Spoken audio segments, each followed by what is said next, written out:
welcome back everyone. So, last time we unfortunately didn't quite finish, but even if we had hit the credits, I don't know, it's a bit dubious we would have gone through the rest of the story content.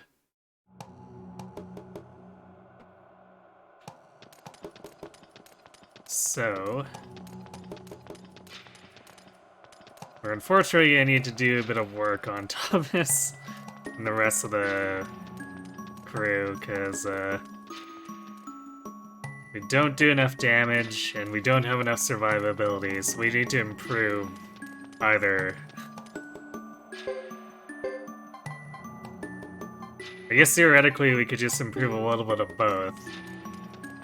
But I think improving our damage would probably be the easiest, just because Melville has a whole bunch of unimproved damage dealing skills.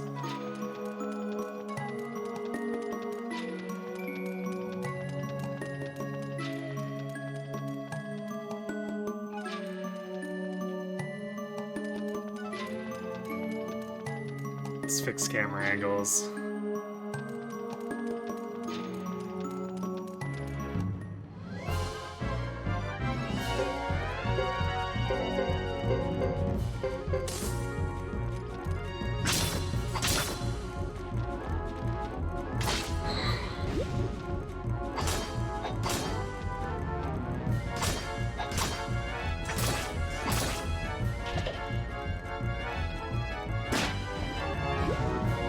Wow. Wow, it's actually doing 200 with a staff attack.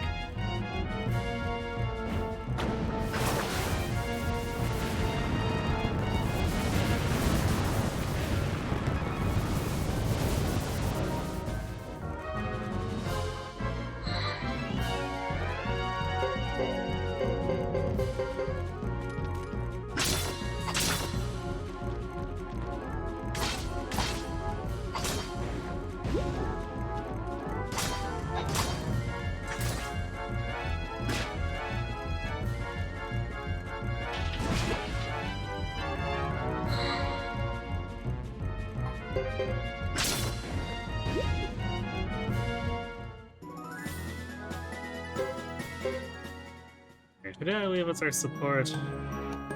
Okay, I guess I put it back to Tuda.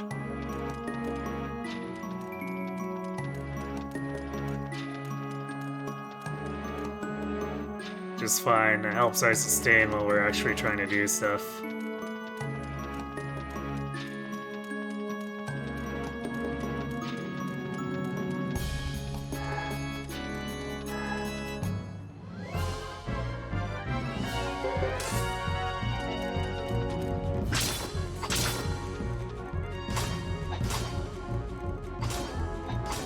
Basically, if we want to improve skills at all, we either need to go back to Apple or back to the hideout. Or the castle.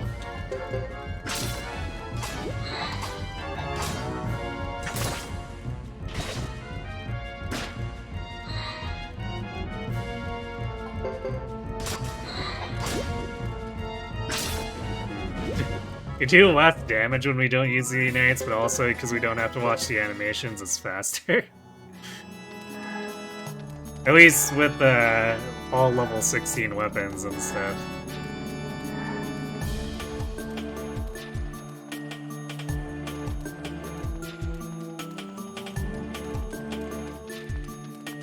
Yeah, I guess the demonstration of how even with, like, not quite bottom of the barrel characters, we still struggle a lot.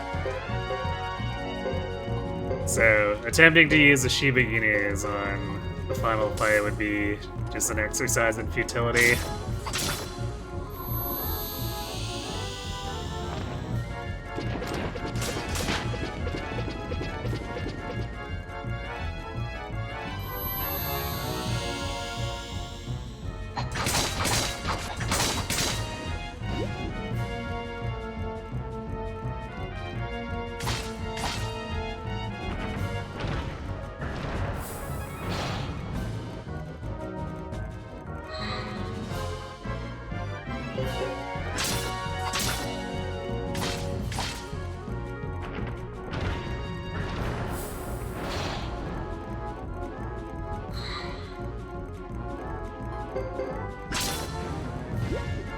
Brett definitely has a problem with his physical defense too, although I think that mostly doesn't matter in the final battle.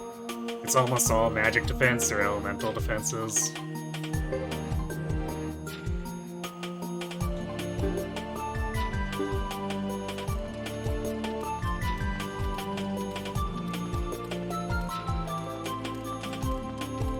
So yeah, gonna be running back and forth a bit here. Hey, Sarah. Thanks for being the gremlin. All that bad.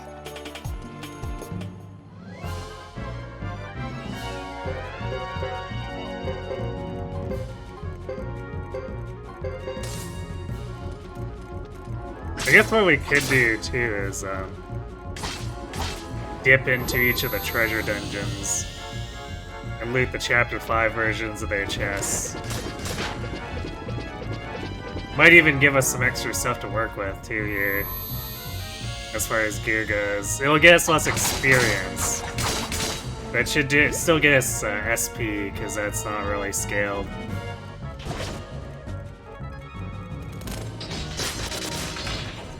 Best way to beat a giant rock, Golem is it? By hitting it with a pointy metal stick. I mean, yeah, we played Pokemon, right? We understand that steel beats rock.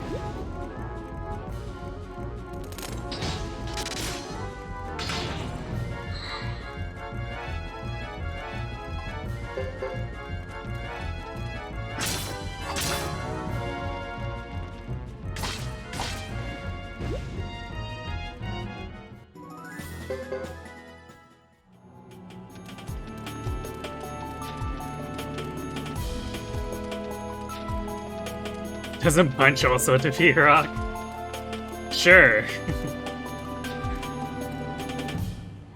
Although we're not using any punches on our team.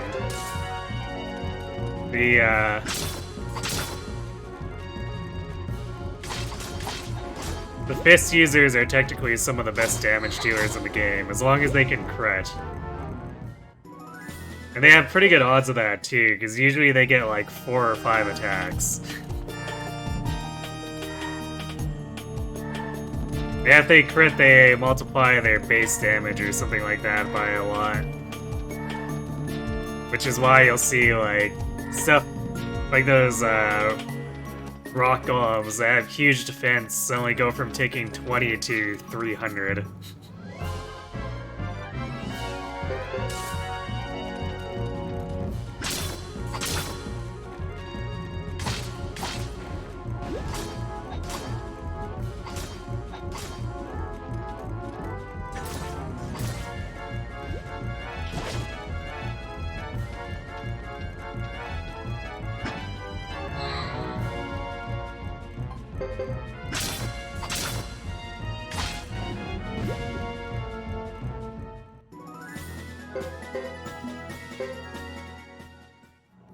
Although I guess there is a downside to one. I don't think we can take his Waking Rune off. So it gives him an easy source of Fury, which gives him 50% more attack power. But also he starts the battle asleep.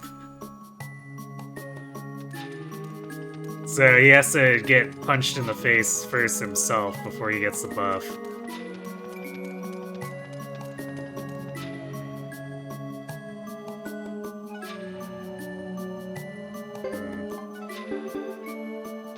Yeah, I think rather than being here for like another hour, since we already did that with the dogs,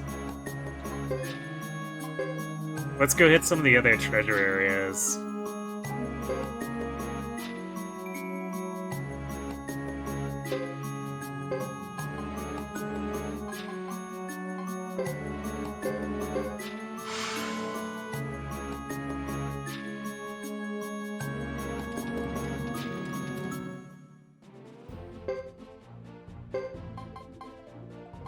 I guess there is a chance we get something that really helps with Alanis' healing, too. We take a trip through the Flame Champion hideout.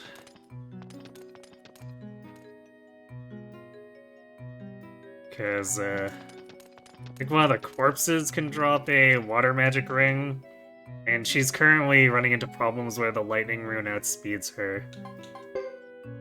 So either we get more proficiency, or we get a bunch more levels, but proficiency improves a lot more over just getting a few points of speed, and we're already having problems getting levels in the final dungeon. Behemoth. Talking. Well, not for this boss.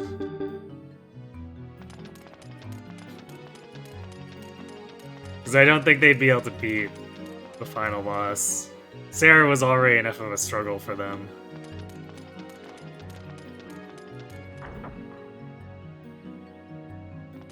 Because, like, this team has a lot more hit points, and they're already struggling with survivability.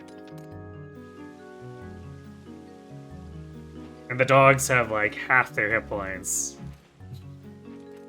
And much worse magic proficiencies and rune availability.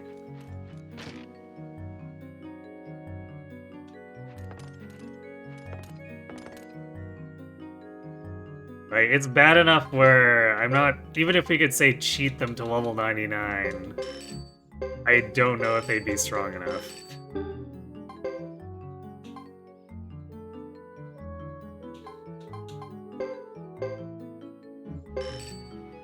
Hey, Coffee. It's going fine. We're working on our team so that they can not get clobbered by the final fight.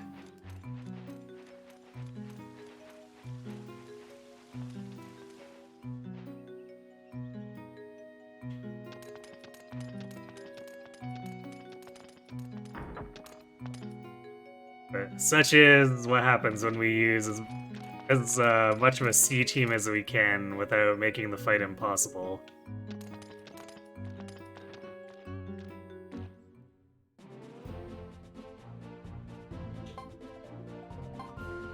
Alright, yeah, let's do Flame Champ Hideaway first.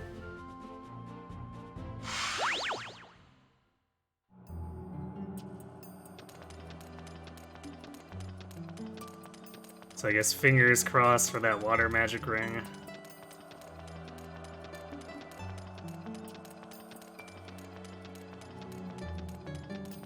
If not, we should still come away with skill points for whatever attacks us.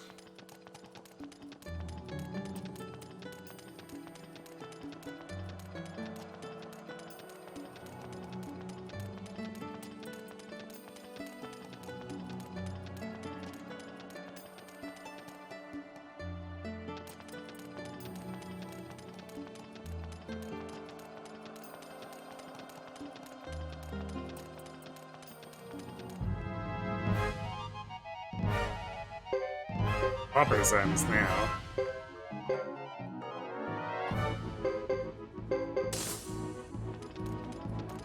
You had your first day volunteering today.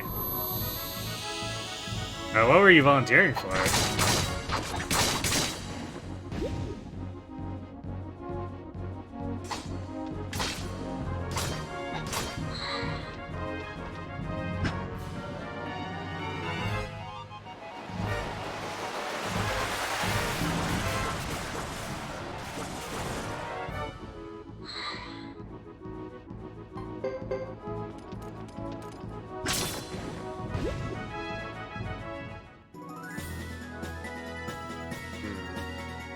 Still worth, like, nominal amounts for the level 55s.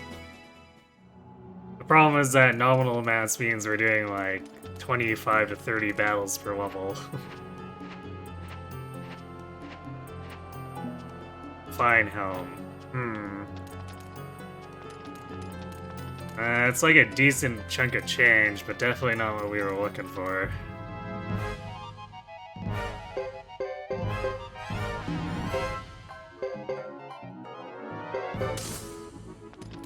Building houses with Habitat for Humanity, and by God, your legs are jelly.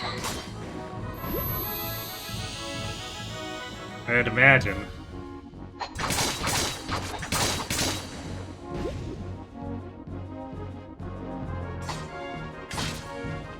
That kind of construction is pretty involved.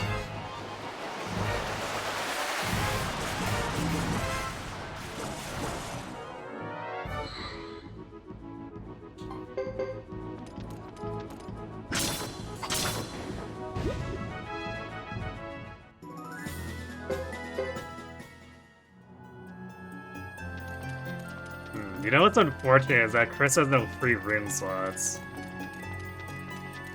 Because like her defenses, just raw, are so much higher than everyone else's. If I had a slot for a Firefly rune, I should, or would put it on her. So that all those single target attacks go onto her instead of onto the squishier people.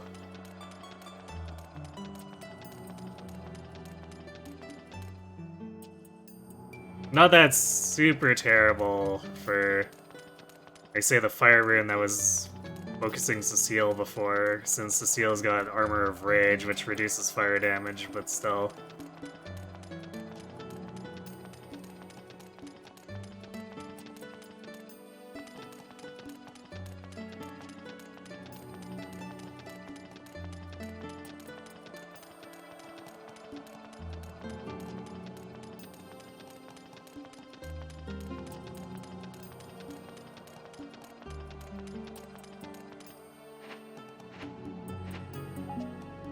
Barrier.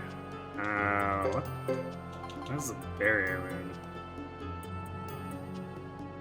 Repels magic according to level of mastery? What? Okay, I need to look this up because I have no idea what this does. Or rather, how it scales, question mark?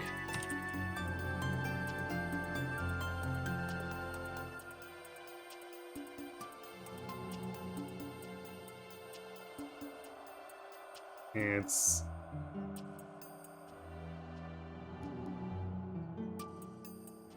Magic repel percent plus 10.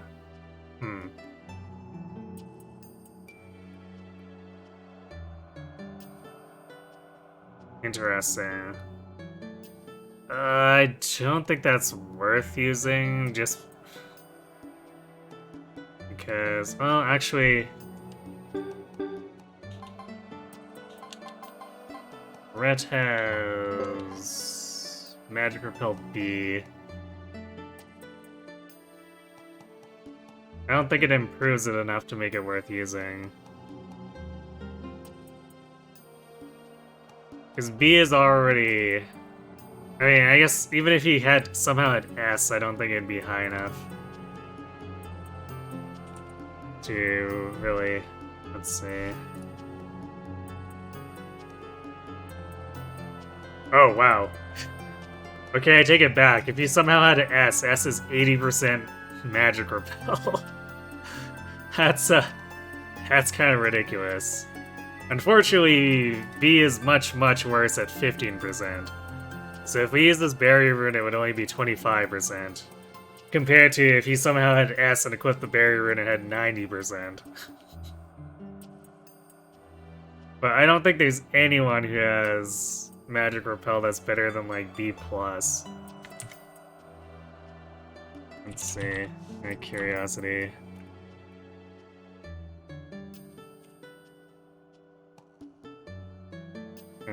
Oh, I guess no. Estella gets the B+. Godot gets a B. Lucy gets a B+. Red gets a B, which we've seen. Salem gets a B+. Oh, Sasori gets an A. So he's, I guess, the best there is. B+ from Wilder. Yeah, so the best around is Sasori. So I guess he could theoretically get A? Or S? No, wait, he could get A+. Unless there's a gear I'm overlooking, because you can equip Resistance Ring. No, wait, that's Magic Resist. Well, there might be an accessory or something that adds 1 rank, but the problem is it's A+, and S, so... I don't think Sasori would be able to do better than A+, so... Barrier Rune plus A+ would be like 60%. Which... If we were using Sasori, I would probably go for it, actually, because 60% is not the worst. But 25% is pretty bad for using up a rune slot.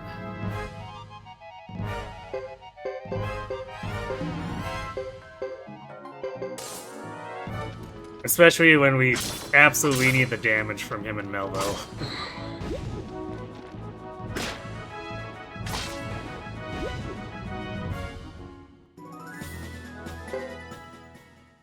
You're liking it so far. It's good to get your mind off things. That's good to hear. Maybe you could use it to help you figure yourself out. Possibly. I mean, if nothing else, you know, knowing home construction skills is pretty widely applicable.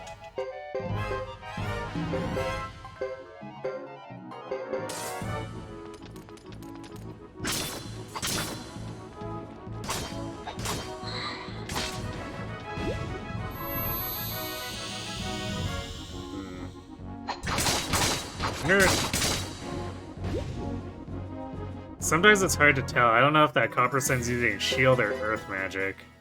It would kind of make more sense for it to try to use something like Earthquake rather than any of the shield magics, but sometimes the enemies in this game do have really funky magic setups.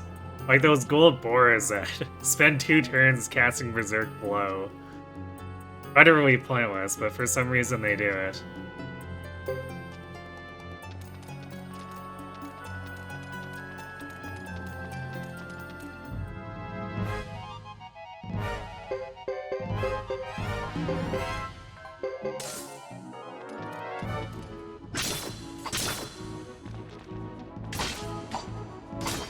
So I guess unfortunately no water right.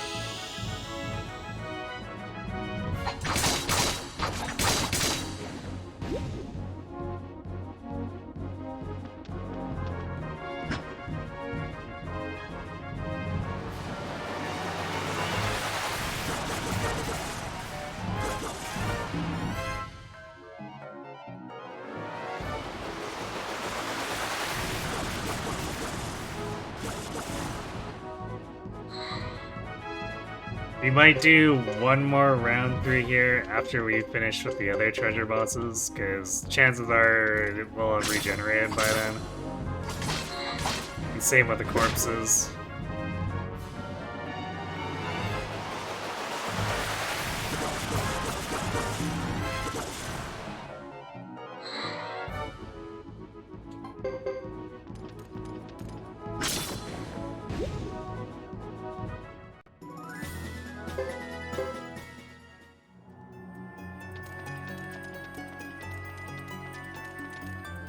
Alright, this is definitely a different boss, so...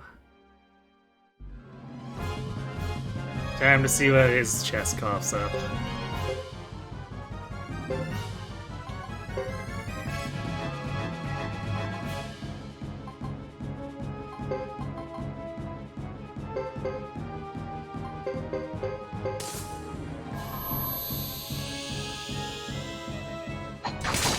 He's just fling the Kama Sutra at me. Probably.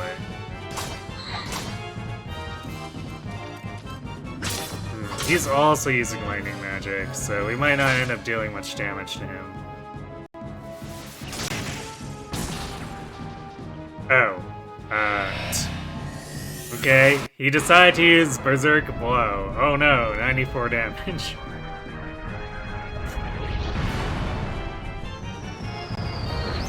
I guess this is exactly what I'm talking about by the enemy just having like really funny, stupid magic setups that are useless to them at times.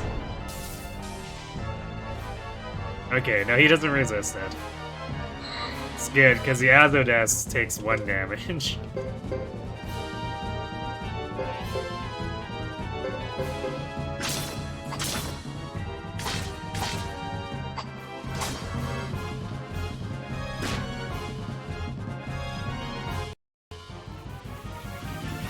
Oh, he's using Soaring Bolt this time. Or no, wait, what?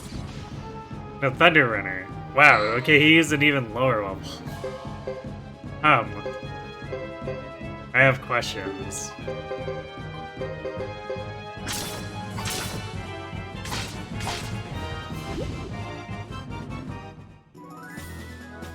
Alright, easy win. It's barely inexperienced, but a lot of skill points. And that's the main thing we're after, is skill points. So the treasure bosses make good targets.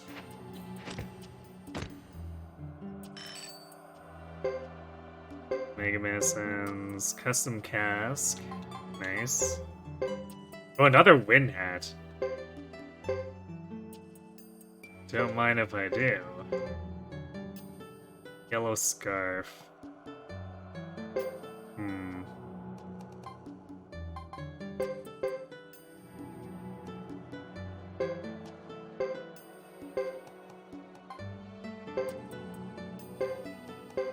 Actually, you know what? We don't need that.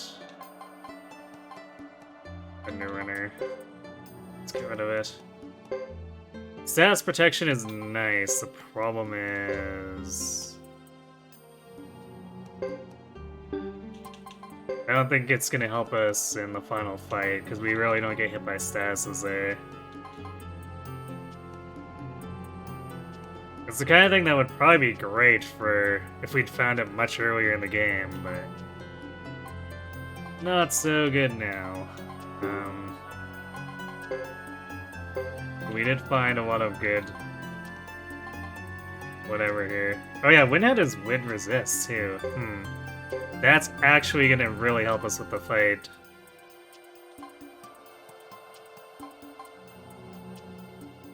Since one of the final boss's bigger hitting attacks is a large wind AoE. And that's why I had all those wind amulets. It's less defense is fine. Because we're trying to decrease elemental and magic damage anyway. So sure, we'll wear that instead of the Pale Moon Cask.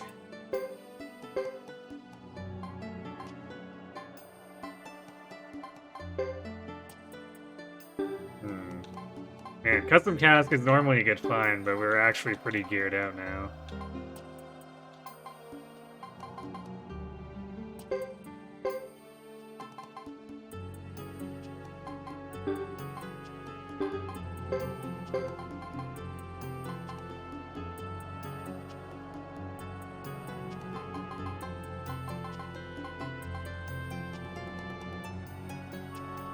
The tunic is a slight upgrade to the chainmail for Red. Sure, why not?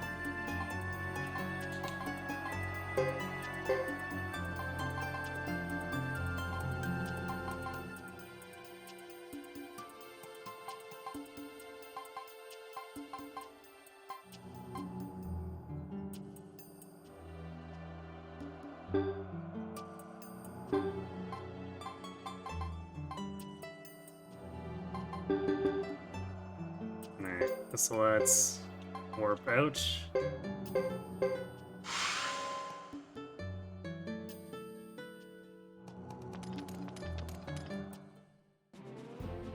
And warp back to the castle. So we gotta deposit all this stuff.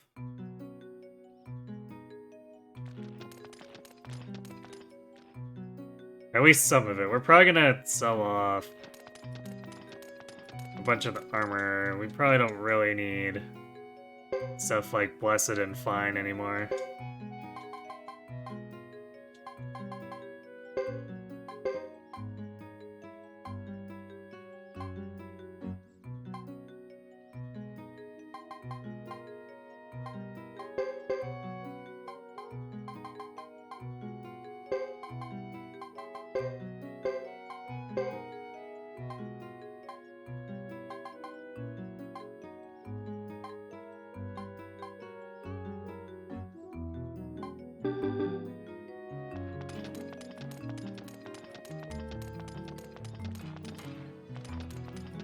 Trying to make a script. Oh, for D&D stuff?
Choose whatever you like. I grew them all for you.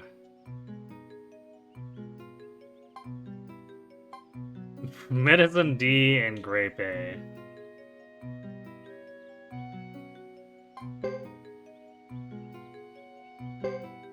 Well, thanks, I guess.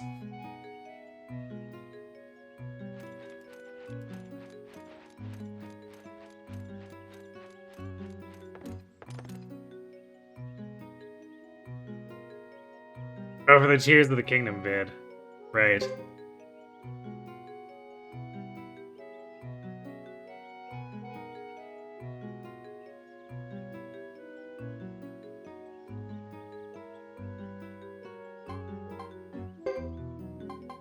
I forgot that you were recording that at the time.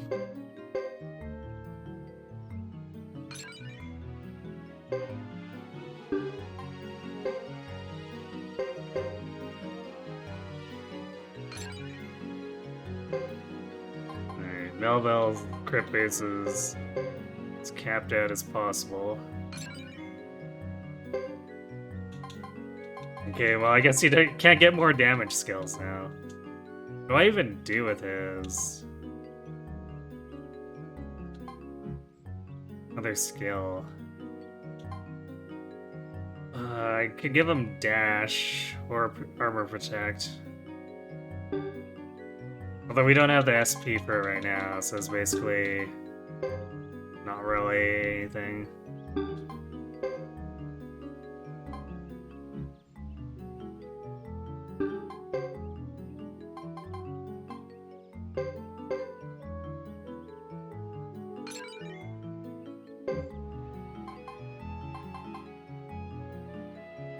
Man, Thomas is the real sticking point here. He needs so much help.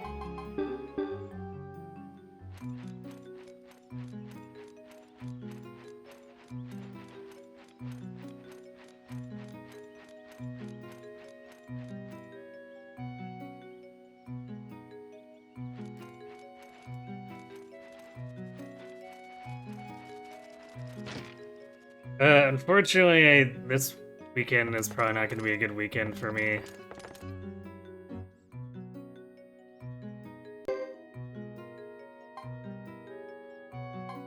Oh, we can't even sell the grapes here, that's annoying. Why'd I even pick the stupid things up then? Like, we could go sell them in the Great Hollow, but I don't want to make the side trip.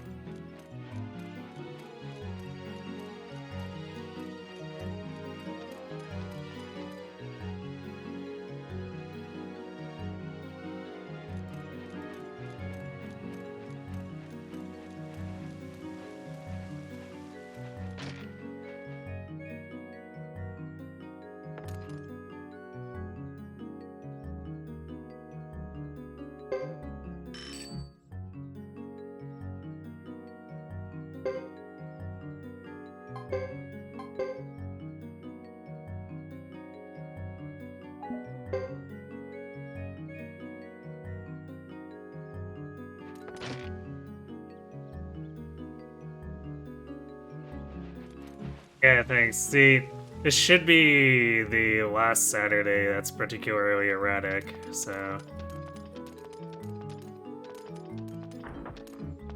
should be a little more stable going forward.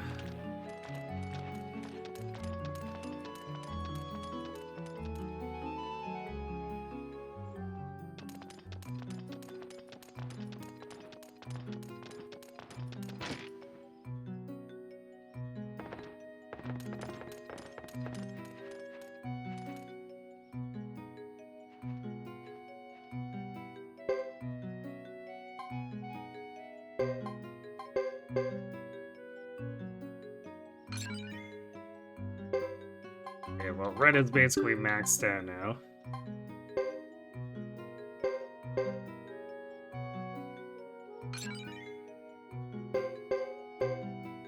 I'm gonna improve Lannis and Shield. I'm probably gonna drop the Thunder Rune for Shield when we actually go to seriously finish the game.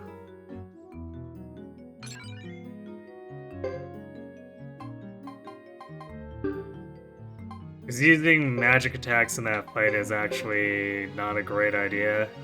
And by the time that they're a better idea, the fight's basically over. So it'll probably be better to run a shield route and try to get Fury onto Melville and Rhett.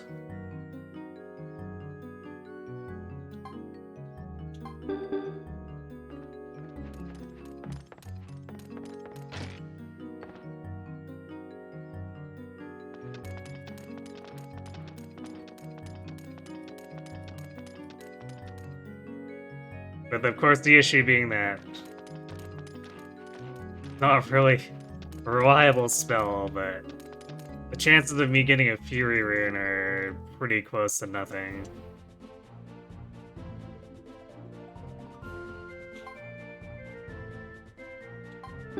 Oh wait, I didn't buy an escape scroll, did I?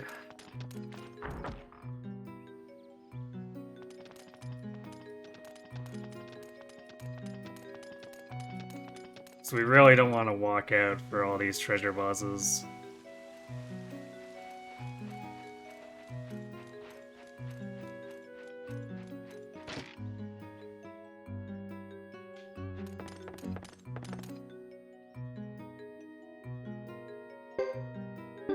In fact, I don't think we need to use Mega Miss and Seize. Let's get rid of them.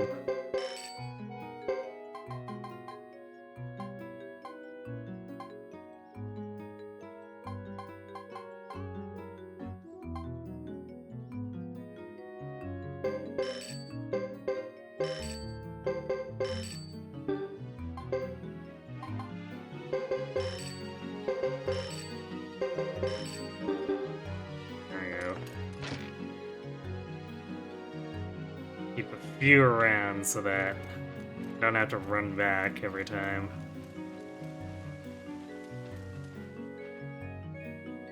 Or possibly make 2 trips, because I remembered to sell the gear I wanted to get rid of and then didn't buy the escape scrolls.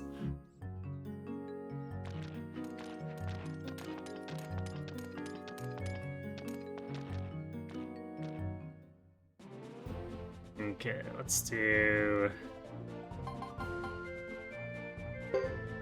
Mount Hato. We haven't actually fought that crowd there because Thomas chickened out every single time.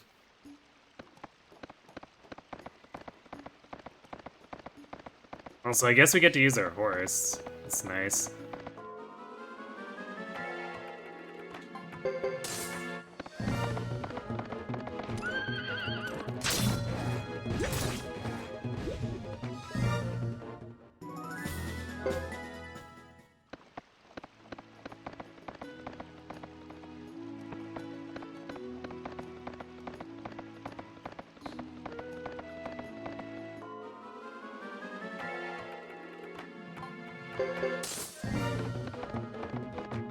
These are a fast and easy kill, but I don't know if they're worth it.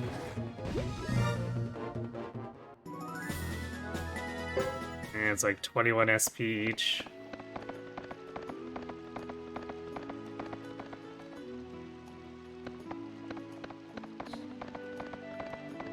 I guess if we're talking strictly time per SP, that's not a bad raid.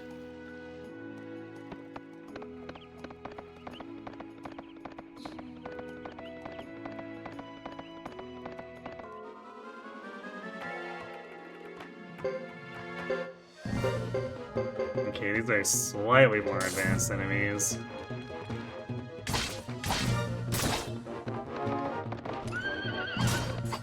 Man, I don't know if I've ever seen Red do a triple attack.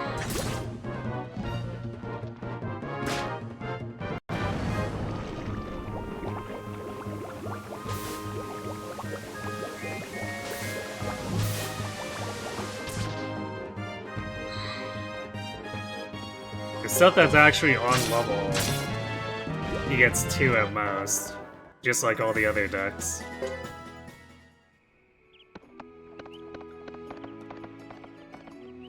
So I don't think I've ever seen that 3rd Halberd Strike animation for now.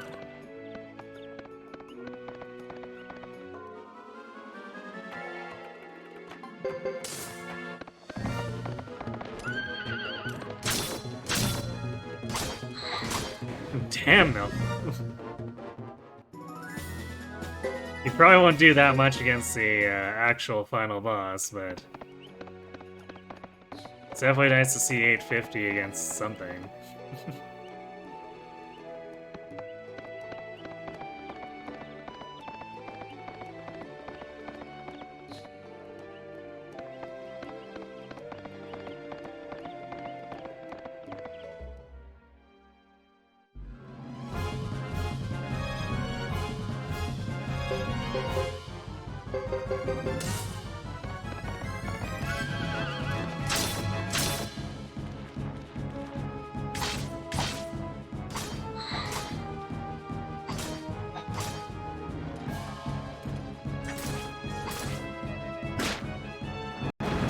You know something is slow once a seal is doubling.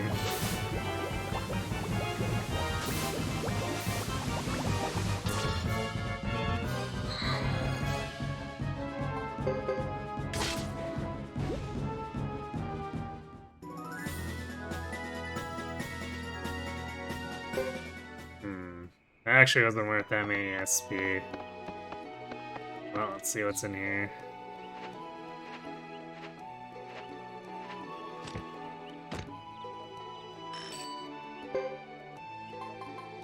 Blinking. Do a pat.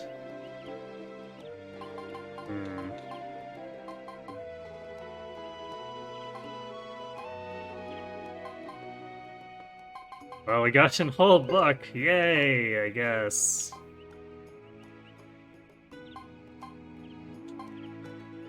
Yeah, no, this is really great. Probably just gonna leave it all behind.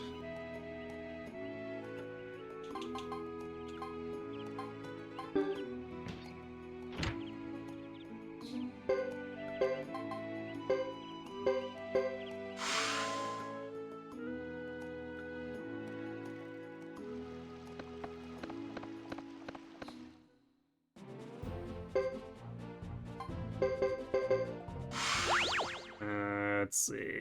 We can do the old mountain one. Do Mount Sinai. Northern Cave. Let's go to the Northern Cave.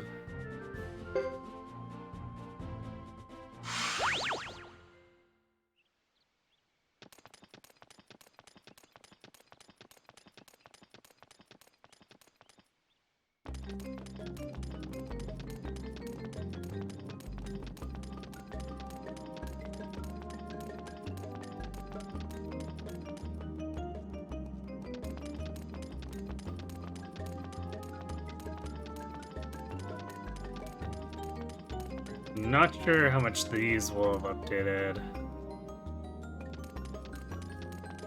Particularly since Mount Hato didn't really update it. Basically capped out with Chapter 3 encounters. These are like Chapter 4 enemies.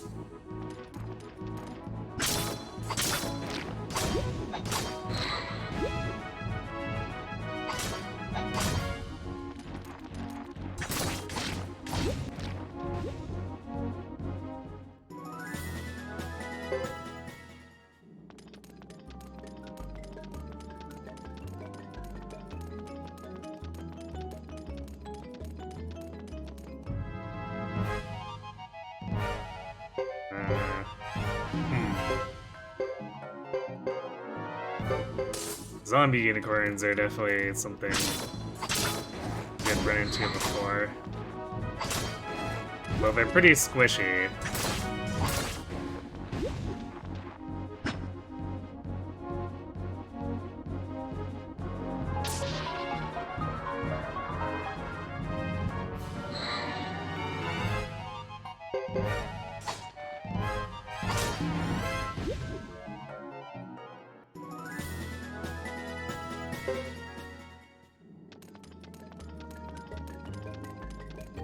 Very weak experience, but actually a decent SP pad.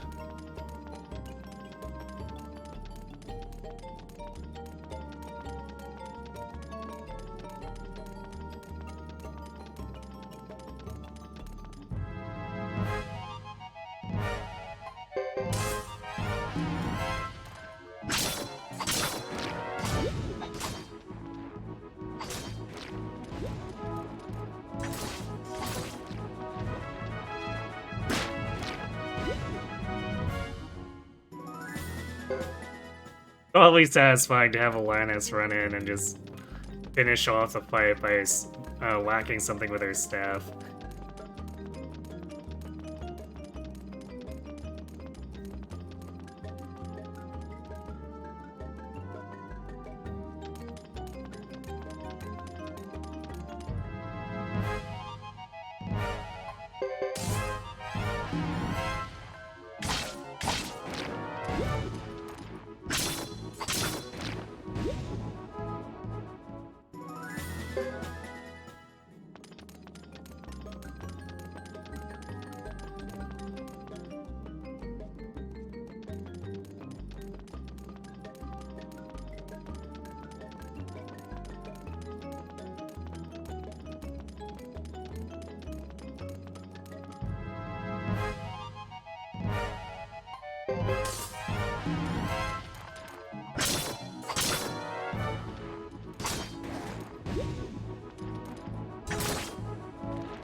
It's pretty unlikely that things will go wrong, but might as well save anyway.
Actually, quite a bit of damage to Ret, but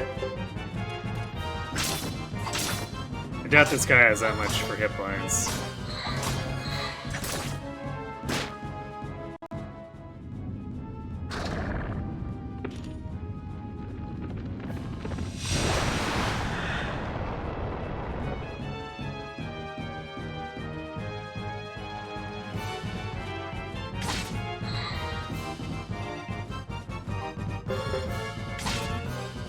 There we go.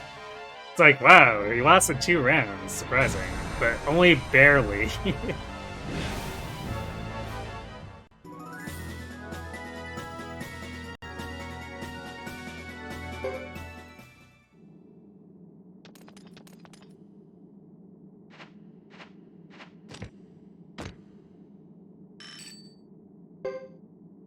That Stone of Luck. Ooh, an old book. Flame armor. Ninja suit. More custom leather. Robe of Mist. Oh. Hey, there we go. Water resist. Although, I don't know if there's... I don't know if there's actually any water attacks in that fight, but 10% chance of magic reflect. So, like, just in general, this is a pretty good find. Also, script 3, I guess.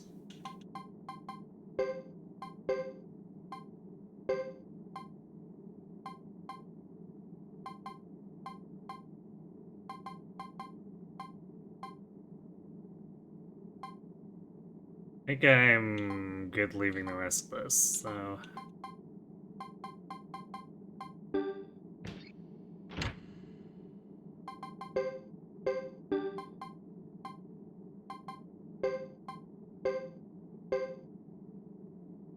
Wait, Lance really can't use the Robe of the Mist?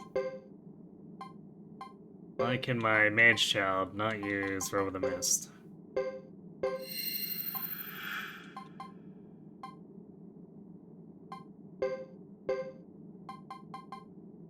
Damn, apparently no one can equip it. Well, that's disappointing.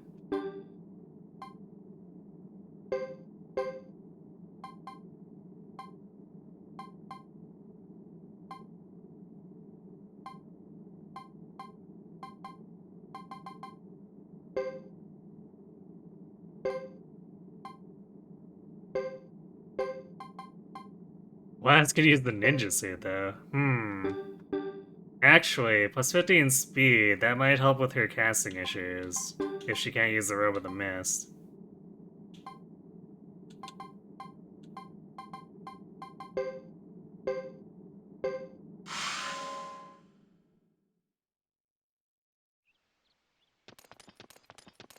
So she can't use it. Who can? Let's see.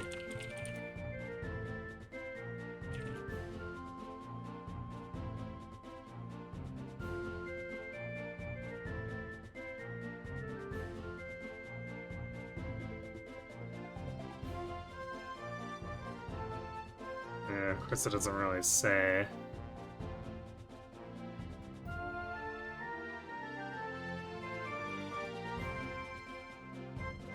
It might just be an adult mages only thing.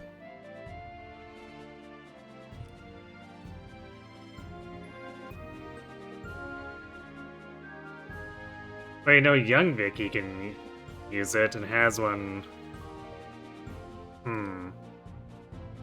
So maybe Alas just gets screwed over like the dogs by being given an armor type that doesn't allow her to use robes.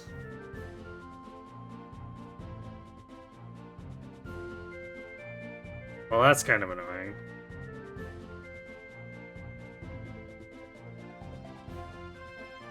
Well, thanks for debating us, game.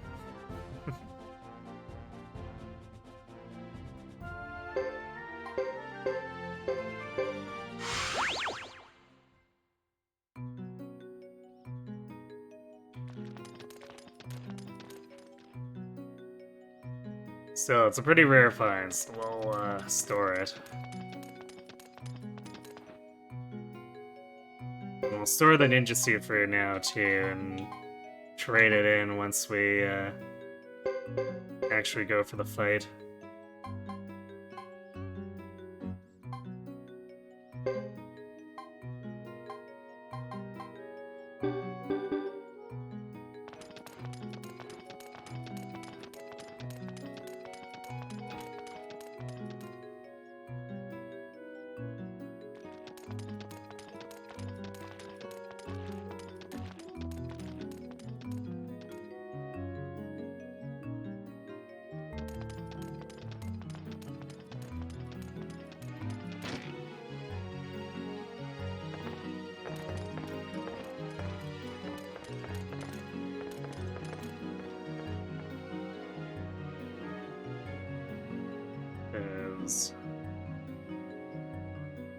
Books out of our inventory and out of storage.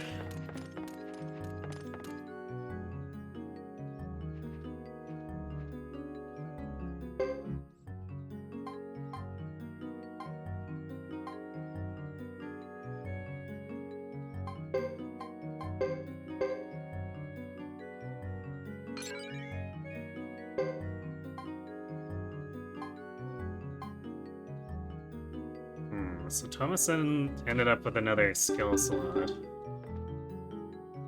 I don't think there's anything we can really do with that. I guess unless we want to give him a water rune?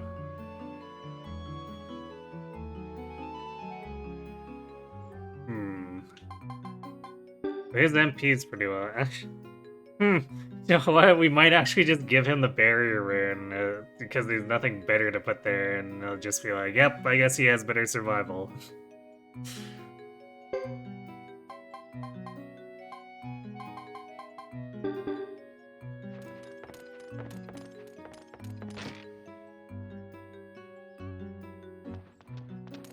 It's bit hilarious, I guess.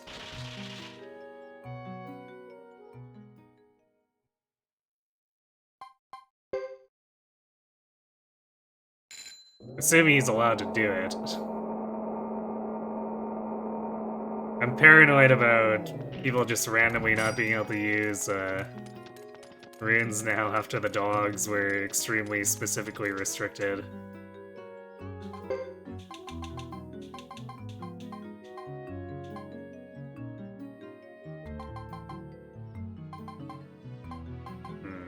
Even if I gave him a flowing rune, it'd be okay, I guess.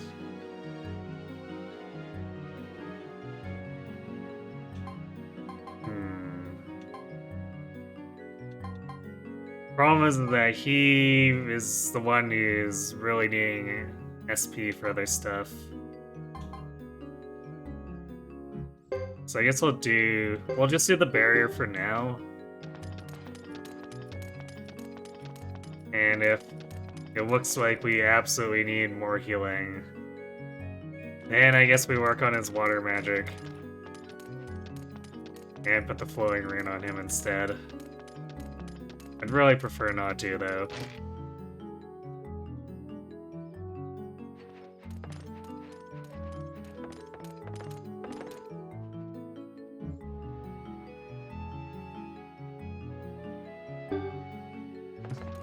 I guess we picked up William Tell. Unfortunately, the more standard scripts like the Matchstick Girl and the William Tell one are really bad. At least for comedy purposes.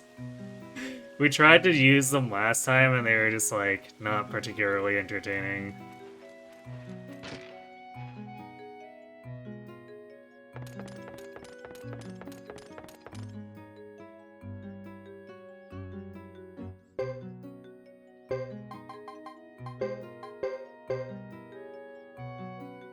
Okay, well, Thomas can in fact use barrier.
So Melville will be a little bit faster on on every turn, but especially the first turn because he's got faster just flat movement speed by doing that.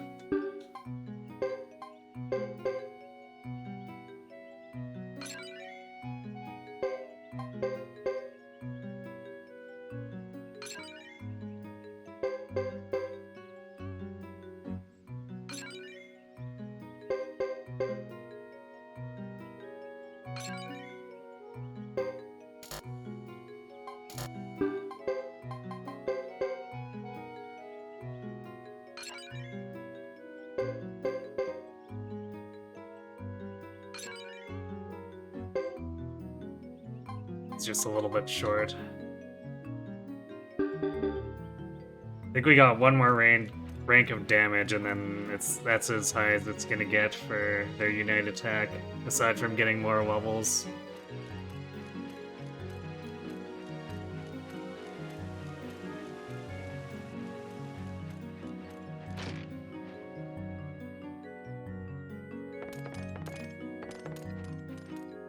I did check on the hit points too, and that water inn is 4,000 hit points, so... Unless we get double fury on Cecile and Thomas, I think we're not gonna be able to easily 2 Unite attack to get rid of it. So either we need to kill the Lightning Rune and get some more damage through with Melville, Chris, or Rhett, or we go with 3rd Unite, which is like 6 turns into the fight. I don't know.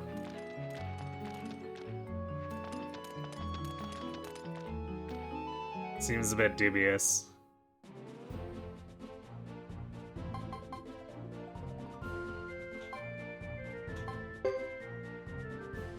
Let's do Mount Sinai. And we'll get the Mountain Path one. Make one more final go at the Flame Champion one to see if we can get the Water Ring. If not, then we should have enough SP by then just to go for it.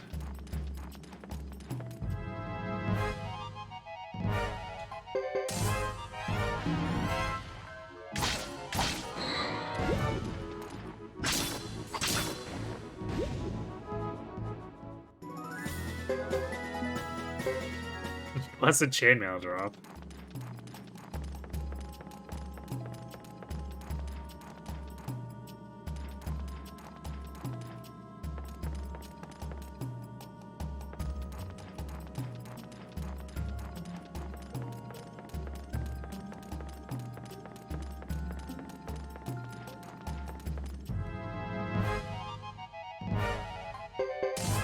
Okay, this definitely updated Chapter 5.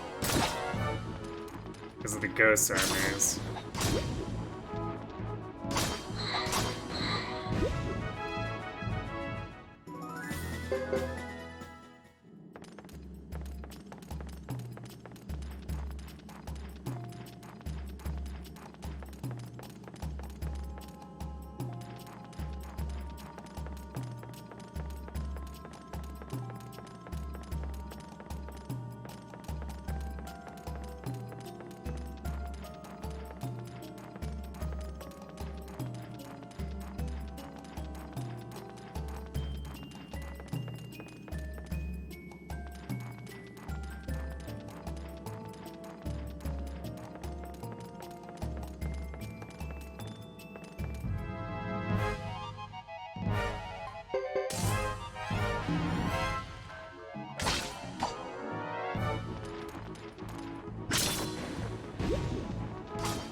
Warm blood the chainmail. If only there was something we could do with more money at this point, but there basically isn't.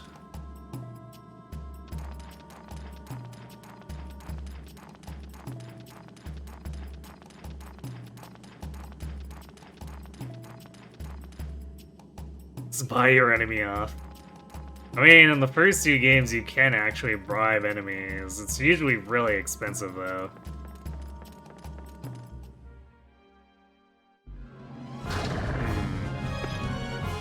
This boss again.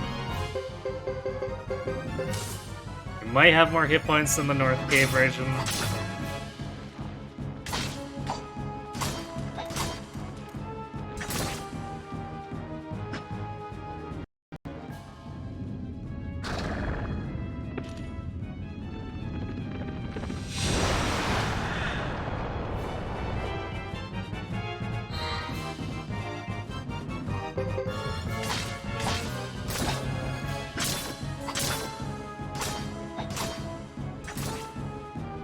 Not getting any good crits here.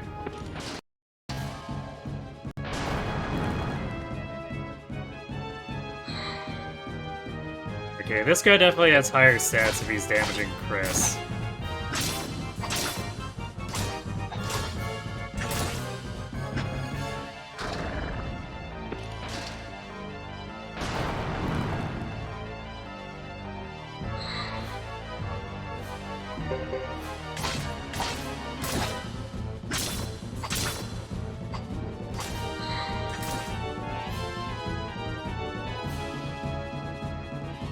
Yeah, slightly beefier version, but still not that much stronger.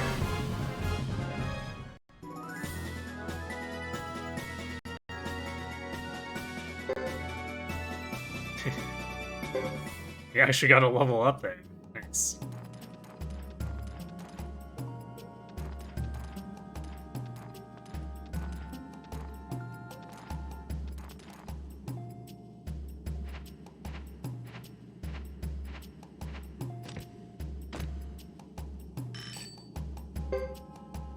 It's down to magic defense. Mega Man has an A, nice. Oh, a Chief's hat. An Armor of Rage. Okay, yeah, this is all, pretty good finds. Chaos Shield. Chain Attack Ring. Oh, Horn Helm for damage skill. Nice.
Horn Helm for... This pushes Rhett's damage skill up to A.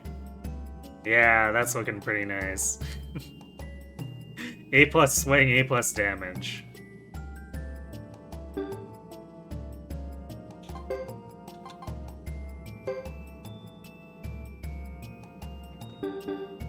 The accuracy plus is nice, but... What if... Man, this is a... It's an attack and defense loss.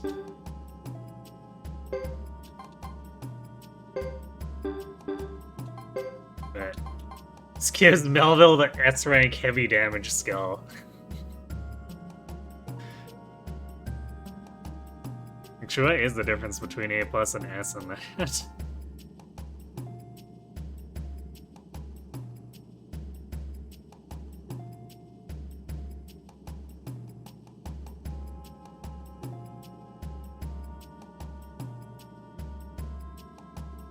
Ooh, nice. So A plus is a 20% chance of double damage or 30% chance of triple damage. So 50% chance of increasing damage at all. But with S rank, it's 25% of times 2 and 50% chance of times 3.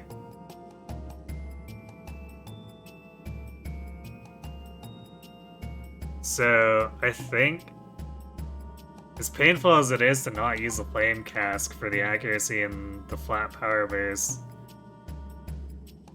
like A plus to S heavy damage is a huge boost. So I think we're gonna go with that and see if it turns out.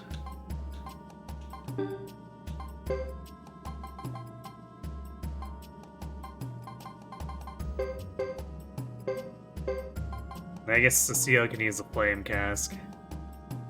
So it's not like we're wasting it or anything.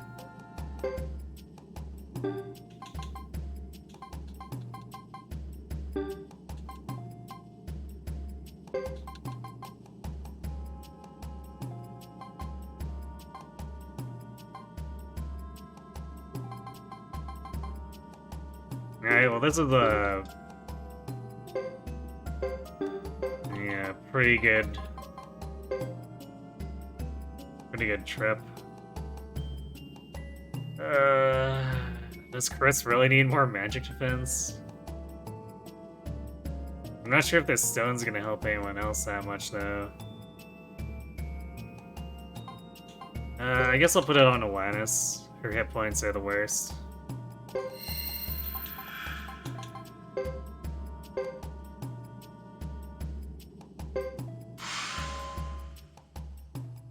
Can't I have a final party of all the pro tags? I could. But we're memeing. At least as far as we can without making the fight impossible. Because the true meme would to be using the dogs, but they would just not be able to win the fight.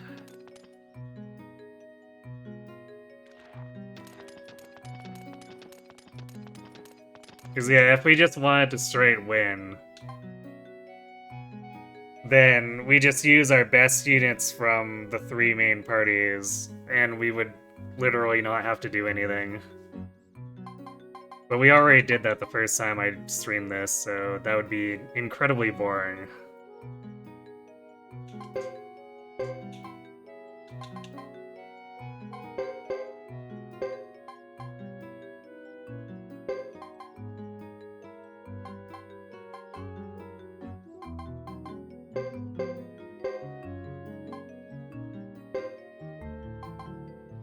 Hey, is this shield better?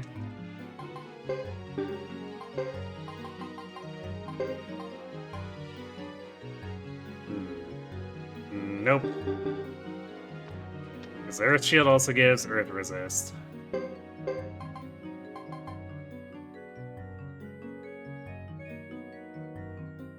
Chaos Shield would have been great for the army battles for like Fred or Nicholas.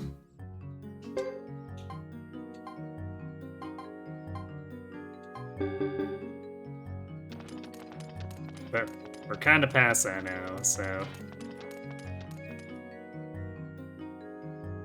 guess we're just not using the Chaos Shield at all.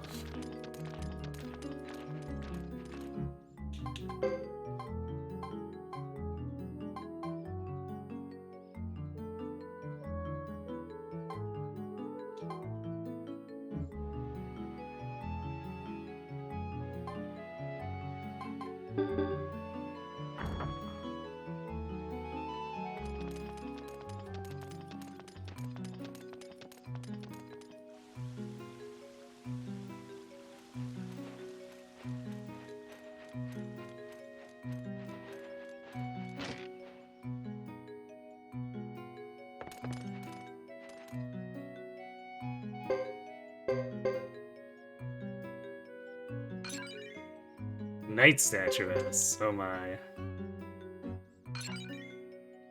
White porcelain vase, I see.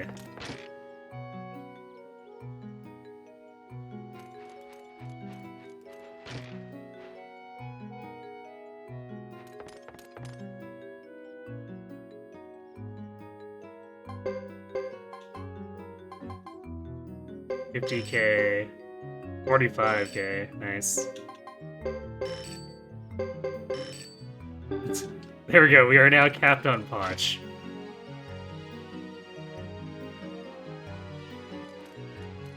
And we have basically nothing to spend it on.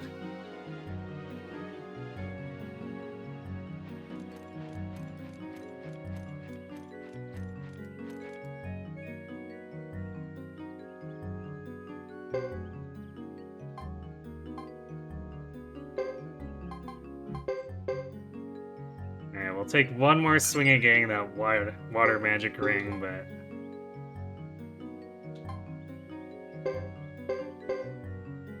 I think at this point... we're pretty close to as strong as we're gonna get without just going for straight level ups.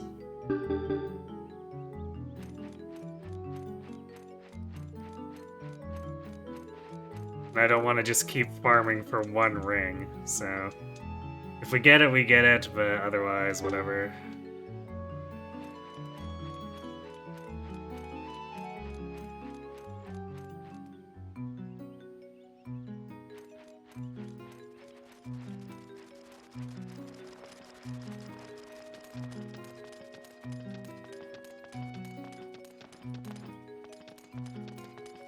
So I do have that ninja garb as a backup.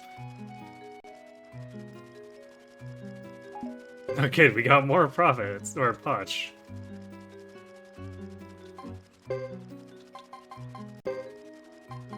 Full course. Ah, yes. Full course with no spice. What does it actually do? Just 300 hit points. I mean, I guess it's like a Mega Miss and D. With one more use. Could be worse.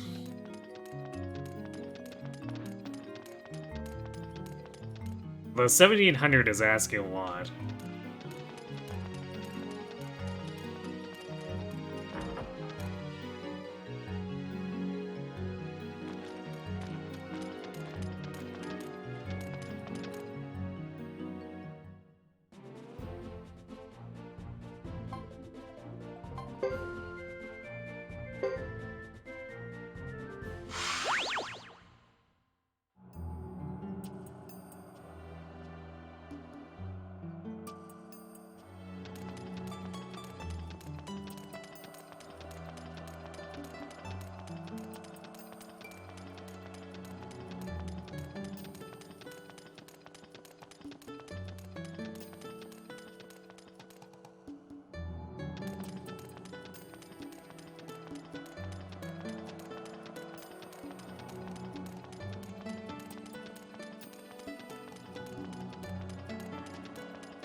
Medicine, eh?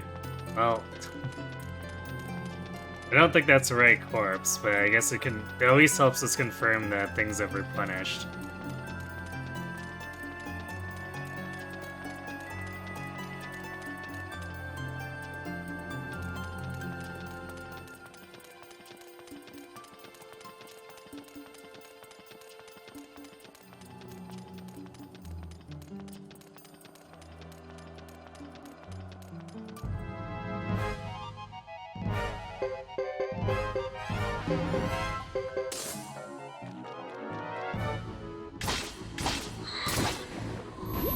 Damn.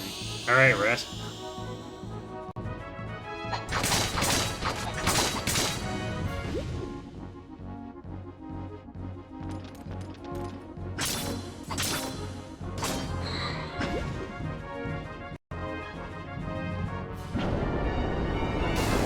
There's that 50% chance for triple from Melville coming into play.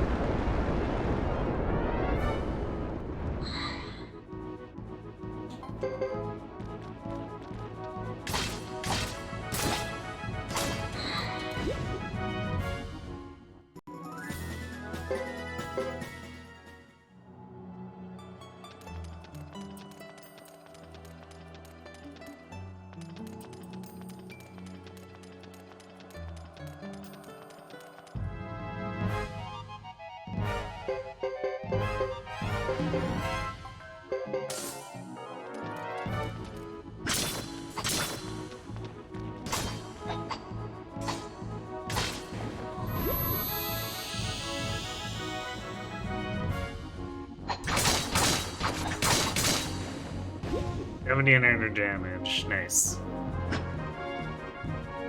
If we get about that much off the Unite against Water Rune, and then 50% extra for being Furied, we might actually get our 2 Unite kill on it. Which would let us snipe it without actually having to mess around dealing with the RNG of it possibly regenerating the lightning rune as soon as we kill it.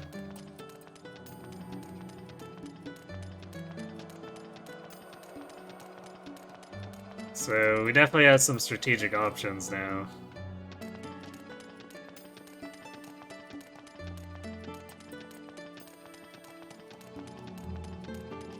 So yeah, I'm pretty sure it's this corpse that can do the water magic ring. Because it's supposed to be annoying to save scum it because it's either a really long walk every time to check, or you like, damn. Or you, I guess idle by the save point up top? Maybe? I'm not sure if you'd be able to do that. Idle for like an hour there, just like leave the game on. Save and then do it from there.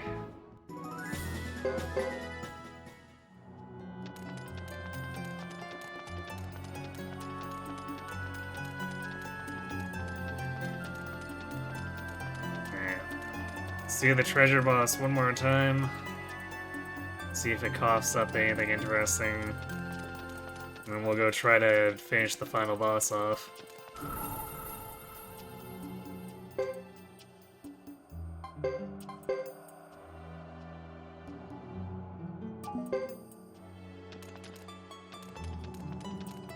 And then have like a 3-hour ending sequence. No joke, because there is a chapter 6.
Somehow this guy's too small for Melville to get in there.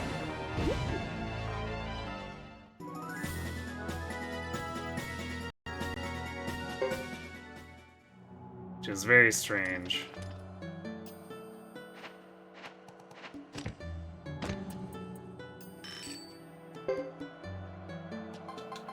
Mirror chainmail, belt of strength. Yeah, nothing really good here.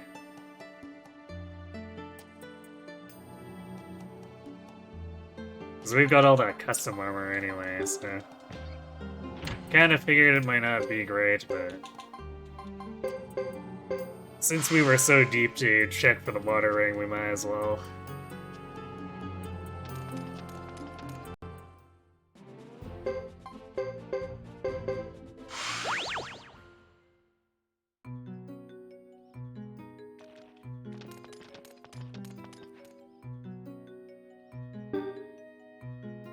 We don't even have anyone who needs to recover their MP, so we're just gonna grab our gear here and then warp straight to the ceremonial site. Actually, wait, no, I guess we have to go change out one of Alanis's runes. Almost forgot about that. Which would have definitely been a little bit not great.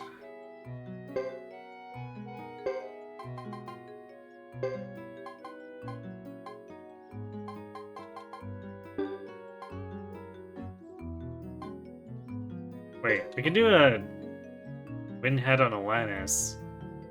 Because if she's not doing thunder magic anymore, she definitely doesn't need the wizard hat. Yeah, let's do that.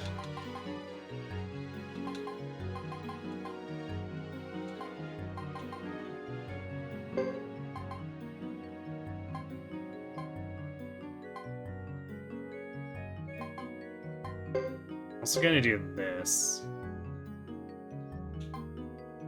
Hopefully the damage over time doesn't become a problem. But it's a lot of extra attacks, so I'd really like to be able to use it.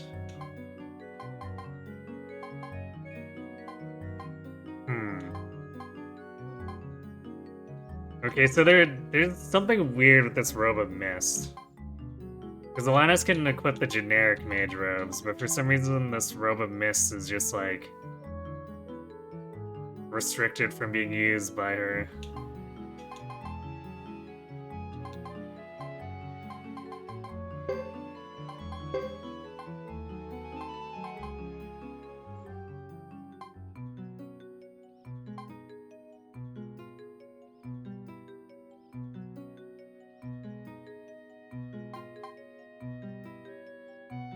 Alright, yeah, there is a reflection ring, so this would allow Sorcerer to hit A+ magic repel. But Red gets screwed over because ducks aren't allowed to wear most rings, so...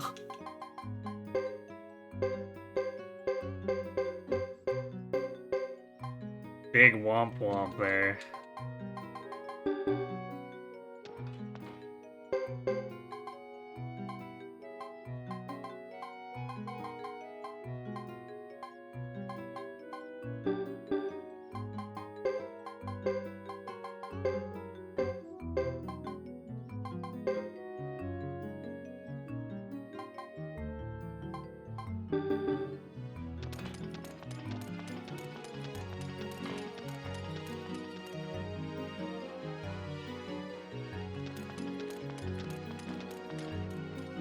Let's flip Alliance over to a shield rune, and then we'll go for it.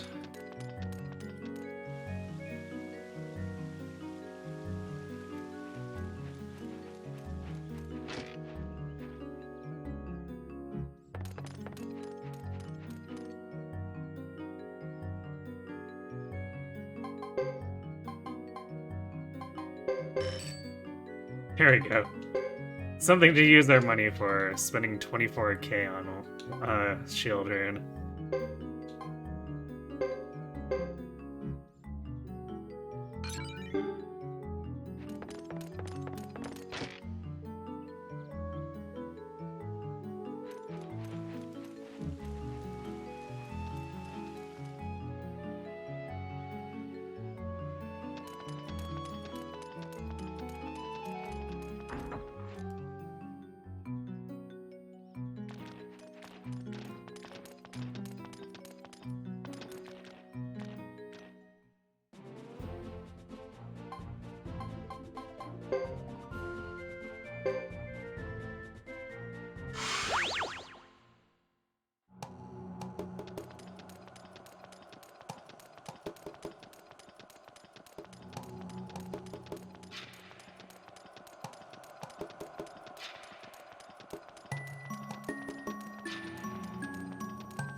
I guess we'll see if the wind hat base is enough first.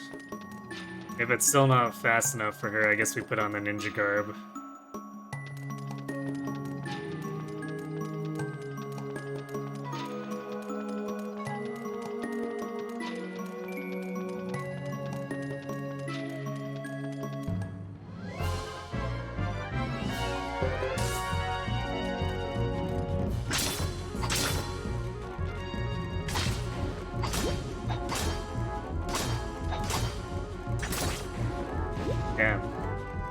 Melville dodging that 75% chance to increase his damage.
Nice 1 damage. Wow, Lass, it's 7 whole damage with her staff.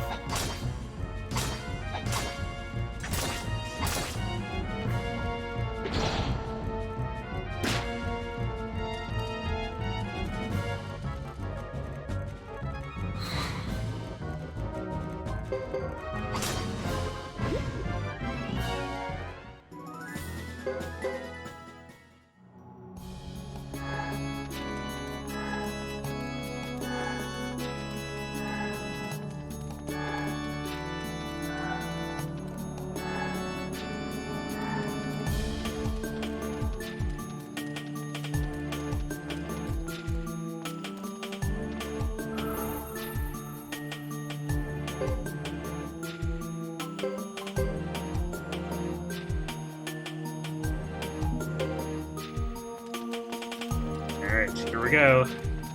Wait, hold on. Logic, flip.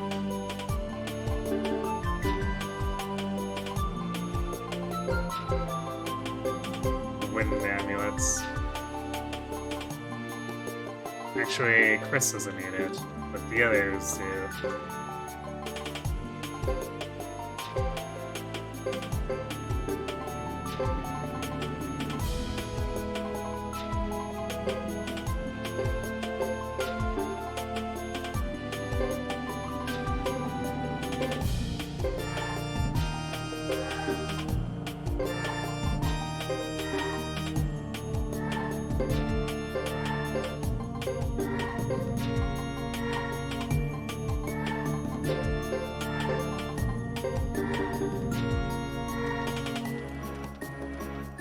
Let's go.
And then Hugo and Godot are there again.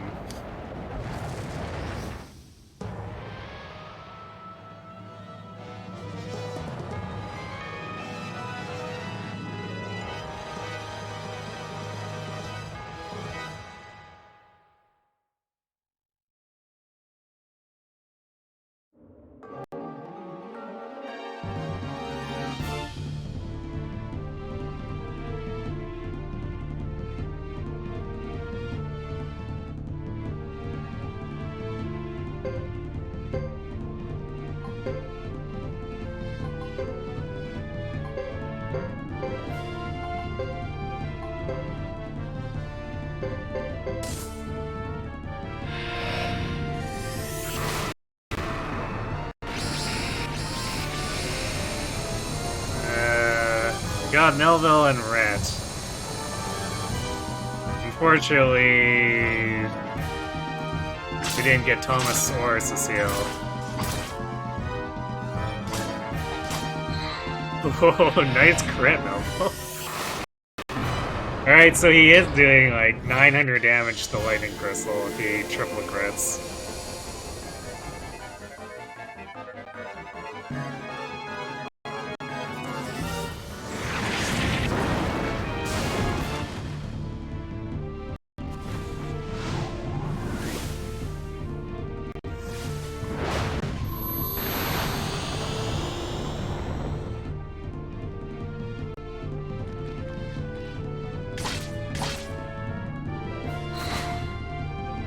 Wow, we did so much damage and it's still not dead.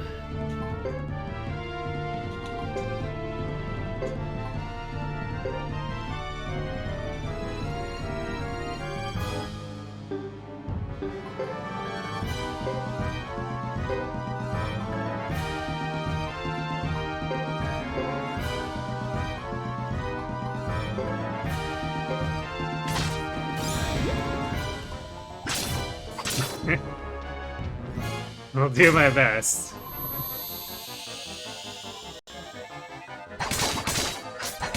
Oh! Thomas with a crit. Wow, okay. I keep forgetting about the Unite crit, so we actually need to do just like one swing on the water rune now.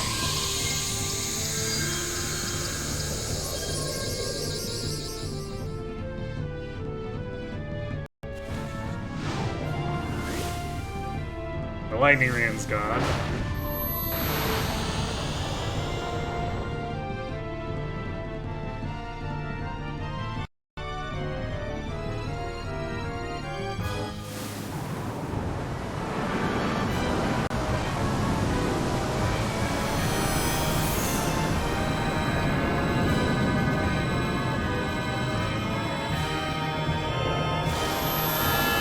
Until we get rid of the water one, it can just resurrect it, so hopefully it doesn't do this right away. Okay.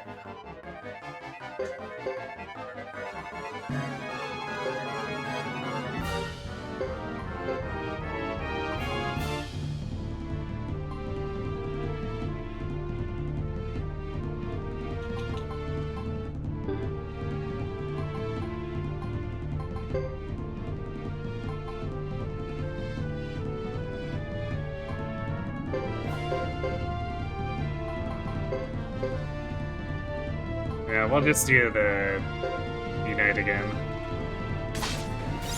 Oh, Barry. Never mind. Unite was too slow.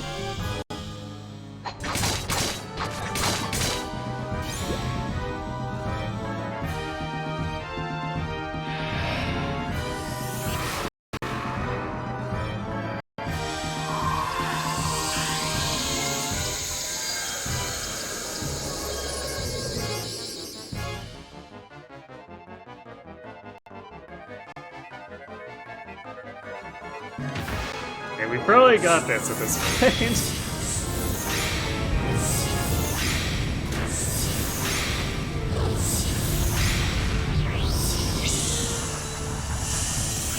It makes a pretty big difference when our damage output is high enough to actually be able to kill the water rune. And our healing doesn't get outsped by their AoEs. That was a big problem, being outsped like that.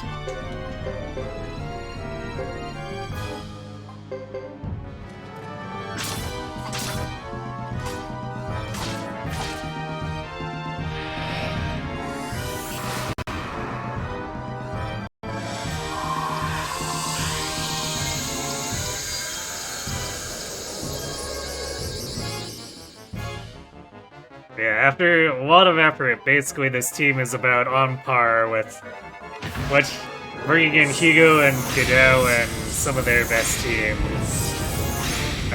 members would be at, just simply for playing through the game.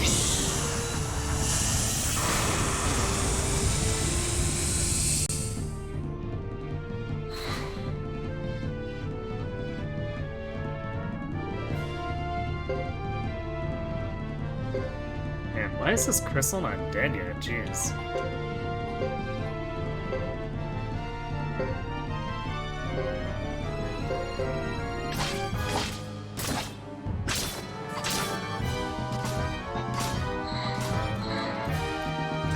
I guess Melville is attacking the Wind Ring or itself, so his damage is not being contributed to itself.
basically got 2 AoE heals left before we have to start doing kindness drops. Really wish I could get the Berserk back up again. Actually, if we do Clay Guardian and Vengeful Child, we might be able to get away with it.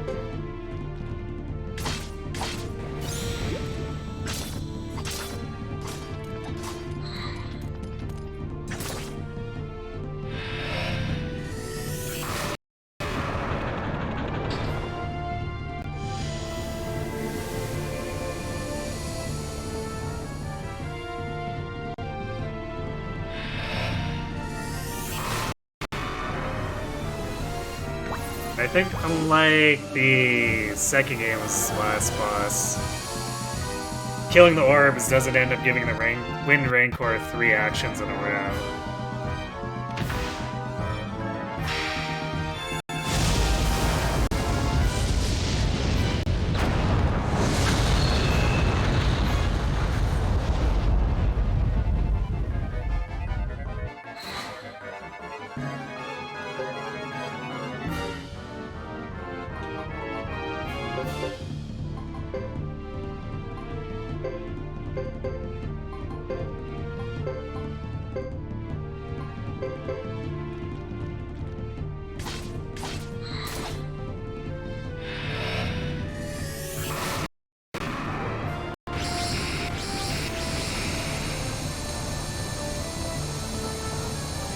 We got Melville though.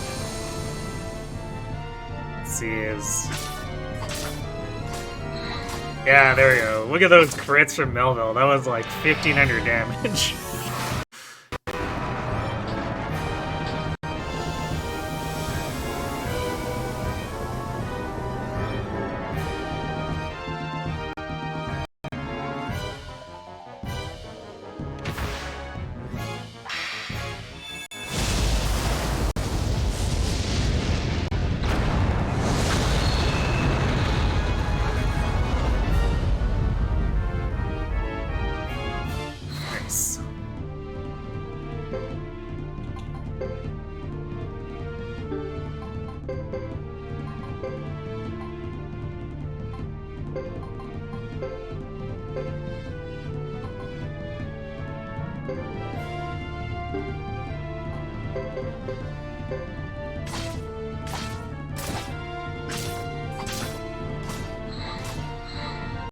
Damn, Melville, the 2000 damage.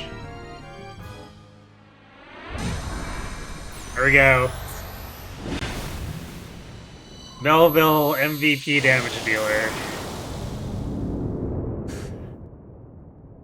Oh, the Thomas Cecile Unite doing 3800 to the Wind Rune, or Water Rune, was also huge.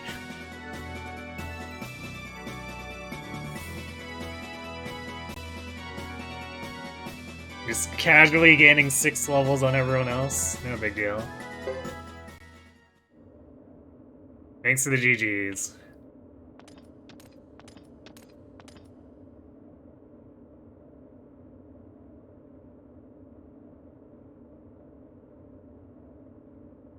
It's over. This is it.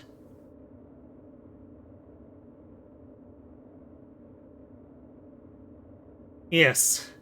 After all, I too am bound by destiny. Destiny? You can't just disregard the power of choice. You say everything's predetermined? Nonsense. Why would so many people sacrifice their lives? You can't get away with this.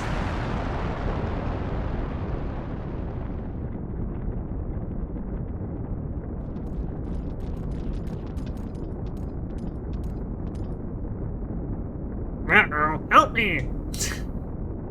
Let's get out of here, Uwu! Not yet, we have to get him!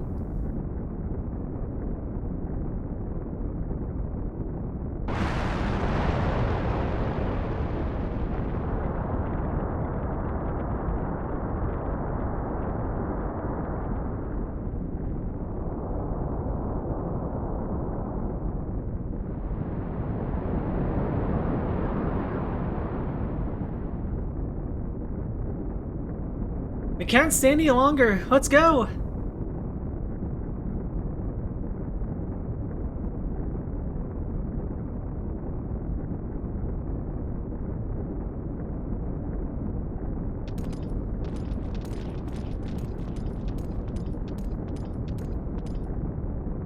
and thus we walk away, I guess.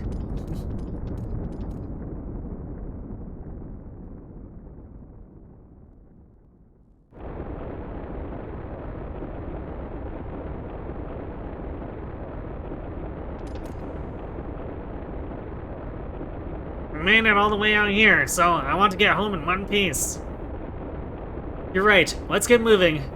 We're all going to make it home.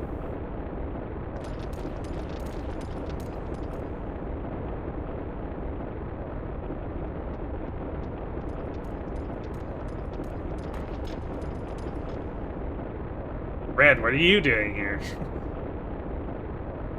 Damn, I don't think this place will hold together much longer. Let's get going, Rico.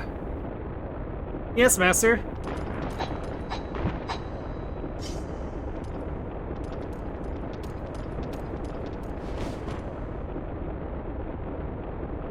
What are you doing, Rico? Come on! Sorry, Master.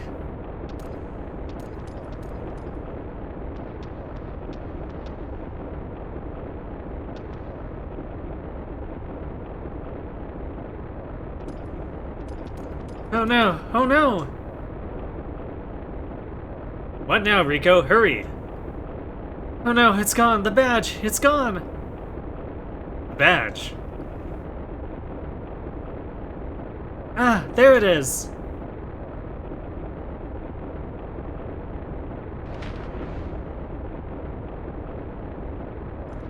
What are you doing? Leave it be.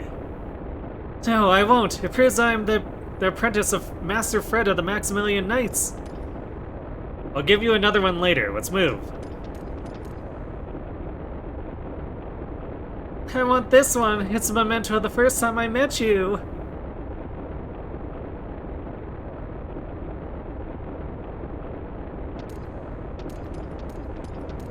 Rico, don't do this to me. Okay, fine. You win.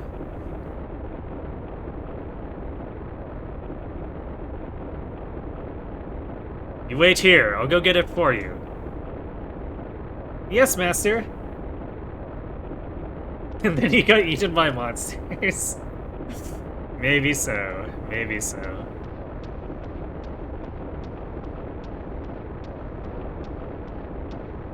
It's kind of weird to get this scene here. Because you can actually bring Sarsarai in your final party.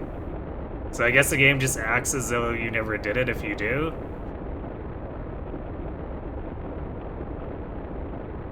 Bishop, we're nearly at the exit.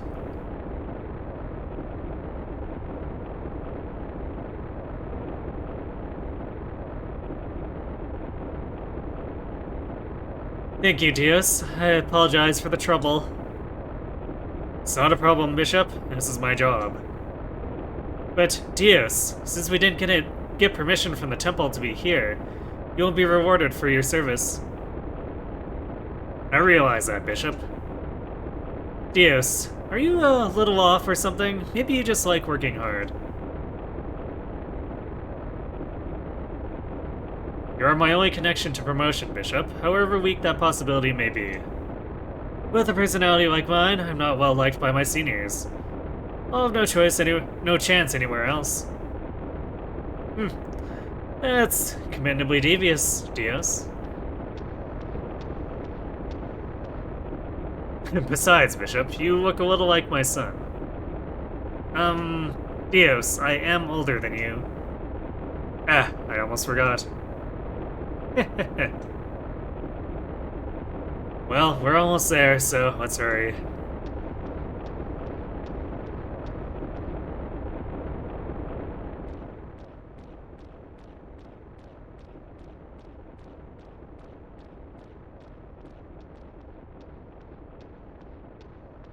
Look at everyone out here, they're so calm. Ms. Apple, it's getting dangerous here, so please evacuate. We'll take care of the rest.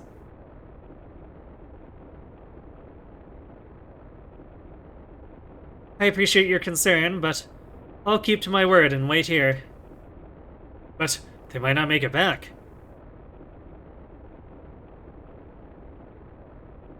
You're young and inexperienced. Don't worry, they'll be back.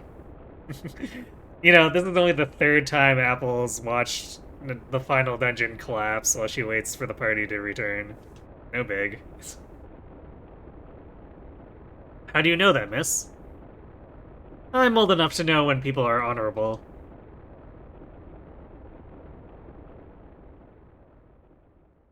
Meanwhile, the duck's like, what? Huh?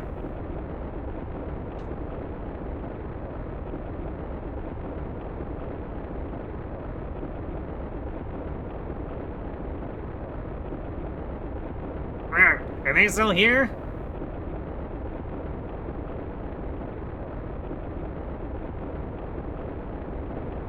Wow, I've never seen so many.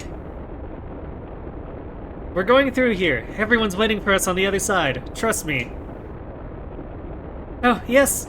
I'm too young to die here. Yes, let's go back safely to Kawaii Castle.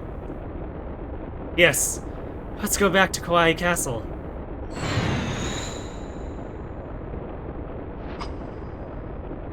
Let's go. We're going home safely. We won't have to. Cecile, you're good.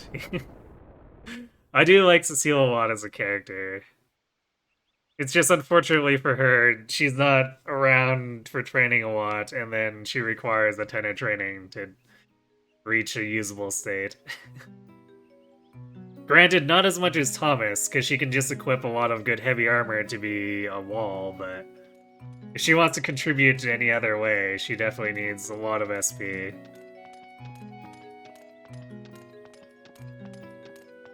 The people of Vene del Zexe. Oh, damn. I know how hard-headed the council is. Forgot that was an auto-scroller text. So, how can I explain it to them?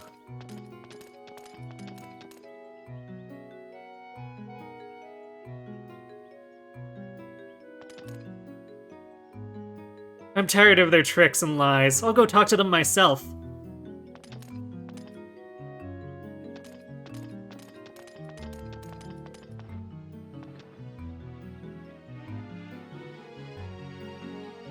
Okay.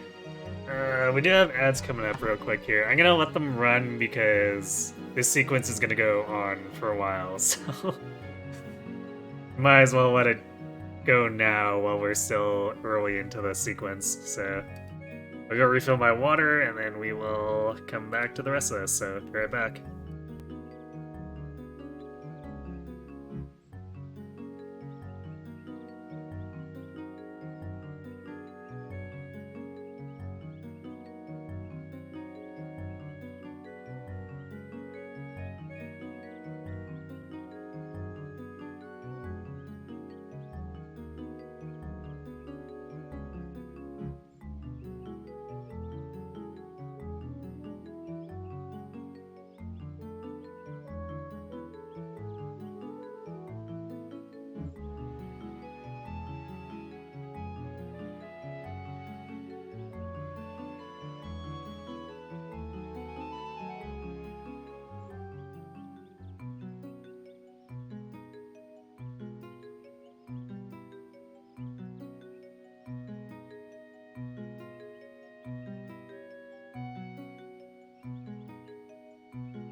Alright, and we're...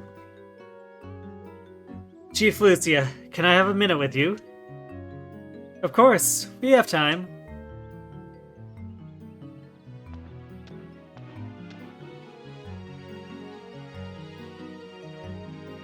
It's taking longer than it should to convince the Council to sign the treaty. We can't act on anything right away. The Council with secret connections to Harmonia was forced to resign. As for the treaty, the Council meticulously weighs the pros and cons of every decision. It takes them forever to act. Alas, I'm starting to see how it is in your world. I think it's the same for both of us. Maybe we should maintain the status quo. We shouldn't change our relationship right now. Hasty changes aren't always good in the long run. That is a good idea. I don't think I can change my beliefs overnight. That's true. Who will we fight if we give no more Iron Head, or who will we fight if we have no more Iron Heads to give us trouble? I'll be happy to provide something to amuse you. Ah! Chris, there's no way of knowing where we'll meet again. It may be at a treaty signing ceremony or on the battlefield. For now, let us respect each other's viewpoints and see how it goes. We can't expect to forge a close bond right away. You are a realist. You have to be tough to survive, whether it be on the streets of Zexen or in the plains of the Grasslands. The Firebringer have disbanded. I'll be reinstalled as the commander of the Zexen Knights. And you'll resume your position as chief of the Karai clan, right? That's the only way. Hey, Kirby. I look forward to meeting you again, perhaps on the battleground. Same here.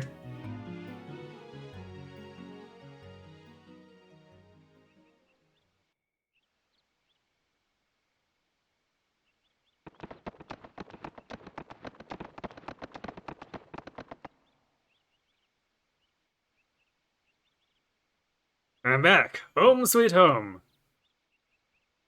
Boris, you always say that. Well, don't you agree with me? It's been only a few months, but it felt longer.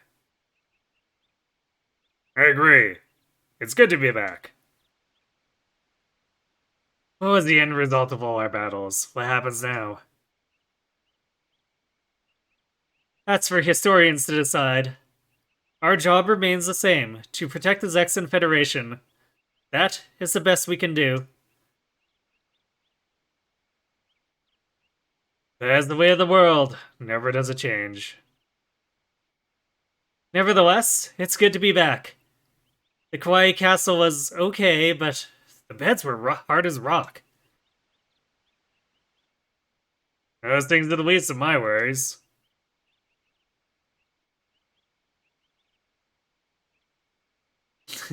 Let me remind you, sir, that Lady Chris was born with a silver spoon in her mouth. She's used to more comfort and luxury.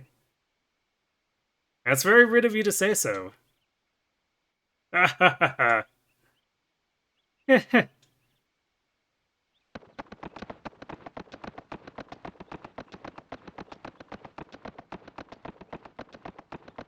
That rascal Louis.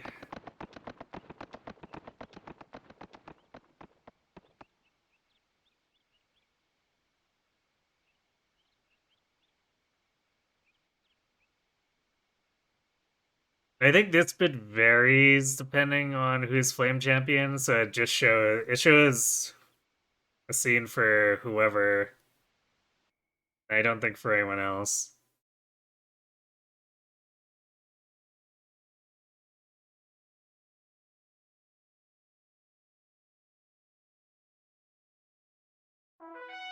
And I don't remember what the other scenes are either.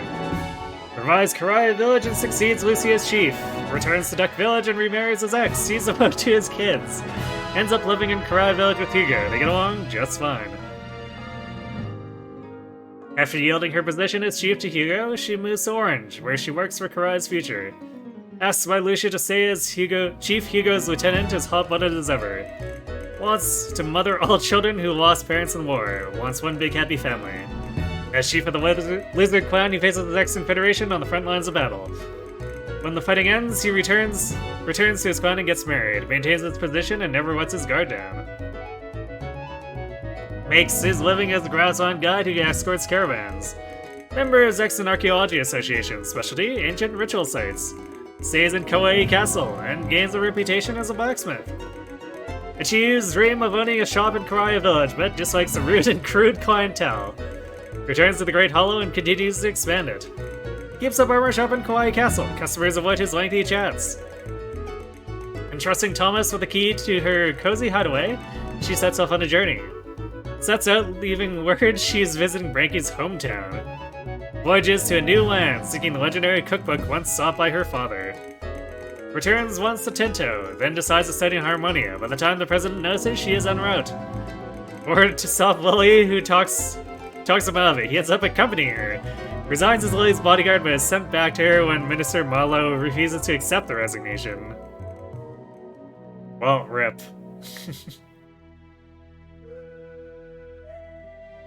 He's not allowed to quit. Tells Yoon the battle is over. Vows to fulfill Yoon's wishes. Serves as an attendant and is eventually knighted. One of Chris's lieutenants, assistant leader of the Zexan Knights. True to his nickname, Iron Liu always gives 100%, active in Zexan Tinto border clashes. Returns to Ixay Village when war breaks out, he rejoins the Knights. Neither his sword nor his skills are rusty. Whereas his cavalry always leads the charge into the Zexan Tinto border clashes. Fiercely loyal to Chris, his cool-headed elf knight, this cool-headed elf knight is committed to Zexan service to the end. Hearing that evil is afoot once again, he sets off on a new journey. Asked to return many times, thoroughly ignored, she winds up helping Fred.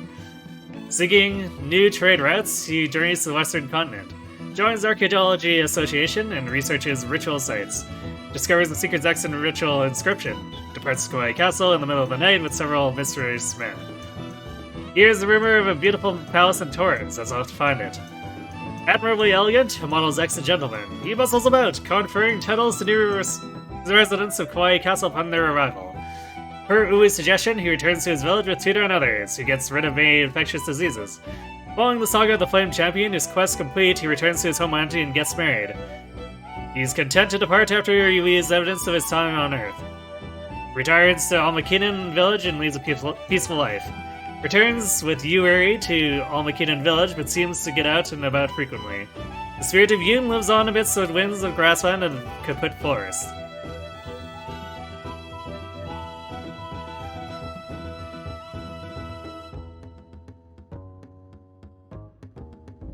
Thanks to Sasarai, he rejoins the SFDF.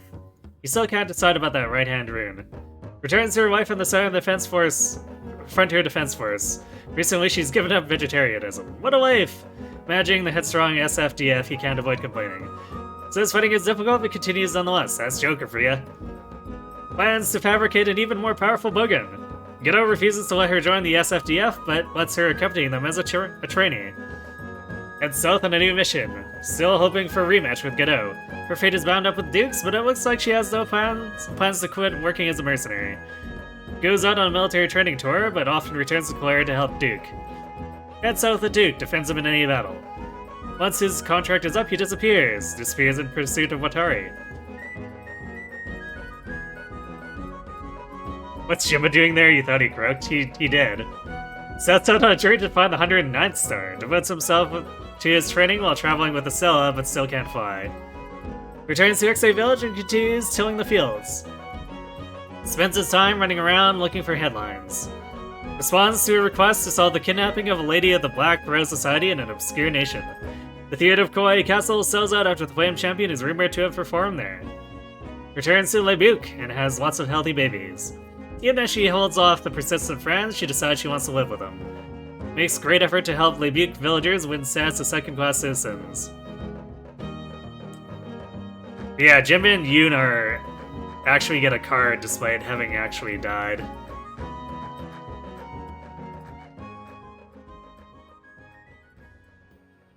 Aided by Salem, gains free trade zone status for Kawaii Castle. Still serves as Lord of the Castle. Still Thomas's assistant, he's devoted to Kawaii Castle's accounting. Constantly worries. As captain of the guard, she and her 3 subordinates, including Thomas, keep the peace of Kawaii Castle. As the population of Kawaii Castle increases, so do the pupils at his dojo, but Second Master Emily does the teaching. He boasts to the people of the castle that he's a great wizard who can show them how to win the War of Champions. The population of Kawaii something, blah blah. A busy warehouse keeper, he mistakenly hands over the wrong goods often. Hence the silent reading society sometimes holds meeting in deep basement of the castle. Everybody's doing fine. He goes back to traveling free as the breeze with Topo and Shaban. Protects Nami and Nay and Shaban. Dreams of owning a small theater. Not sure if she wants to pursue a career as a wandering minstrel or as a Kenpo master. Opens up a gymnastics school at Kawaii Castle and gains popularity with the kids. Sets off on a voyage to avenge a friend. Loses to his dad in a bath match. He then goes off to find materials with which to build a new bath. Melva gets hold of him and takes him back to Vinay Del Zexe, still running the ranch for the Kawaii Castle. Recently she's been holding horse races. Can't stand working as an appraiser either. That figures. Returns to Vinay Del Zexe with his father. The war having ended, she goes north with her family, hoping to fulfill her promise to Melville and Elliot someday. His ambition to become a treasure hunter like Melville's father is opposed by his own father. Well, Melville's dad really isn't the best role model, so there is that.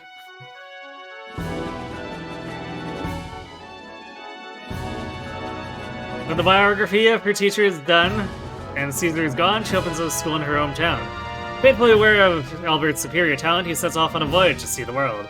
It's said that he serves bravely in Harmonia's army, but is also a strategist for a great power on another continent. Truth? To defeat a foe sought by the Star Dragon Sword, he goes on a voyage to the south. Whereabouts unknown. Finishes her military training prior to getting married. Returns to Orange. At the victory banquet, she announces she'll teleport everyone back to their hometowns. She and her guests teleport.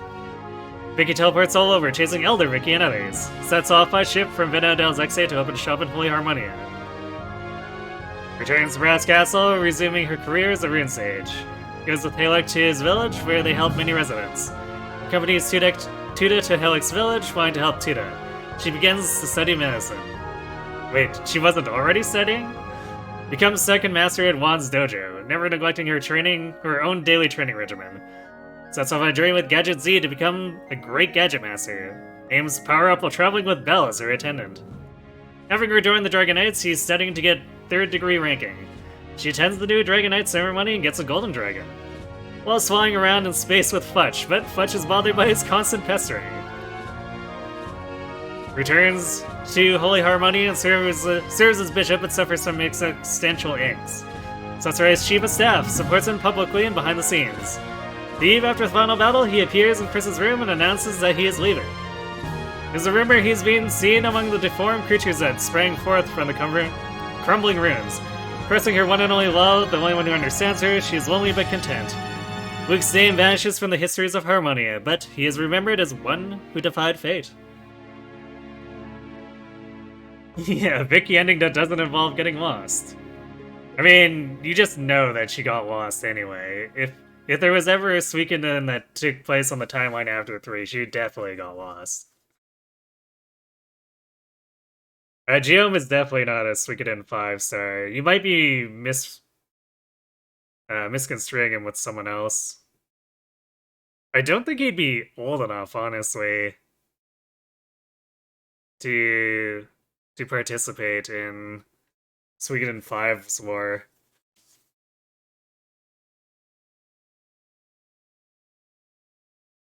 Because, like, 5 takes place leading up to Suikoden 2. And I don't remember how long it's been since George left Felena. But it's probably been at least, like, 5 years, so... There's, like, a 20-year gap between the end of 5 and Suikoden 3. So GM would be like 10. I guess maybe a little bit older. It's kind of hard to tell, but like the guy looks like he's 30-ish or so. Why are Uber, Sarah, and Luke there? Or as stars? Well, because of this. I said there's a chapter 6, and it's because we get Luke's perspective. Please hold your applause to the end. Yeah, more flames. Oh, it also shows the 5th one, even though we didn't actually talk to Kuroko to unlock it. The 5th flame, for whatever reason, is you just get to run around the castle as Kuroko. And you can't leave, so it's just like a silly little 10-minute sandboxing. Thanks for being the gremlin. So yeah, this is why the ending sequence is long if you do 108 stars, because you get a whole bunch of extra stuff here. Also, for some reason, Leknot looks a lot younger than she does in the first 2 games here. So, you're leaving. The time I've been waiting for has come. What if I stop you? You can't. Not with your imperfect gate rune. I have hatred towards the entire world, and you're no exception. Is this truly what you want?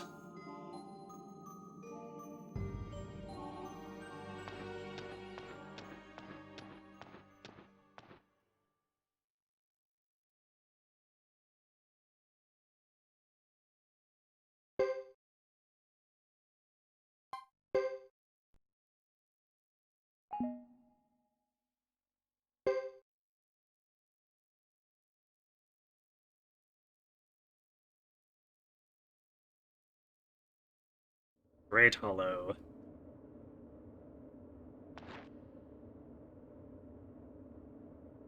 Shall we begin? Yeah. What is it? I hope you're not hesitating. If you quit after coming this far... What are you trying to say? What do you think? I think I'd be happy to take you on.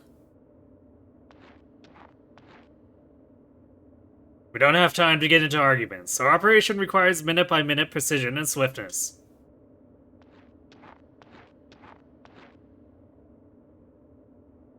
Don't mind me, Uber. I was just thinking about something. My decision stands. I will collect all 5 elemental runes and destroy this hideous true wind rune. This is the only way I can escape my fate, which is bound by the rune. Master Luke, I will follow your path.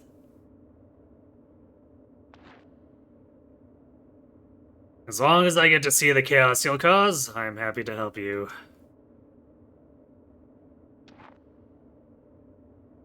Well then, shall we get started? This is the spark that ignites the flame of war.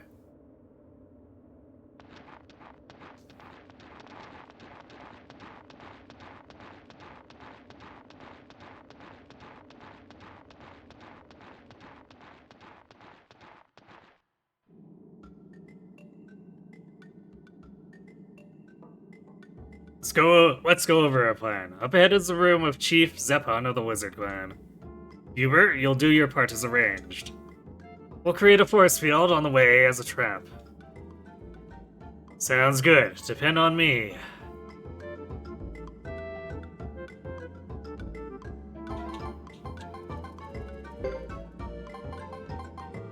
So yeah, we actually get to play as them, sort of. And everyone starts with like a whole bunch of more or less maxed out skills.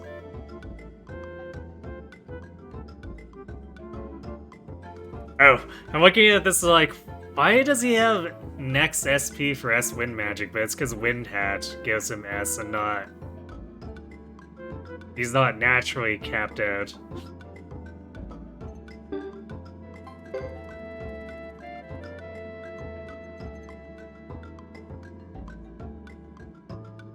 And Sarah is fully enraged. I guess for whatever reason she doesn't have a pale gate yet.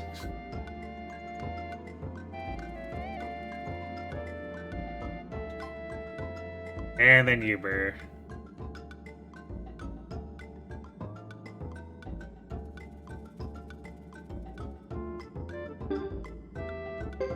So what does the description say for him? Mysterious black knight whose face has never been seen. Ah, doesn't look like much of a knight. He did in the previous games, but he's definitely not dressed as any kind of knight here.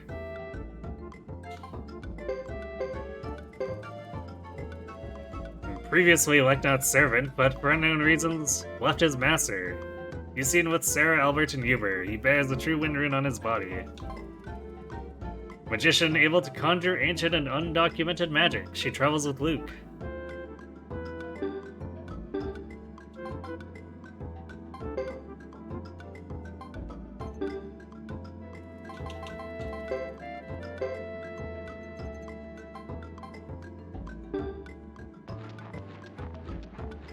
Wait, does Albert have anything? Ah, he has tutor. Of course he does.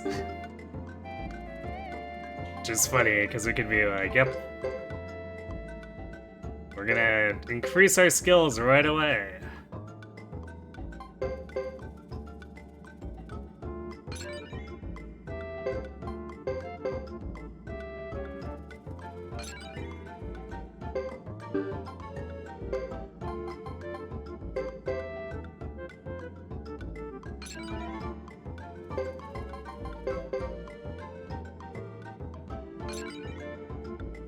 Look at this skill hacking. 2 S ranks.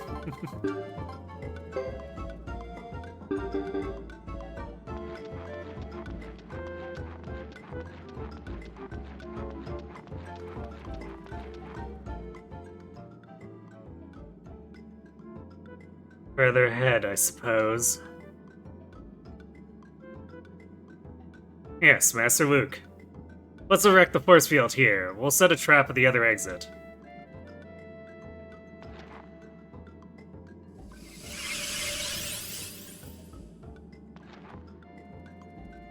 This should do it. Deceptive magic, isn't it? Now, all I have to do is go back to the first pathway. Yes, your pursuers will chase an illusion from here. Alright, I'll see you later. I have an old grudge to settle with Zepan, so this should be great.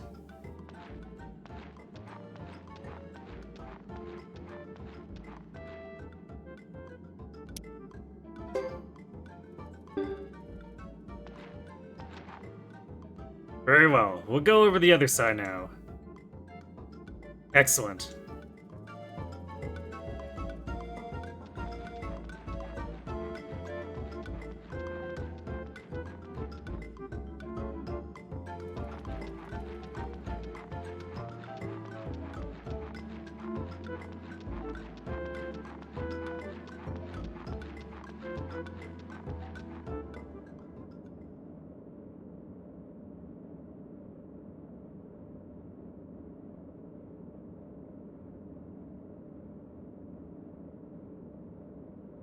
I didn't have time to make the force field illusion totally perfect, but it should convince them they're fighting knights for quite some time. We don't want to kill them. What we want are witnesses. True. Will this magic look like a real sword fight to them? Yes, but the wounds show, so please use only the wind spells and not the fire or the lightning.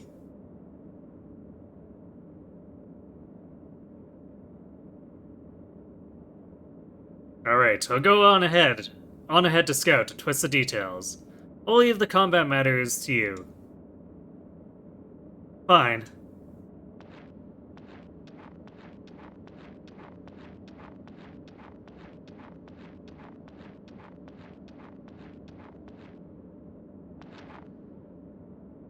Are you sure about this, Luke? I already said I've made up my mind, didn't I? Yes. Sarah, I think they're here. They are. I'm ready to do this, even if it does lead to all-out war.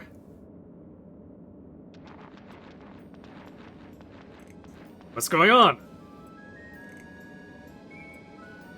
Ironheads, why are you here?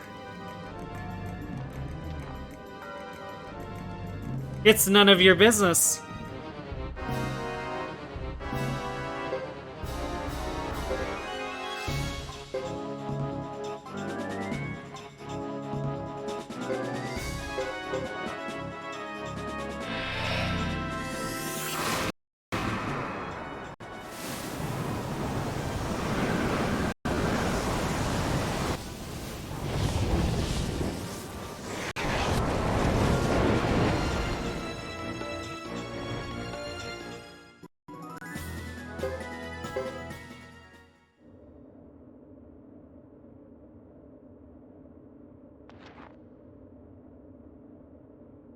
Shall we return now? No, not yet. These are just low-ranked soldiers. Let's wait for the commander to arrive. If you say so.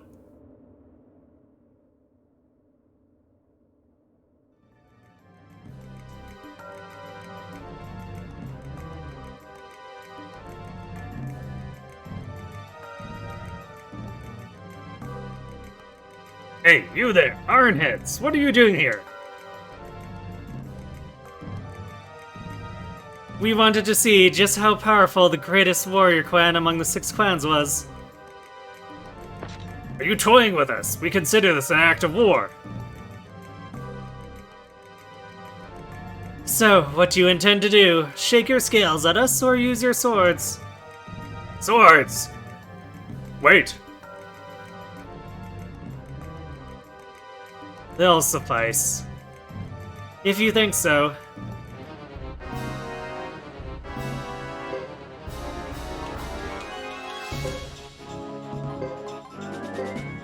So now we get to attack our own party from the other side.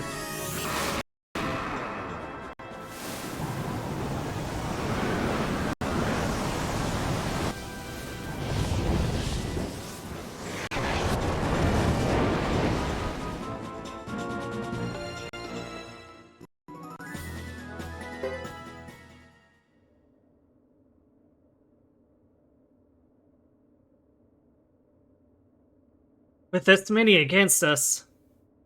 Ugh.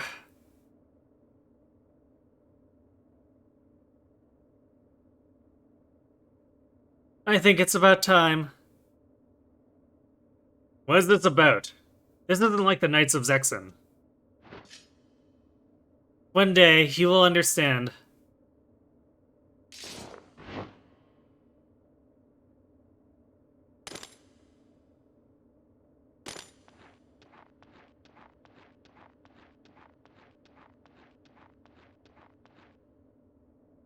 What the?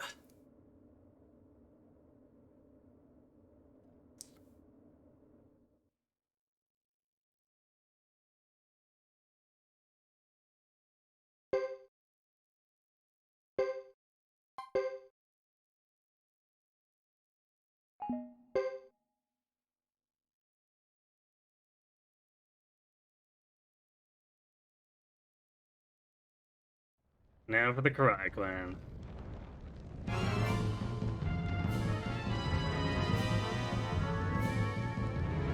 Where's Sarah? She was on her way here, but now we can't find her. I warned her not to try anything alone. Maybe she was repulsed by the smell of blood. I don't see why. I love it. I find it quite sweet.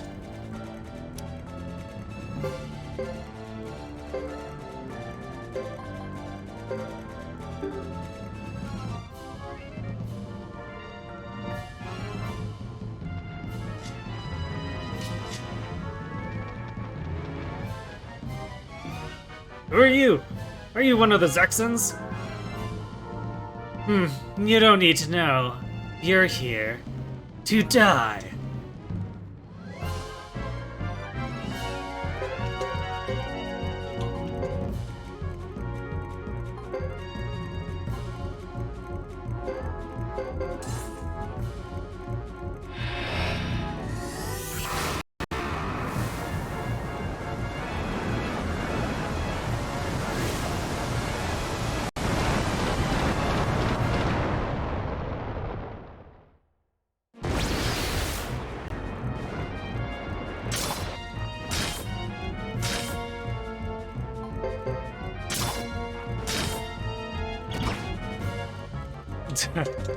Alright, Luke takes like no damage, but also he deals no damage in melee.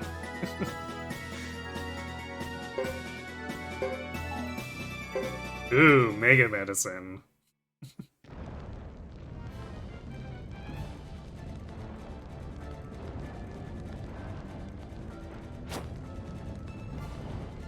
This'll do, I suppose. Almost complete. According to my calculations, the Zexon scouting squad should be arriving shortly. Call Sarah back. Good. I'll take care of this. You two head for the site.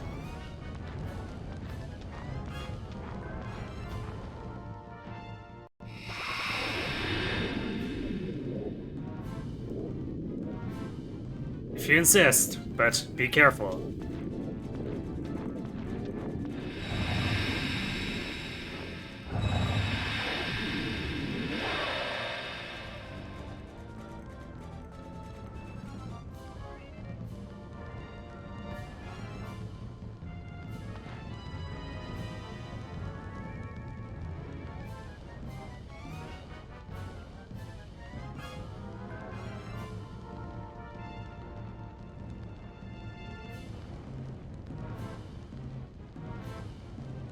Blades of War.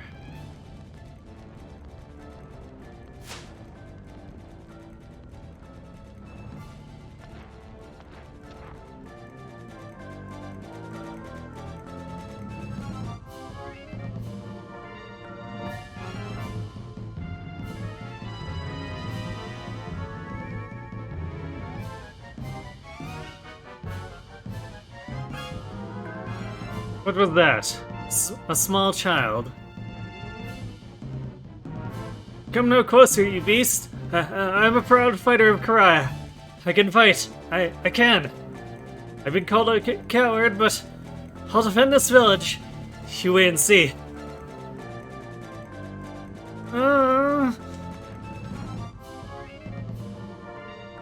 No, stay where you are.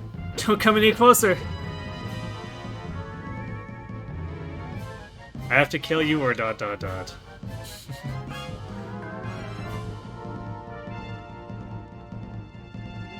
he actually? I think he actually does kill him if you choose it to.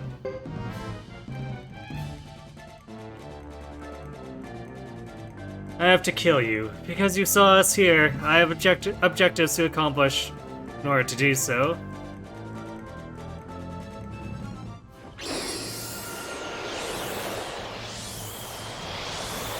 Whoa, hey, what?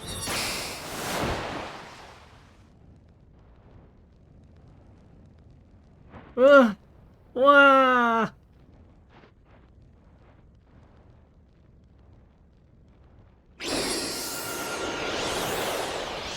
Call the need.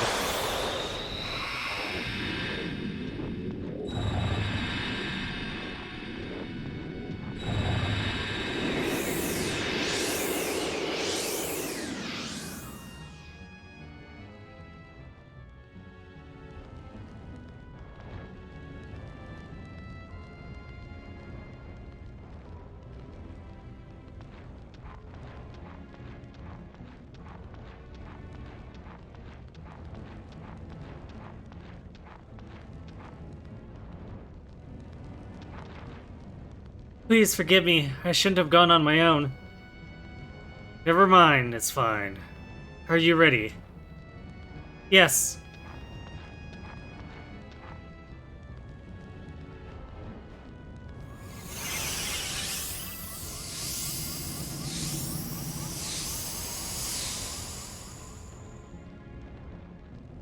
I hope you're right about the Zexon Knights coming this way. They will. The Lizard Clan's convinced the Zexon Knights murdered their chief. They'll attack the Knights at the truce negotiation. There are only a few knights coming. I've confirmed this. They'll be surrounded in the grasslands, cut off from the main army. Their military strategist is Salem Harris, The assistant commander.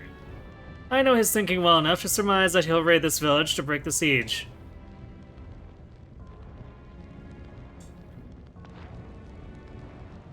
How can you be so sure? Reality flows from cause to effect, like a mathematical equation. Mortals can't comprehend this. They're pathetic. But you're different from... but you're different than all of them. My family, the Silverbergs, have worked hard for generations to put history on the right track, so to speak. Looks like you're right. Here they come.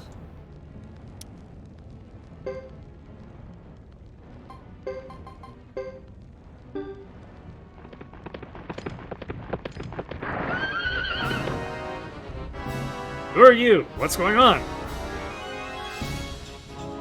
Who are you? Why not tell us your identity?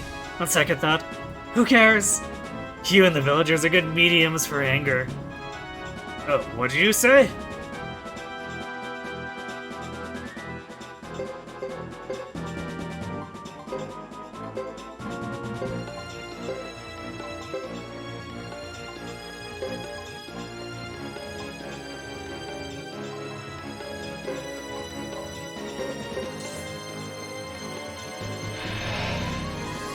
Massive overkill.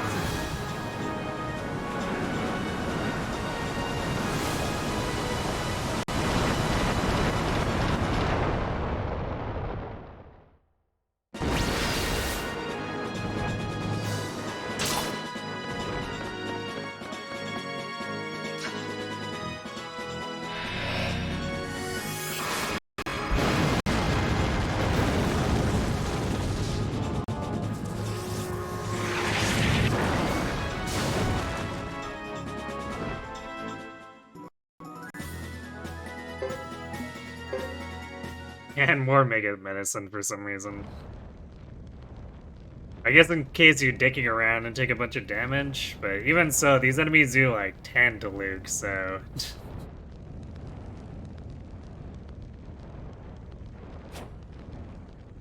This should do. Uh-huh. Casualties in the Karai clan and the Zexan Knights Advance Squad. Then... I finished installing the Force Field of Anger. The spell reacts to human emotion. It relies heavily on conditions at the time. Then, these are the optimum conditions, are they not? Yes, bloodshed is crucial. I find it disgraceful, but you seem to have a taste for it, Uber.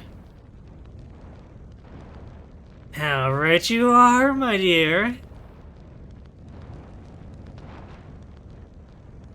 We should get back if we're done here. Less chance of discovery. Time is of the essence.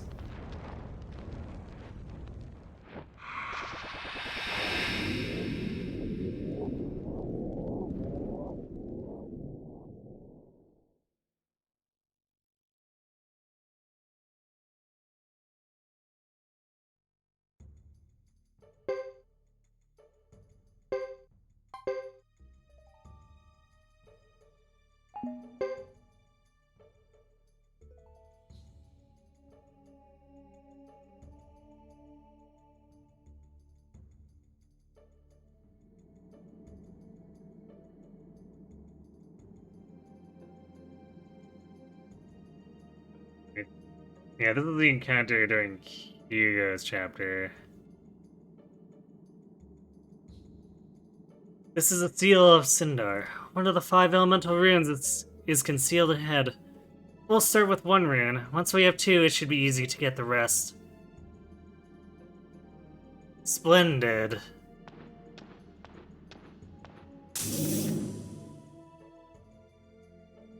Damn, it doesn't want to let me through.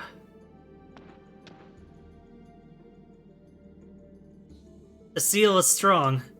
It consists of what the Sindars left, plus other later additions, which are neither Sindar nor Harmonian. This is very rare. Explain. In addition to the original seal, they've added a new one. They've hidden the keys somewhere else. This could be the Grasslands' way of doing things.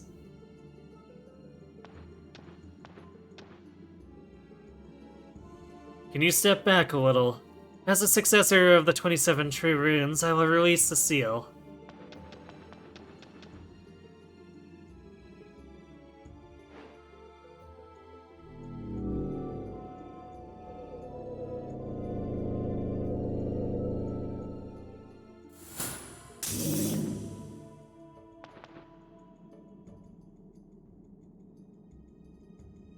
So, the protection cannot be overcome.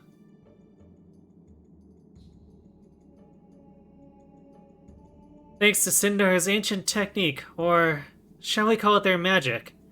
Most impressive. Don't give up, even if you risk destroying it. Let's not be hasty. We have plenty of other things to do in the meantime. It shouldn't be taking so long. Let's just take what we need and go. That will get us nothing but chaos. That is not what we want. Chaos would suit me just fine.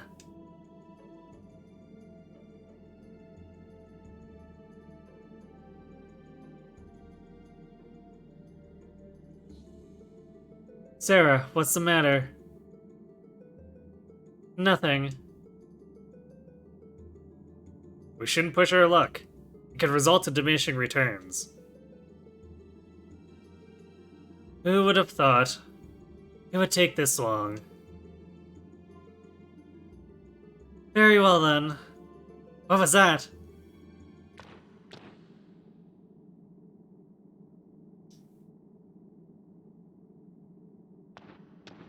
What are you doing? You don't look like simple travelers.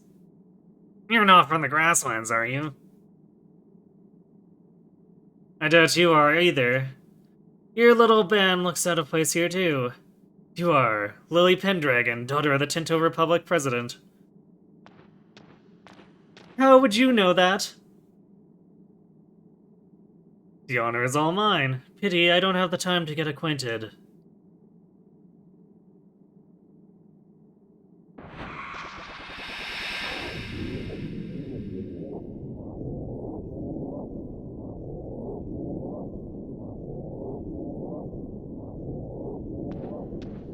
We stalled long enough. Say goodbye. I'm ready. I'd like to add another element of style to our exit. It won't take but a moment. See that it doesn't. But, of course.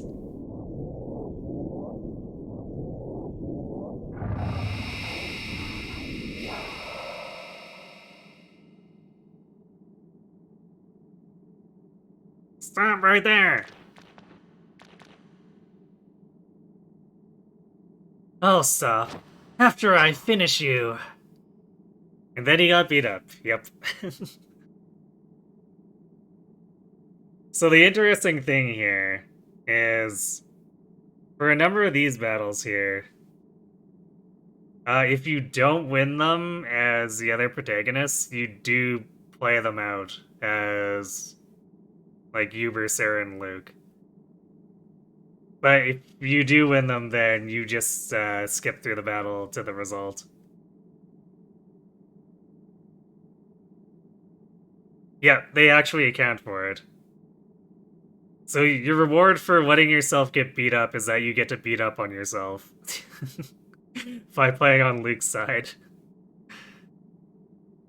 Which is why, if you go think back to the one where we blew up Godot's team, if I'd won that with Godot's team, we wouldn't have been allowed to attack them with Luke and Sarah.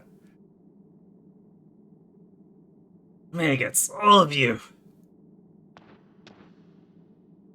Say goodbye to this world.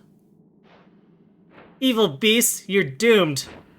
I'd say you're doomed from birth with a face like that. Wretched brats.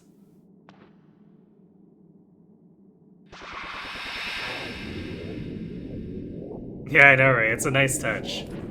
Now what?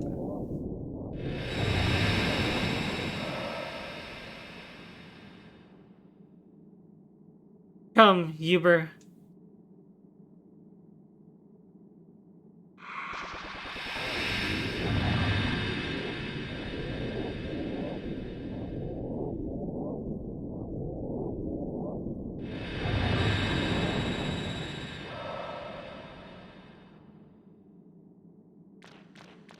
Stop!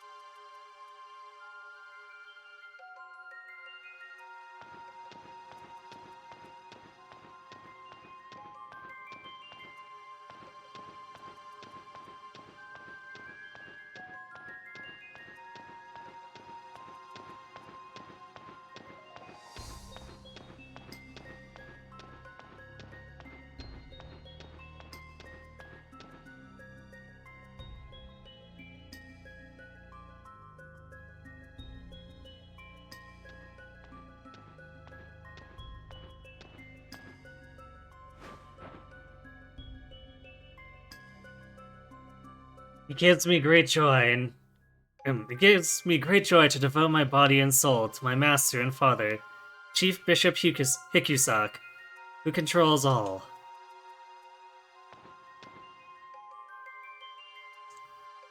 I have been instructed by Chief Bishop Hikusak to appoint you as bishop. I am honored. Rise, Bishop. Blessings to you from the Circle Rune.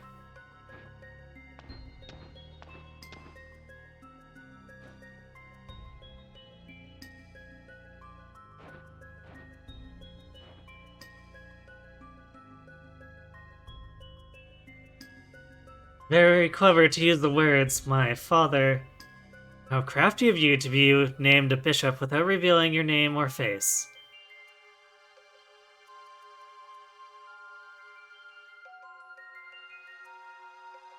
Forgive my grandiloquence, but it is how I feel.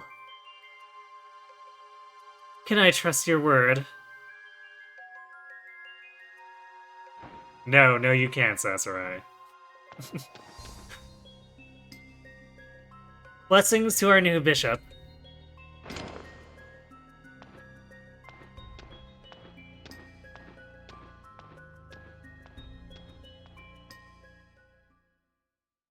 Unfortunately, we don't get much more of, like, Harmonia beyond that kind of stuff here. I'd be very curious as to what Hikisak was thinking. Because Luke basically completely played him. We never expected an honorable bishop to come to a remote town like ours. I'm afraid we didn't have enough time to prepare for your visit. Please feel free to use this room. Your service is greatly appreciated.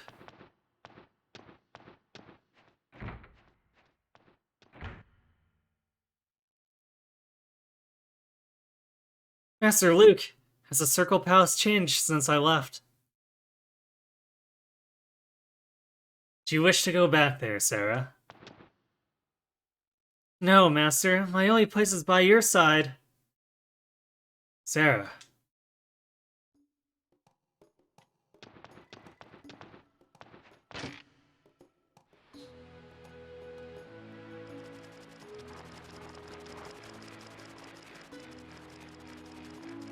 I think we go out to discover the fighting over here.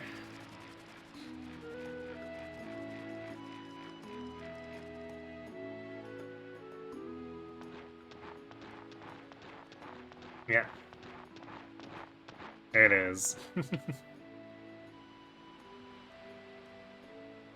We have orders from the regular army not to let unidentified people in. A regular army? You mean from Harmonia? What are you, a guard dog? What'd you say?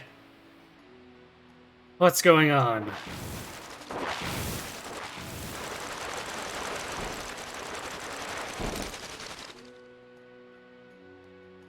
Greetings, Bishop. I spotted these suspicious-looking characters and was about to run them off.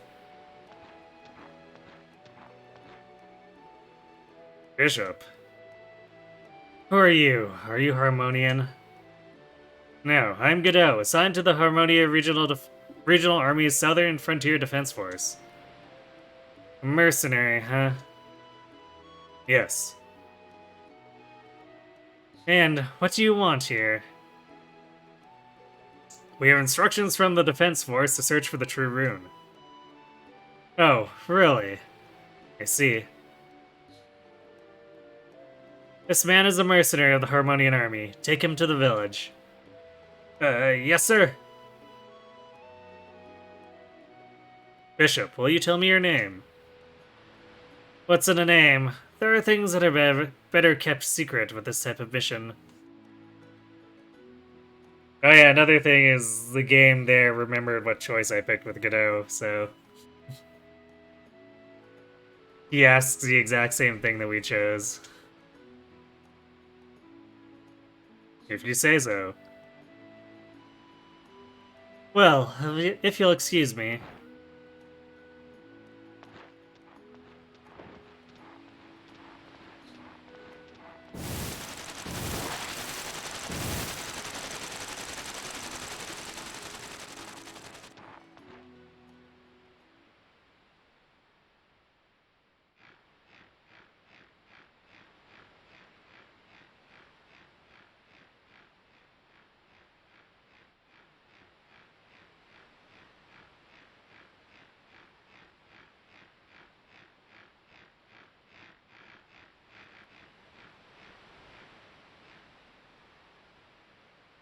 And the creaking from those mats would be super unsettling at those heights.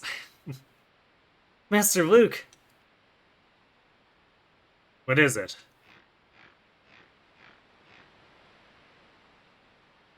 I'll have a mentor trainer get ready. Please proceed when he's here. I will, thanks. I'm quite exhausted from traveling to the Crystal Valley and back.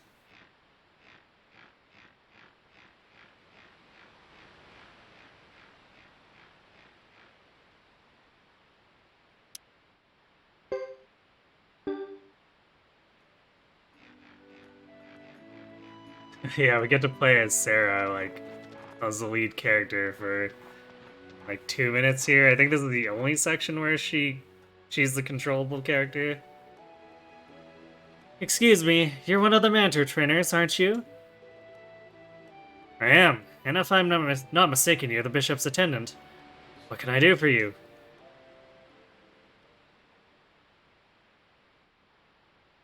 Could you ready yourself, please? Certainly. I'll get the mentors ready too. Thank you. Excuse me, ma'am. Yes. I have a favor to ask you. Yes. Could you ask the bishop to consider making the people of Lebuc second-class citizens?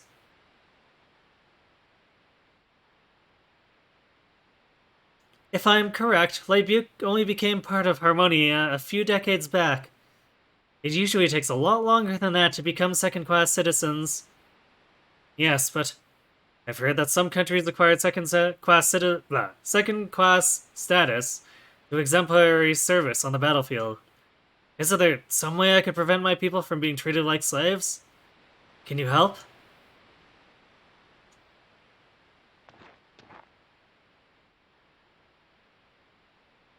This place feels like a prison for you, doesn't it?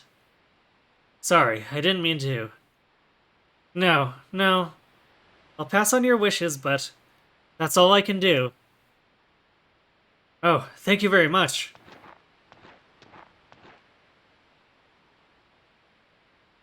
In my view, you are the ones who are actually free.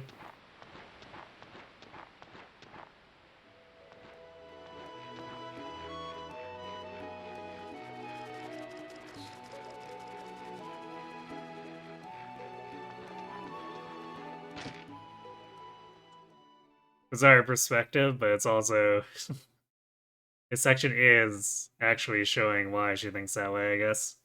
All preparations are complete. Could I have some time? Something on your mind? Yes. Time flows toward the end of the world. Can you see it? The end of this world. Yes, the end of the future. Don't you see? I'm not powerful enough, I guess. Master Luke, you can see that? I don't see it, but the true Wind Rune remembers it. Really?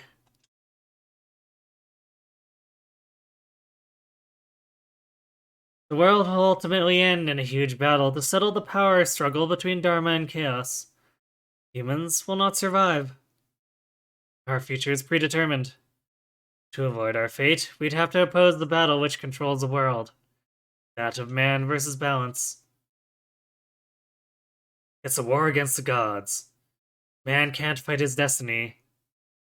This is the end, known by the true Wind Rune. The desired end. How could you know the future? This world is one of several million worlds that exist. This battle has been fought many thousands of times. But Master, you want to change the future, our destiny. Others would find this act unforgivable. 1 million people will die. I know extreme death, but I still don't have the courage. Master Luke, if you want to carry out your wish, I will follow you. Include me in the millions of lives you take. I too will perish. As I trust you, I'll follow your path. This is my nature. Thank you, Sarah. What a twisted relationship. That's someone who obviously lacks manners. Shall I go after him? No, that's okay. I'm too tired. I can't handle any more distractions. Alright.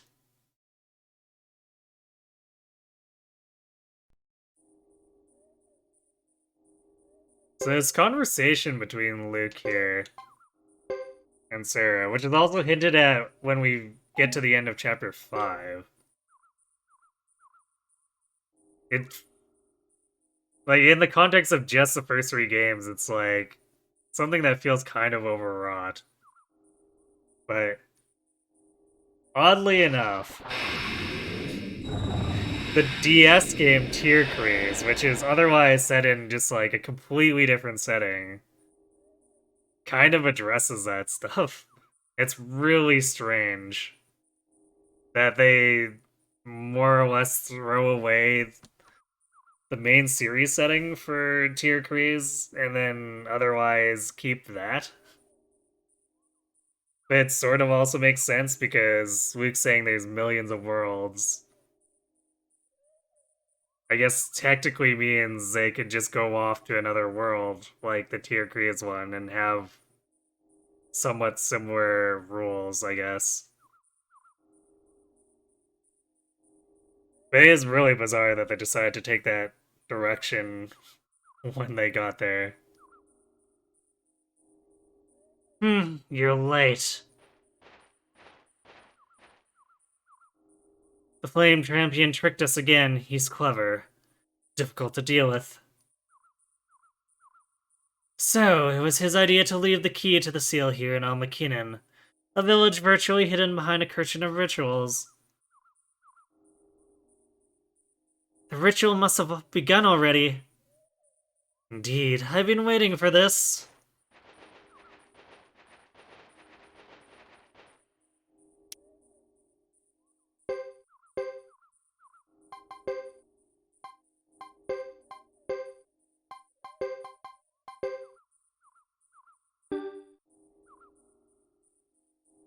Sounds like something they meant that might have been baked into the original 108 Star story they based the series on. You know what? Maybe. Never considered that was the kind of thing that they were or that might have been in the original novel. Because I'm not really familiar with the novel either. Almost makes me want to go find it and read it now. Yoon! This is not Zexen or Holy Harmonia. The Grasslanders have their own ways.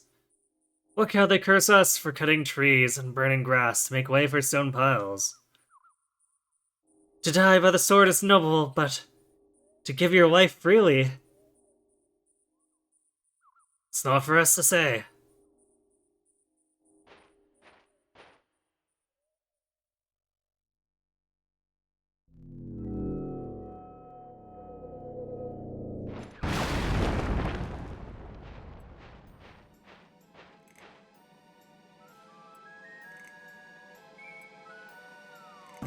I fully agree with the lady. I'd advise you to stop the ritual. I'll release the seal of the true water rune. You! I saw you not too long ago. I told you I knew where the village was. Disgraceful intruders! You defile this sacred place. Leave this instant. Why now? On guard.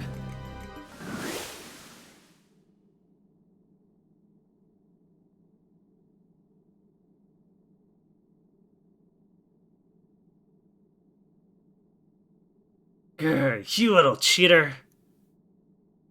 I don't know who you are, but I won't let you go near Yoon. She'll be dead after the ritual anyway. What difference does it make? Shut up. Oh, brother.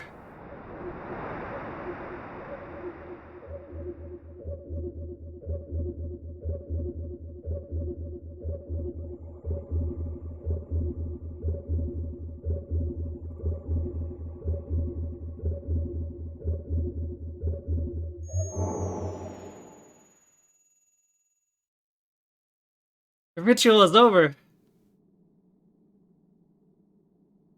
We shouldn't have taken so long. The seal has been released. The true water rune is gone. With the water seal, I imagine. That's fine. There's another seal left. We'll still manage if we can get that one. You say everything is determined by the will of balance. If you're thinking of destiny, then you're wrong. That girl sacrificed her life to secure the seal and keep the rune from falling into my hands. We'll have to fight this.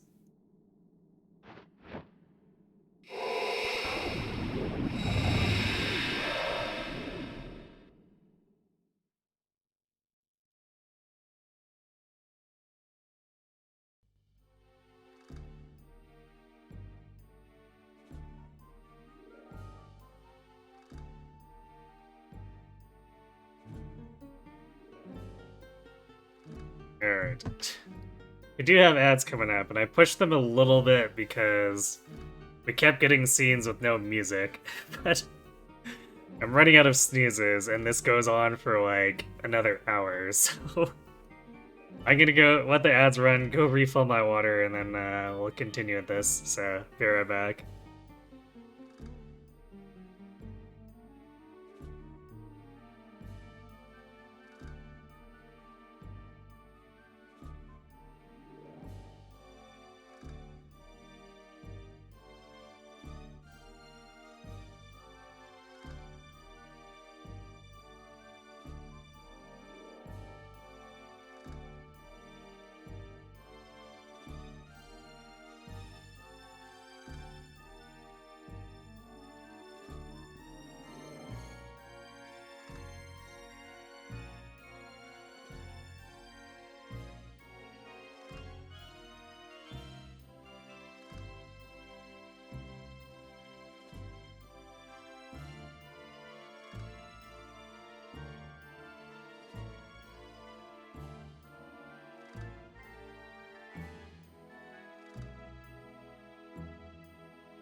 Alright.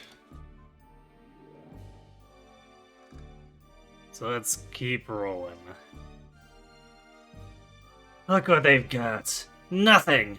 The seal of the fire rune was a fake. The seal of the water rune disappeared before we could take it. Shall we delay the Harmonian main army's invasion? No, we won't alter the schedule. The temple will realize our plan sooner or later. We must carry out the whole plan before then. Time is running short. But if we miss this chance, we'll never be able to collect all 5 true runes. Are we really that short on time? I'm not as patient as you. Actually, a weird flip here, considering Uber was, wanting to bust down the door in the ancient highway.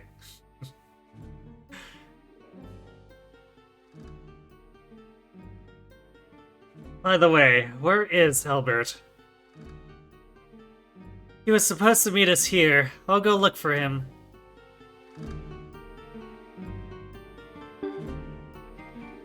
Of course, Sarah says that, but, you know, Luke's actually going.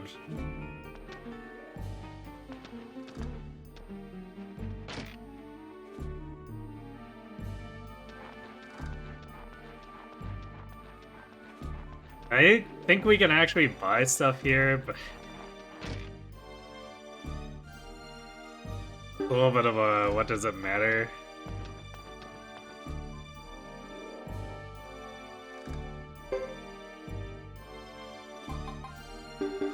But of course, we don't have a ton of punch, so doing any forging just costs all of it.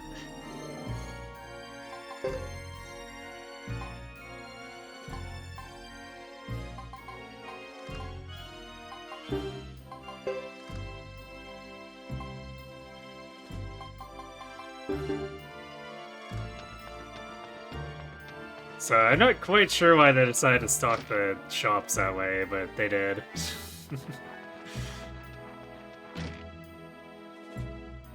Make sure are the runes different?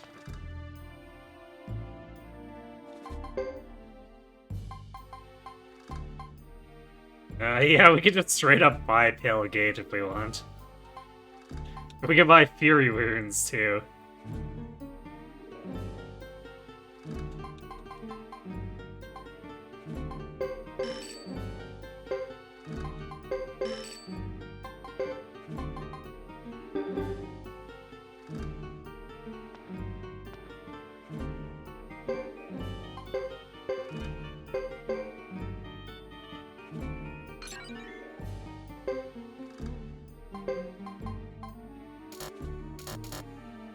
Oh, what?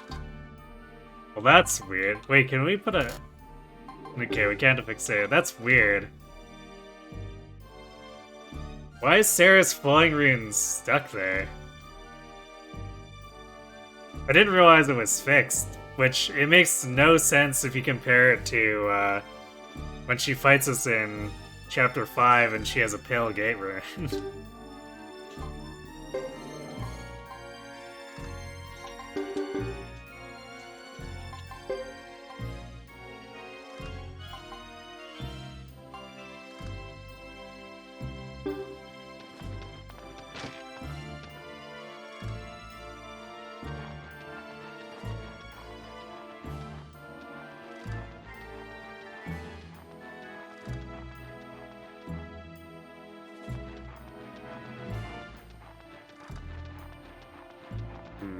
Actually, I don't remember where Albert is. Maybe we have to try leaving.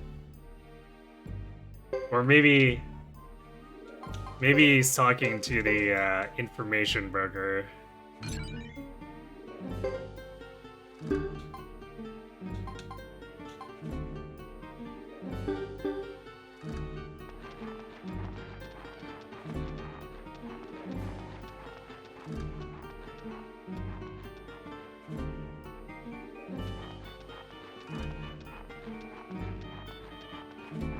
Let's see.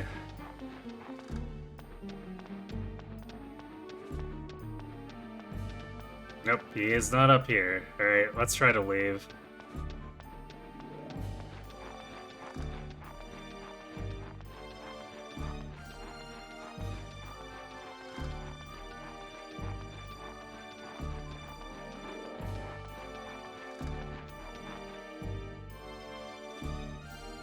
We must wait for Albert in this town.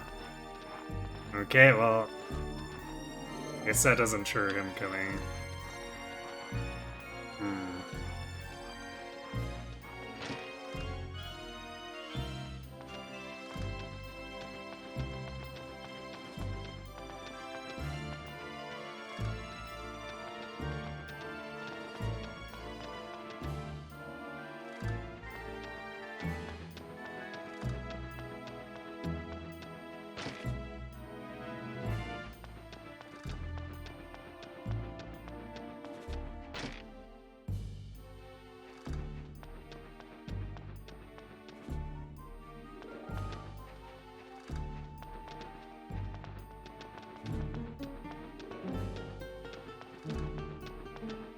Not in the bar either.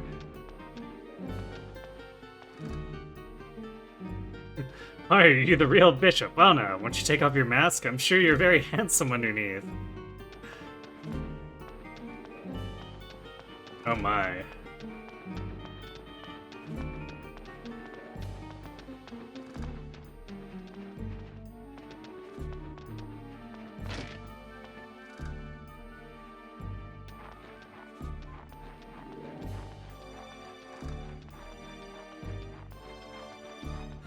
Let's try talking to the broker, I guess.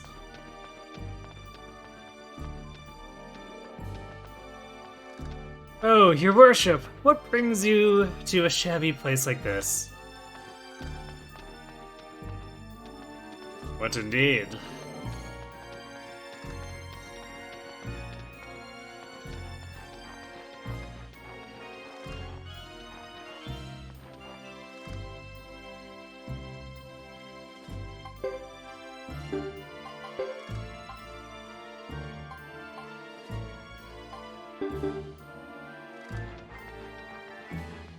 Could be in the trade shop, I guess. No, hey, Mike's here. Well met, your worship. My name is Leonard. I'm just a petty arms salesman, but I hope you remember me. Ah, he's lying about his name, I guess. Your worship, do you want to engage in trade?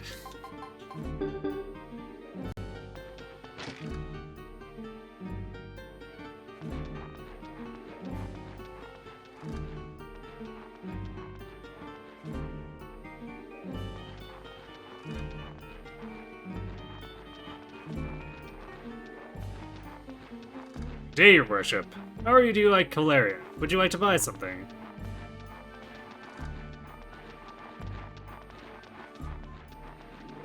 But apparently he's not actually selling.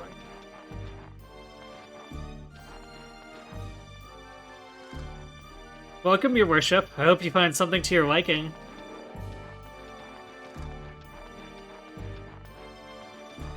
Hortez. You have an unusual face. How very rude of you, Hortez.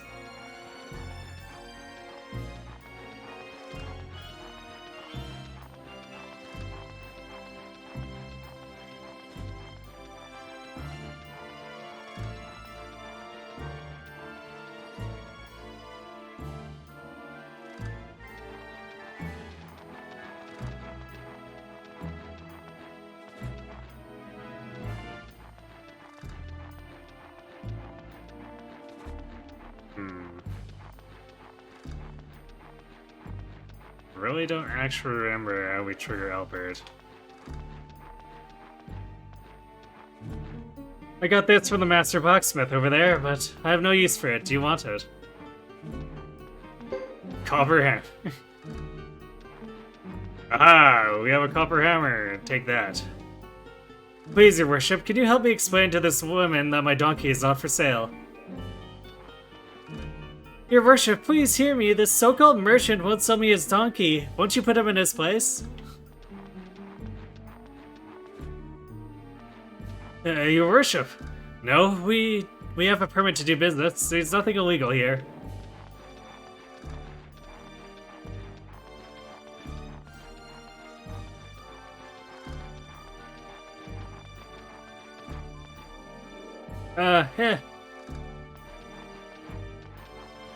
Your worship, won't you have some nutritious and fortifying deep-fried troll lizard? Welcome, this is fruit straight from Highland. Have you ever been to Highland, your worship?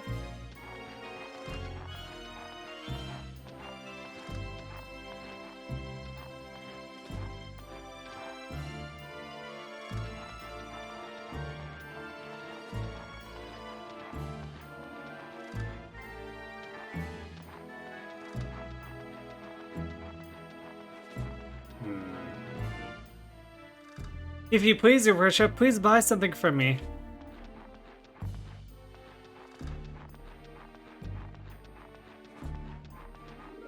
Wonder if it's a very specific person or something.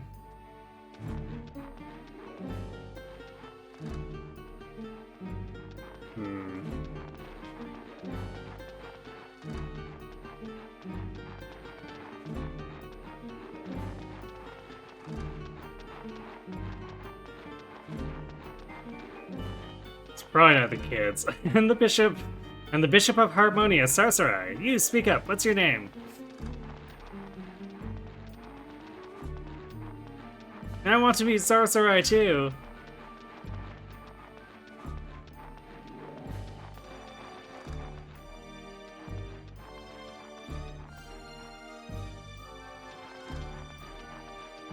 I think we talked to everyone here. It's weird.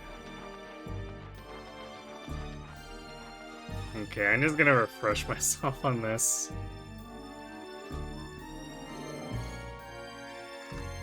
I don't remember it being particularly involved, though.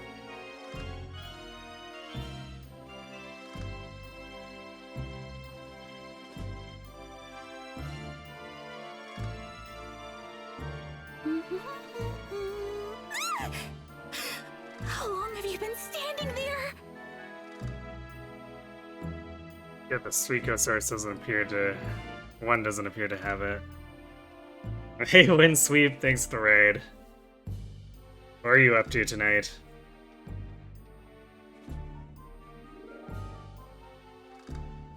I'm being helpful! Hey, Micah. Thanks for the protection. Your favorite Suikoden game? Nice, don't see too many where 3 is their favorite. Didn't realize, too.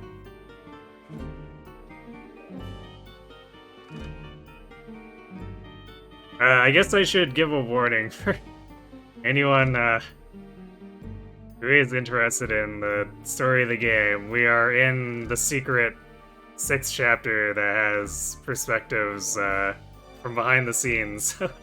It might be slightly spoilery.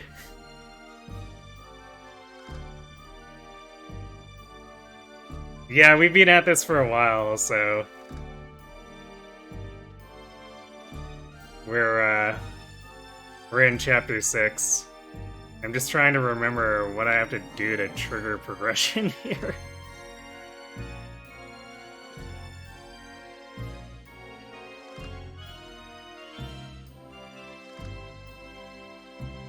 Wow, why does no one document chapter 6?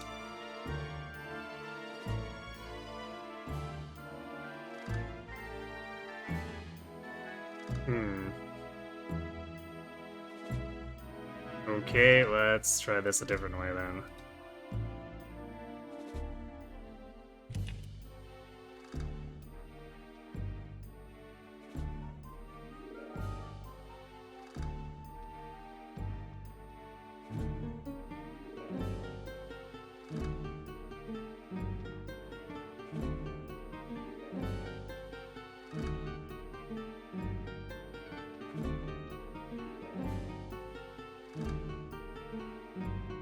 No, I guess it's technically not a chapter 6 thing. Like, we are doing this during other people's chapters about the same timeline, but still. This does make it annoying to actually find information.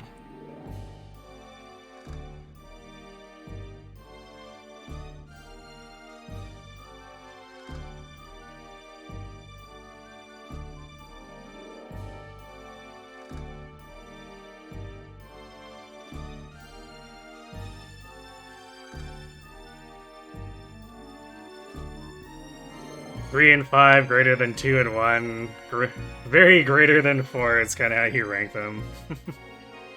Makes sense.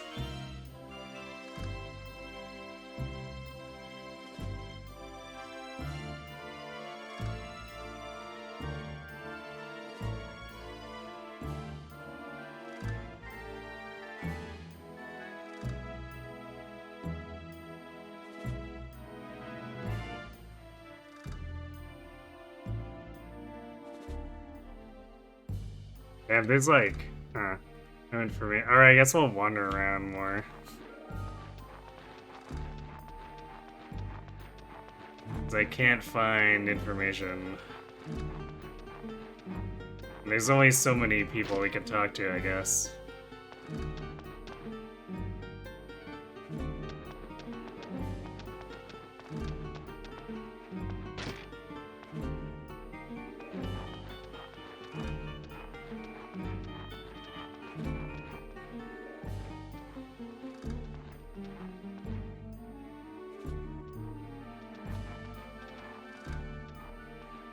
Well, this person's actually talking about Albert, though.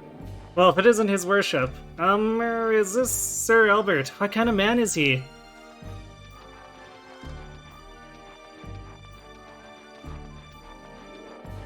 You remember this being pretty straightforward.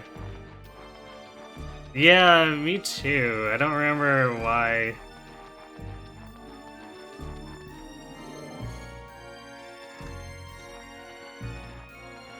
I can't find the trigger, because we've talked to like half the town at this point. Do you remember who we have to talk to? Or where the trigger zone might be?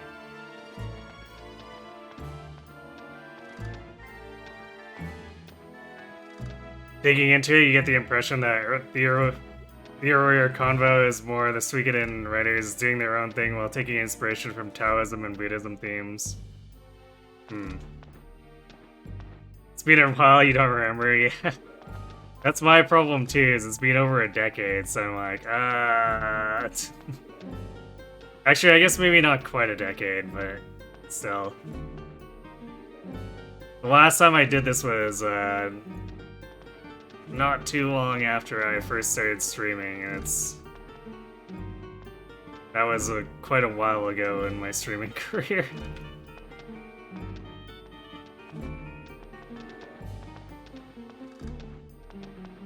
Yeah, most of these guys are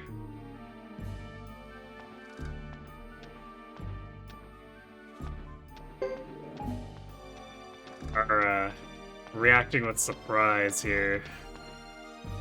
So definitely not like actual progression moment stuff.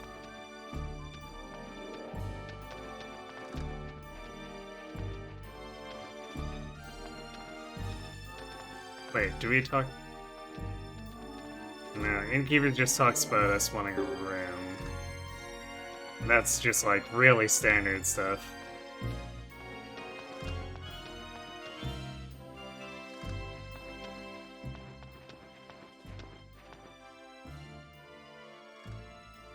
Oh, I guess we had to dick around for a bit and come back to the room for him to show up. Strange. I'm surprised you're late. You're usually so punctual. Sorry, But I stumbled upon some very intriguing information. Information? Yes, I was with Bishop Sasarai's unit en route to invade Shisha village when I heard a rumor that a boy calling himself the Flame Champion turned up after I left the village. Chisha village? The regular army had problems with that measly little village. What's going on? It was just a scouting squad, so you couldn't really expect more of them. Anyway, what about that boy who called himself the Flame Champion? There was a cunning little brat with them, so it must be one of their tactics. One of our scouts said he saw them head for a mountain north of Chisha village. What do you mean?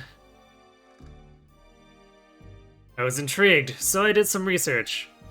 I found a report in the Harmonian Regular Army's records. They surveyed the Cinder Ruins at the time of the last invasion 50 years ago. Uwu, the head of the Firebringer at the time, was supposedly born in that area. Interesting. If the Cinder runes are there, and if we can get close enough, Sarah can tell us their exact location. Yes. Are we leaving right away? No, wait a moment. Might as well. Then I'll have someone get ready for you. Have I played Tactics? Yep. Did it after 4 last time we streamed this. Because as far as I'm concerned, the Tactics basically completely... Well, I guess not completely, but it's basically like the savings throw for 4. Because 4's story is so what? And Tactics basically takes a lot of things that was left dangling and either fixes them or expands them. So I feel like you kind of want to play it after 4. Otherwise, you're left with a pretty unsatisfactory story.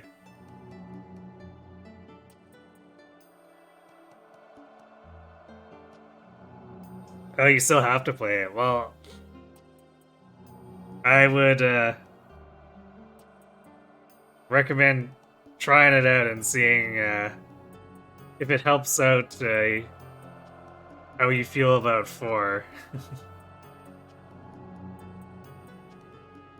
Are you saying the Flame Champion, who bears one of the 27 true runes, is here? Sarah, do you feel anything? No, but somehow...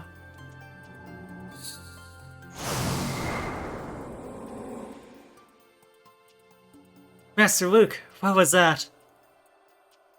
Yes, I felt it too. How could the true fire rune be here? How could it unseal itself? Could it be the successor? I don't know. Even then, we just have to take the rune. Let's hurry.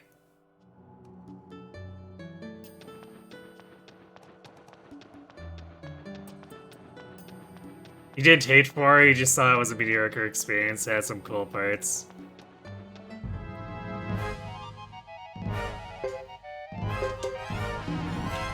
Fair enough.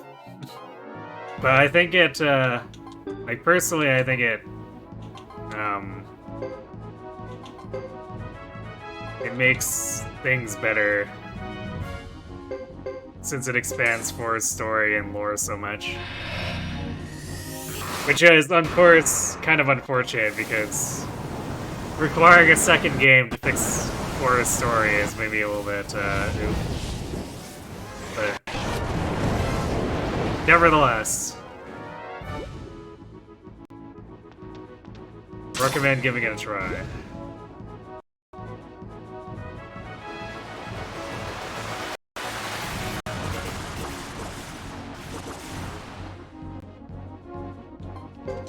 Oh, these enemies actually kind of hurt. Yeah, we'll be doing 4 next, and then Tactics. And then 5 after that.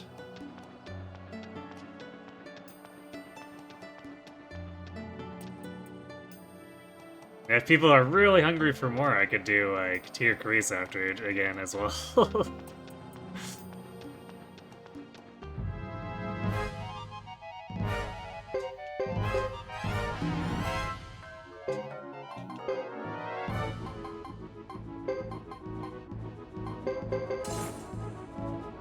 How do I rank the games? I have a more traditional view of it, I guess. I would probably put 2 and 5 about the same, and then 3 after that. And I'm not...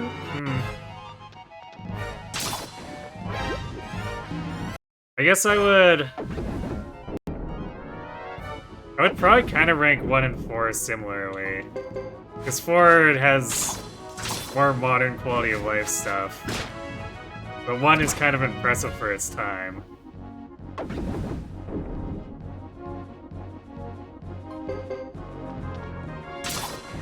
But one definitely has a lot of problems that made me really glad that they did an HD version of it.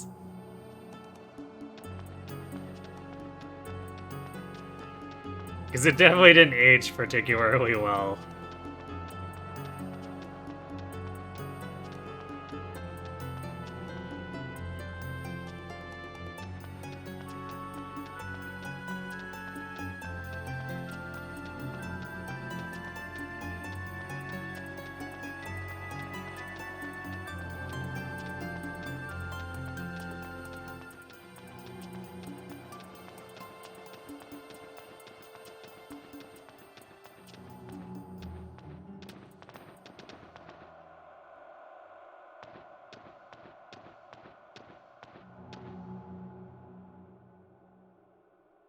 What can this be? A seal. This is another Sindar seal. It was refurbished at a later time. It looks like it was loosened. So, this is why a few minutes ago. Sarah, do it. As you wish.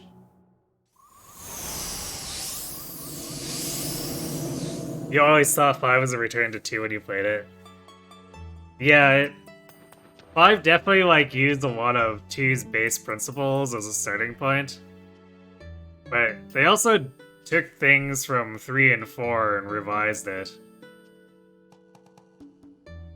Like the skill system, and then I guess sort of the attitude towards like naval stuff that 4 had. It's imported a little bit for some of the ship stuff with 5. You love George Prime. I do appreciate how much they expanded his character.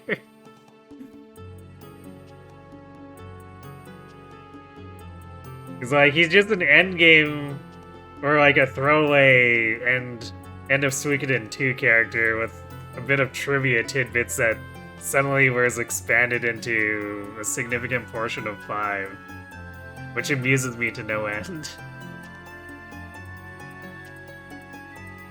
Hugo and Godot. Arena the Flame Champion of the Grasslands is now in my hand. I've solemnly acknowledged this. I was able to see evil heading for the rune in Almakinen. Let me use its power to defeat this evil. You call me evil? That's a serious accusation, Missy.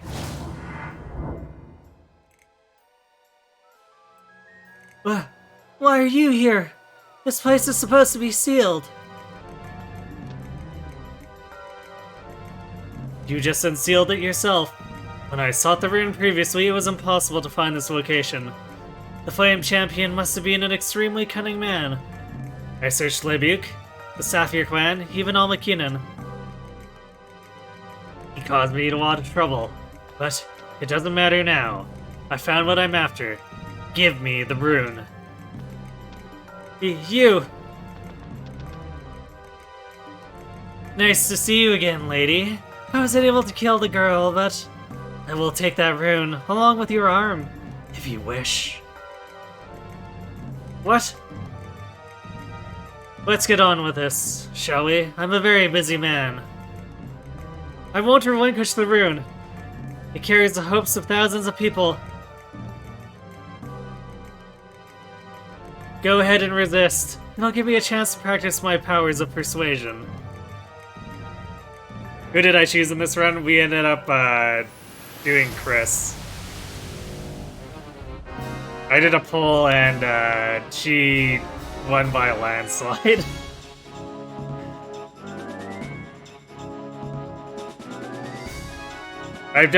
Previously I've done a personal run with Hugo way back in the day. But I've never done Godot as a Flame Champion. So one day, maybe. So, shall we get started, Flame Champion?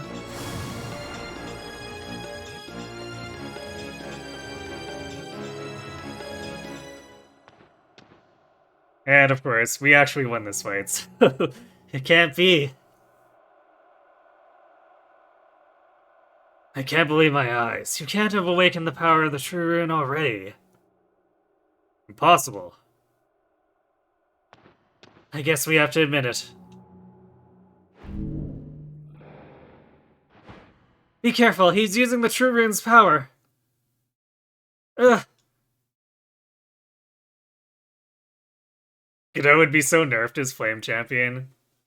Yeah, that's kind of the problem. Like, technically speaking, Godot is the best fire user on the team, but also he's just a much better lightning user.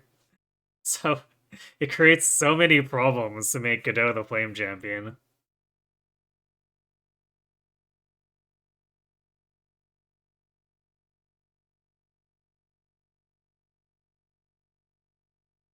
What was that? Was it the spirit of the last flame champion? It's just more futile resistance. Please, hold it there. The gate has just been opened.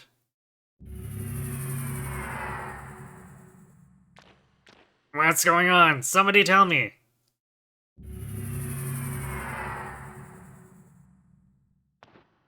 What's going on?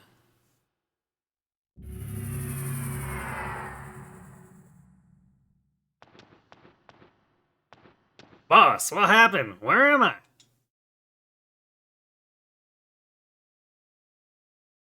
What's the DLC for Flame Champion Thomas? Maybe in the HD version. Thomas the Goat. Oh, you're a big Thomas fan, Windsweep? Then you'll be happy to hear that I trained up Thomas and took him to the final battle. We ran a meme team of Melville, Alanis, Thomas, and Cecile, and then threw in Rhett to complete the team.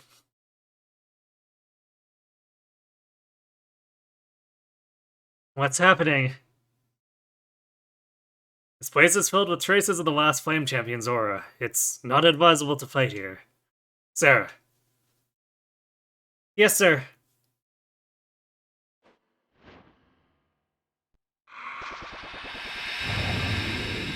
Why?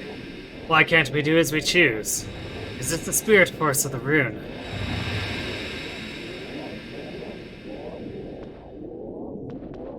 Stop! I will leave the rune with you for the time being, but I'll be back soon.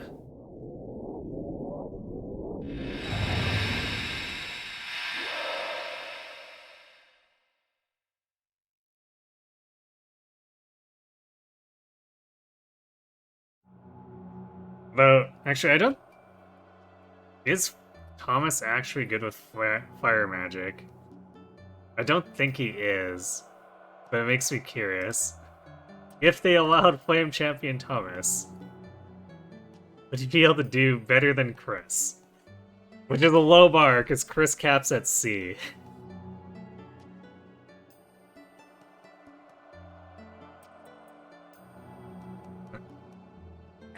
For some reason it wasn't letting me find. Apparently Thomas caps at B. So yes, Thomas would be a better Flame Champion than Chris.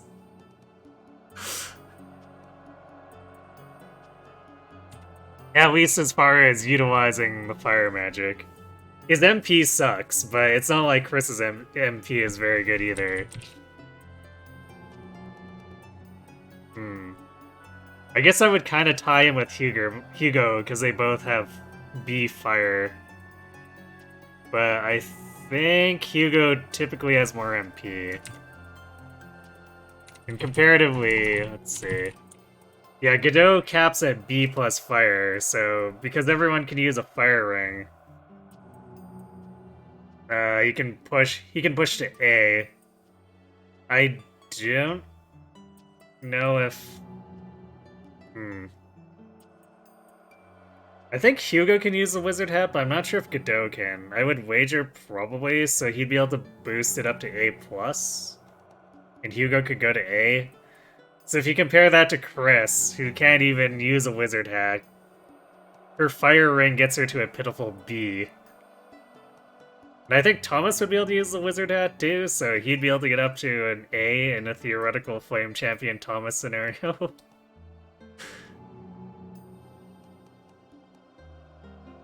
Have I played the visual novels with Nash? I have not. One of these days I want to. I'll have to see if there's like a fan patch for them, because I know they haven't been released in internationally at all, which throws a wrench into things. But I've seen sprites from the visual novel. There is a fan patch? Alright, I'll have to see if I can get it together or something at some point then. I've seen a number of sprites from it, and a lot of them are very adorable. How could we fail again? Damn it. Nevertheless, since the true fire rune has a new owner, the seal applied in the name of Uwu has weakened. Now that the seal in Almakinen has released... What if this doesn't work? I have an idea, but that female knight, her nature is a hero.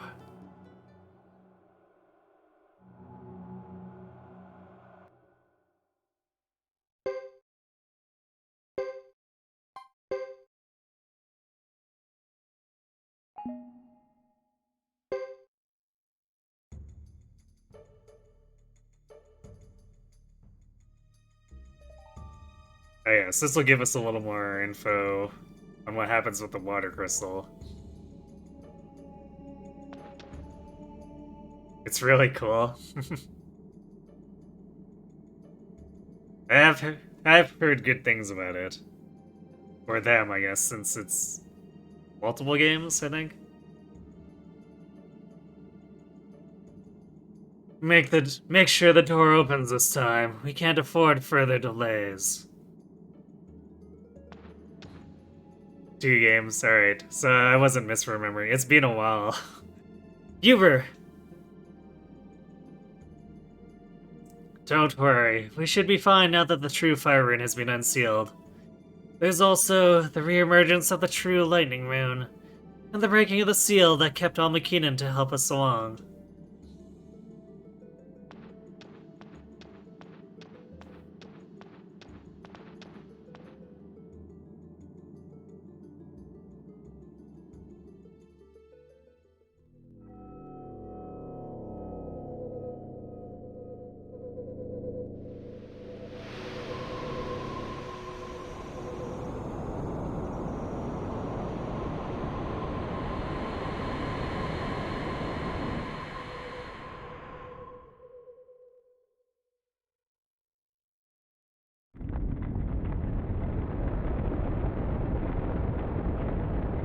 The door is opening.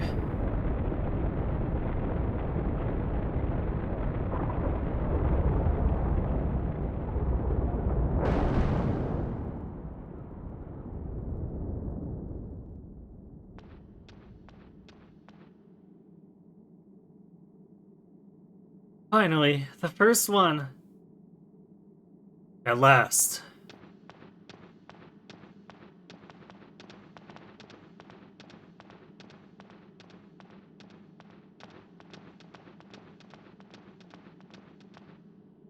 Luke was one of your favorite characters in the first 2 games. Seeing him play a big part in the third was really cool.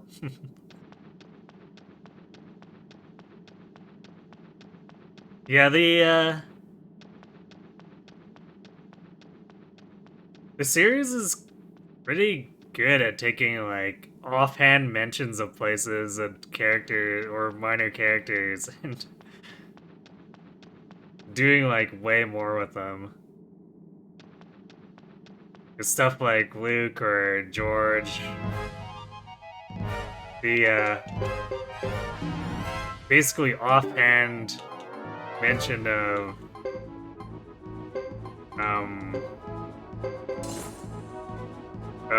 Joustin in the first game gets expanded into the entire second game.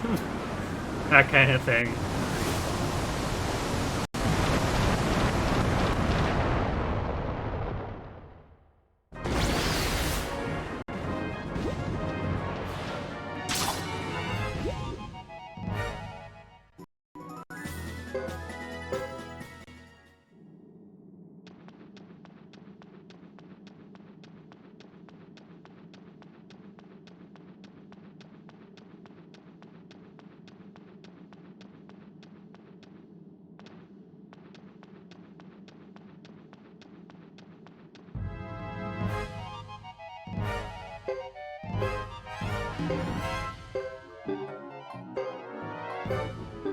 It's kind of funny that they make us do random encounters with Luke's team.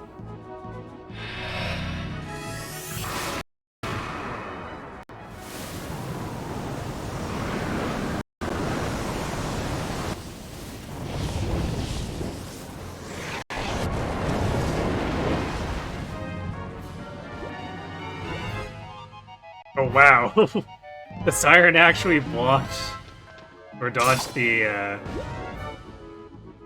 wind spell. I wonder what her evasion rate is, because I can't imagine too many enemies in the game have magic evade.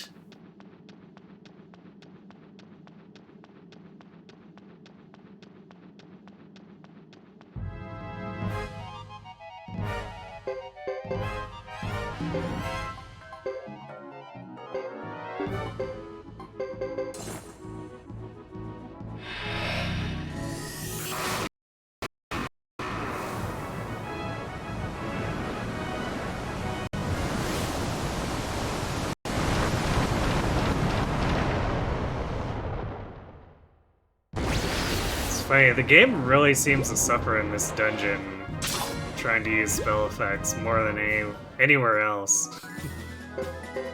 Not sure why.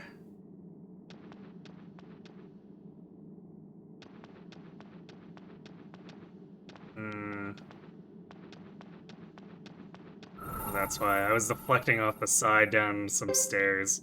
I'm like, what the heck is going on? I expect to have issues here, but it's not like we have a boss fight or anything.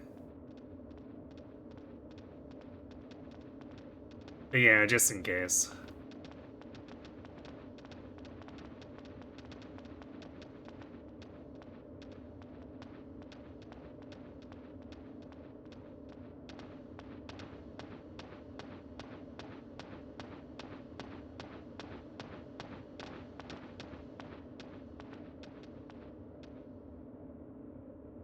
Huh? What is it, Sarah? It seems like someone has been following us. It's the successor to the true fire rune.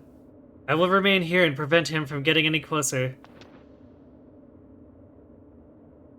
Alright, Sarah, but Do be careful. Your opponent's title may be new to him, but he has a true rune. I guess I don't have bothered to adjust the pronouns here for Chris. Hey Jarate, we done on the baddies yet? Yep. We finished the final boss, so now we're doing all the secret behind the scenes stuff with the sixth perspective. I guess I was calling it chapter 6 before, but it's like, it actually runs through all 5 of the other chapters. Just from Luke's point of view, basically.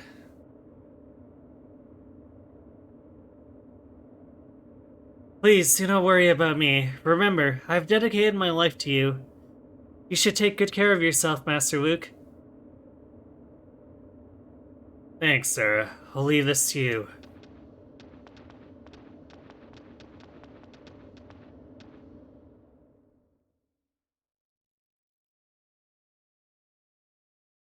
And there is a considerable amount of extra lore from this. We've already been going for almost 2 hours.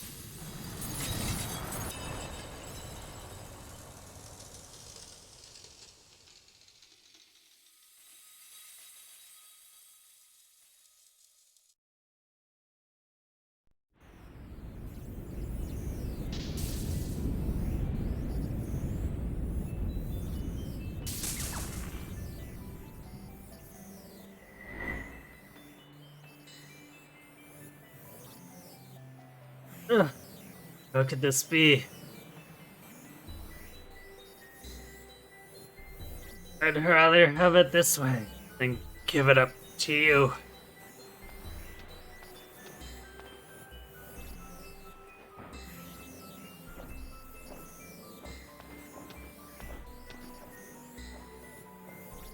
You're well aware of what happens when a rune goes out of control. You must have seen it 50 years ago. Did. Which is why I can't surrender the true rune to you. Are you sure? You, these ruins, the nearby area of the grasslands will be destroyed. So what? I have the spirits protecting me. Huh. Mere superstition.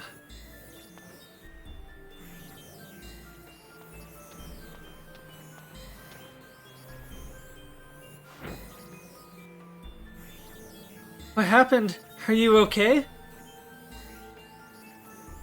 I'm fine, Sarah.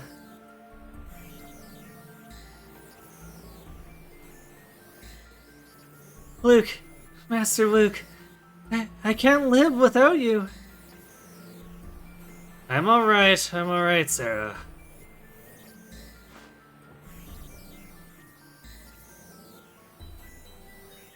This is getting complicated. I think we should back off at once. I agree. We'll get it later. You. Are you the bearer of the true wind rune, you are the bearer of the true wind rune, aren't you? The spirits have told me so. So? How long have you lived so far?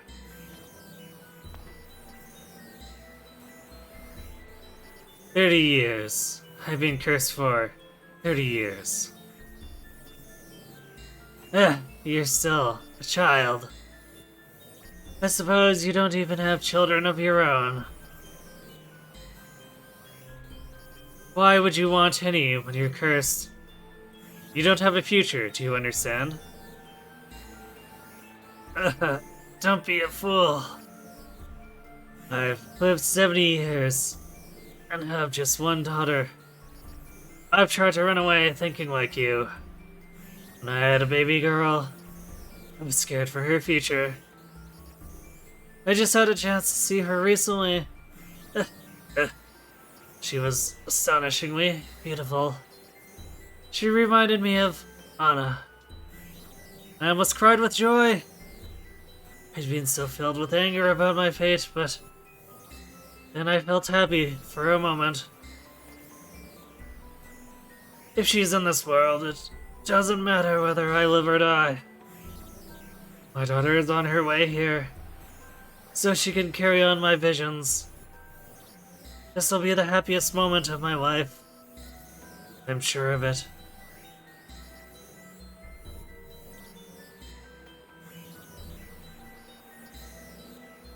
What are you getting at? I'm saying that life is meaningless if you can't entrust it to someone. We don't age, but we're not given eternal life. All that's just an illusion. You and I will eventually disappear. Then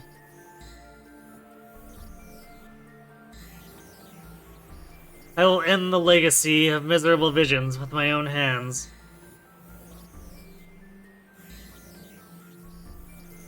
You're still a kid.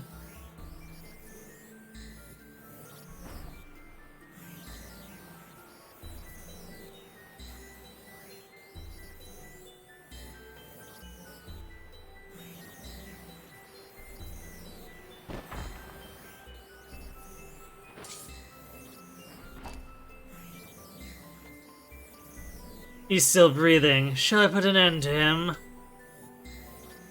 No, leave him alone. What a pity. He lives in his hope. He won't survive anyway.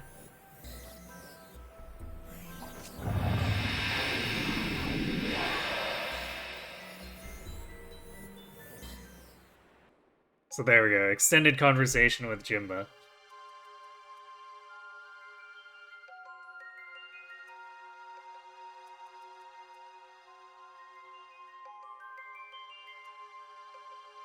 And this part cuts off completely in the main story, so we get to see more here. Yeah, more lore! All the lore. All day, every day. So, as expected, his intentions were... Yes, it appears he's after the 5 elemental runes for his own personal gain. and not for the benefit of Harmonia. It's likely they had something to do with the riots in the Lizard and Karai clans. This is before we tried to move their armies. We should act quickly. What? Who's there?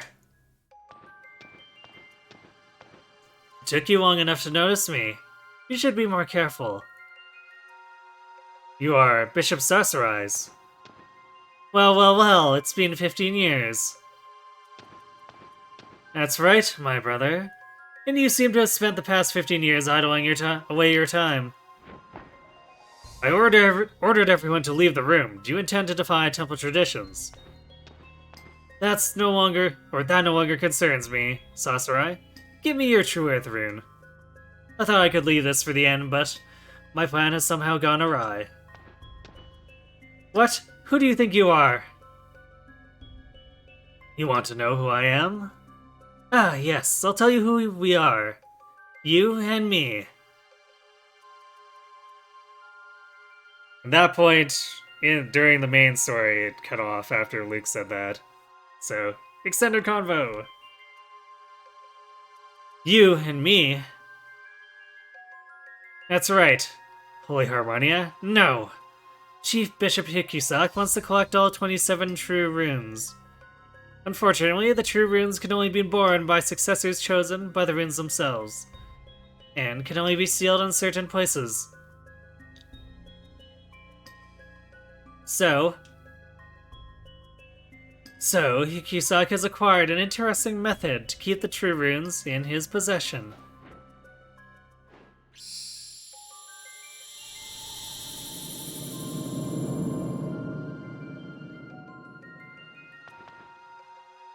What is it? A rune crystal, but this is no ordinary crystal. It is used for sealing the 27 true runes. And, can you guess what's inside? No, it can't be. But its appearance. Yes, this is us. Our arms, legs, eyes, everything is dissolved in this milky white liquid. They're the ingredients for a human body, and...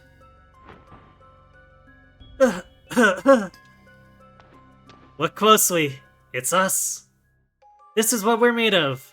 Made to bear the true runes while maintaining a human appearance. We are duplicates of Hikusaki himself, who is also a rune bearer. Why you? I will take the True Earth rune. You have no need for it. No. Do you mean to say you have the willpower to live despite this knowledge?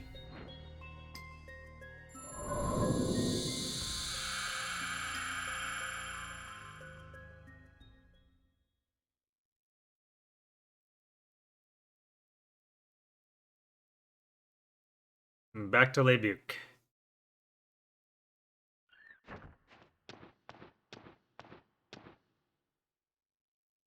The preparation is almost complete.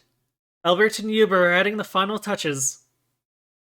I see. Sarah, are you tired? You look pale.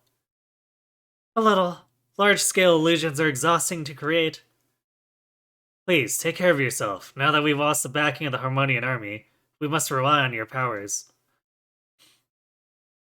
I know.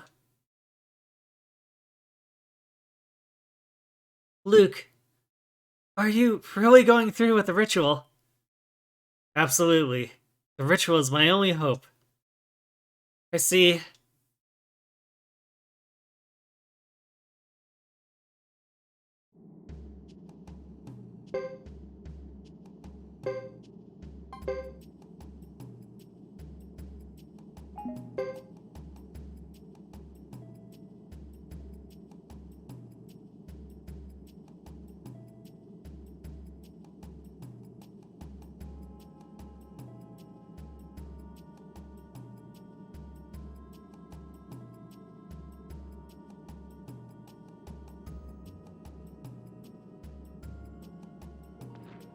This skips really far ahead.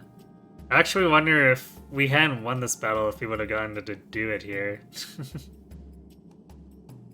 Because this is basically after everything's over. And then past the cutscene part. Or like the first cutscene part. If you won't hand it over, I'll seize it myself. I won't let you. I'm not asking your permission. We have a special procedure for doing this in Harmonia. It's a particularly painful technique. Or so I hear. Sarah. Yes.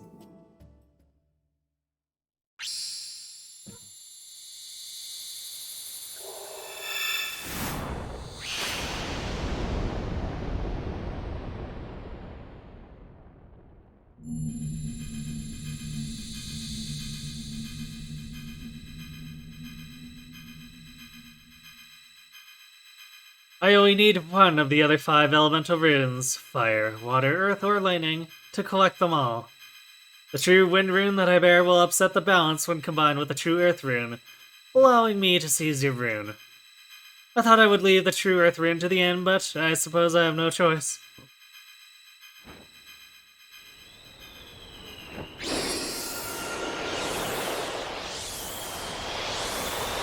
No.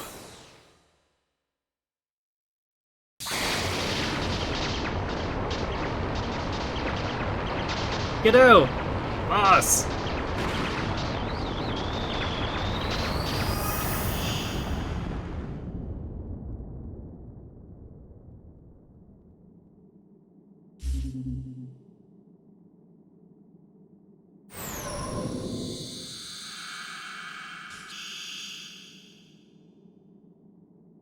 Now, the true lightning rune is in my hand. Since you bore the rune for so long, its power hasn't left you entirely. So, you'll live on for now, but eventually you will die. Perhaps you'll see this as a blessing, Giddo.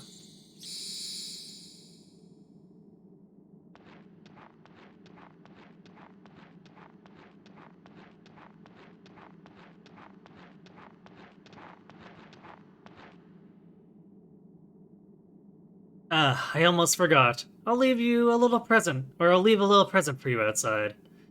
I'd like you to extend your stay here a little longer.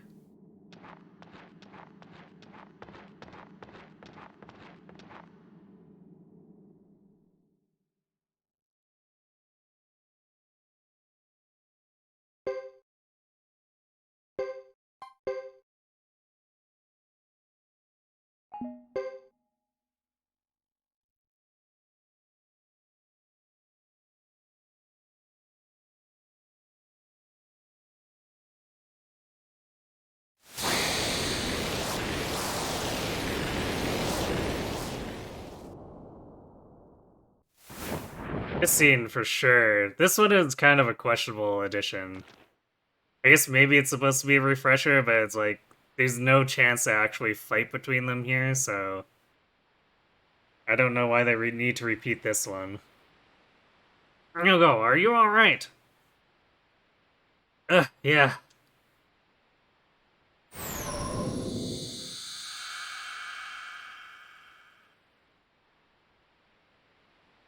Now that the 5 elemental runes have been brought together, I'll get my wish.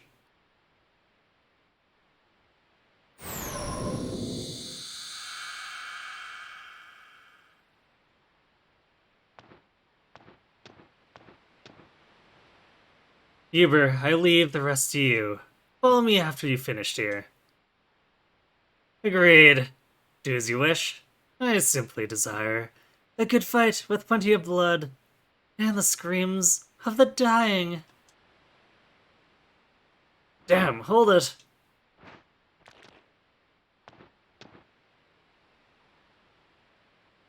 Why are you doing this? I don't know the secret power of the true rune, nor how to use it. Why are you trying to do this? Why do you want to take the lives of so many people? I always answer a good question.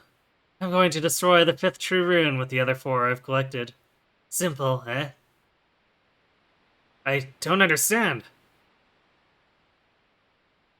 You want to destroy God? Is that it, Killer Priest?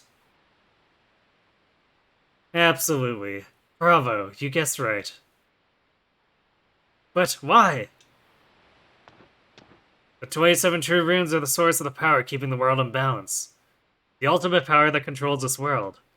To destroy a rune is to clash with fate and destroy God. The act unleashes the uncontrollable power of the rune. I warn you, it's much worse than the release of the Flame Champion's true fire rune and the true water rune. It has the potential to blow up the grasslands and the entire continent, including Holy Harmonia.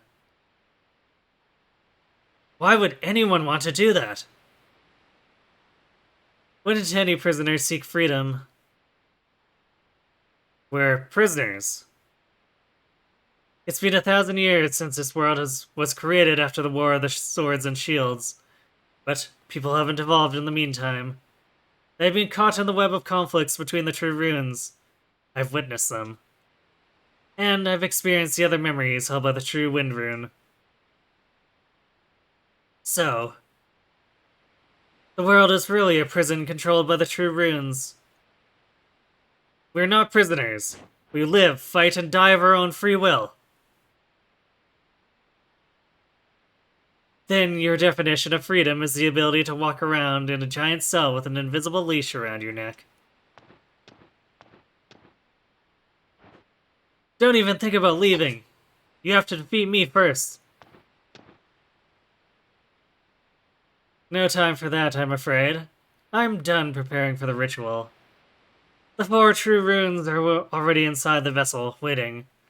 I just need to enter its center. That will crush the true wind rune, and my soul along with it. Stop right there! I once entrusted my dream to a person with your eyes and your heart, a very long time ago. Farewell, Hugo.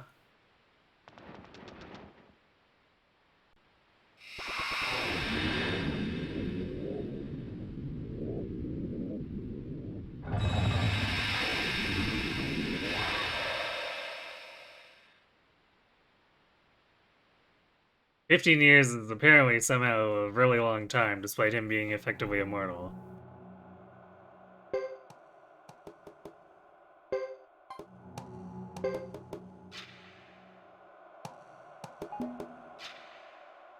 Okay. We are about to hit ads again, so let's see. Dang it, Jagan, you're not supposed to murder the boss. I don't know. You sure?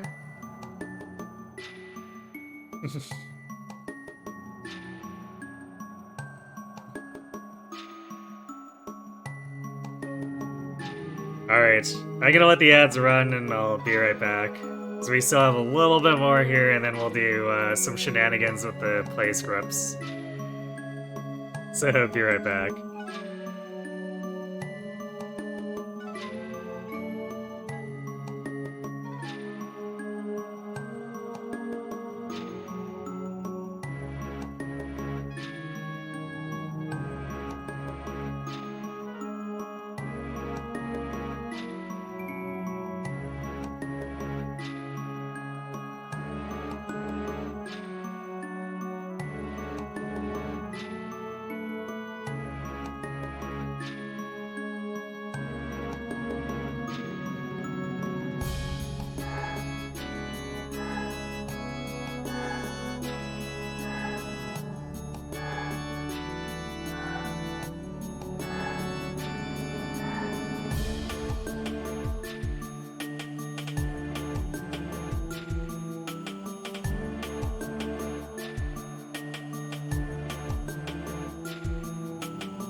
Yeah, Joseph moment. Joseph Dugover. At least Clive gets experience. Indeed. Although I don't think Clive would have problems regardless. Even if he missed out on the boss kill. Thief guy's funny. Yeah, it's the way Unicorn Overlord does the thief class is what I like to point to as like the correct way to implement dodge tanking in a game, a strategy game. Dang it, Lex, you should get more than HP. Well, the thing about Lex is he's actually a support disguised as a fighter.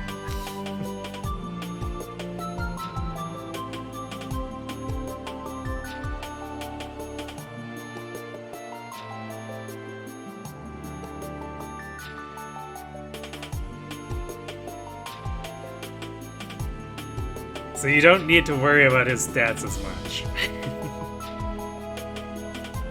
Here at last. Your wish will finally come true. Yes, at last I can put an end to these 30 long years. The destruction of the true runes will bring chaos. This is fine by me, but how does that make you feel as a human?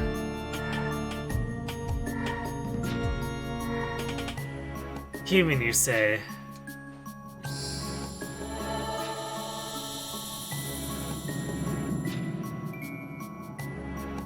Look at this. This ball is filled with human components. I'm just an assortment of these. I was created solely for the purpose of sealing the true runes. Do you call this human? I'm no different from you, Uber.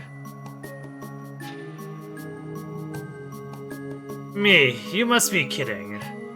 Actually, I suspect you are somewhat fond of humans. You know, if you wish to free them from their destiny, there's a very easy way. If you mean death, then no thanks. I'd rather enjoy the world populated by humans. I thought you'd run away. You've managed to gain favor in the eyes of those in high positions. Well, of course, that was my original intention, but rest assured I wouldn't dream of interfering with your ritual. If you do, I'll kill you on the spot. Master Luke. It's about time. The Firebringer should arrive outside any minute. Those who survived your wrath, that is.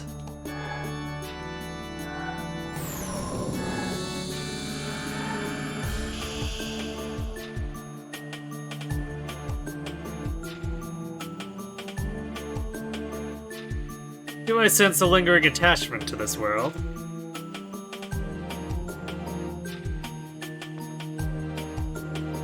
Let's go, Sarah. Uber.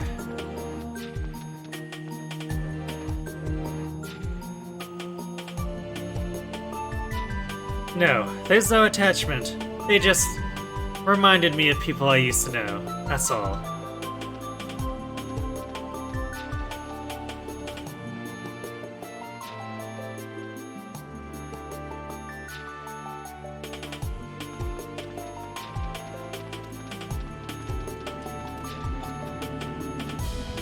Another familiar scene.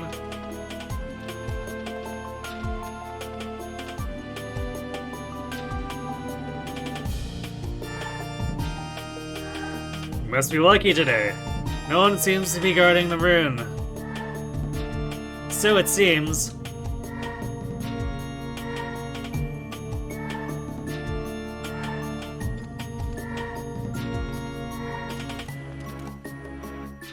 Are you sure there's no one here? Do you doubt me? Look, someone is there!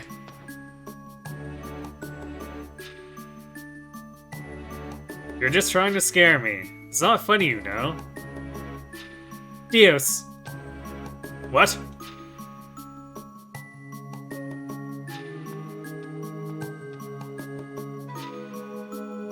You.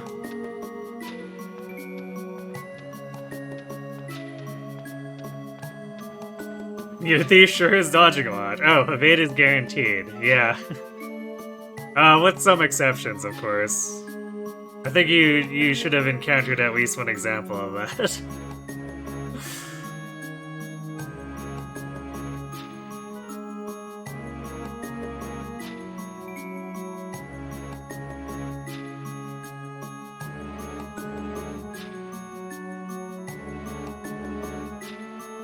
I'm surprised to see you've come this far, my elder brother. I thought you were a bishop sheltered in the temple. I'll have the True Earth Rune returned to me, and take your True Wind Rune back to Harmonia, where it came from. Leknot, the witch, stole it when she abducted you from the Crystal Valley. You can talk your gibberish after you defeat me.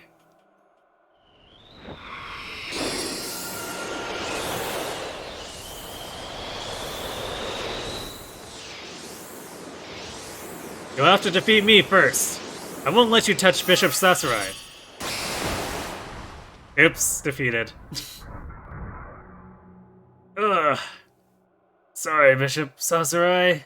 I'm not good at dealing with this.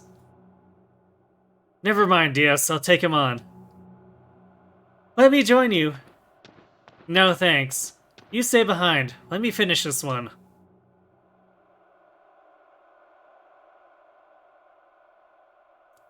You think you can win, my brother?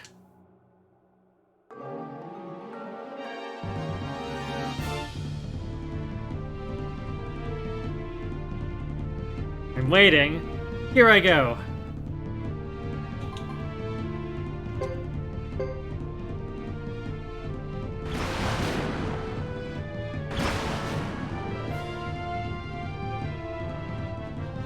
I intend to keep this short.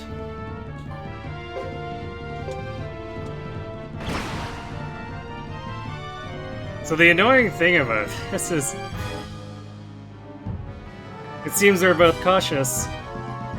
is that even though Luke is also a ranged combatant here, we don't get to counter if we defend a death blow.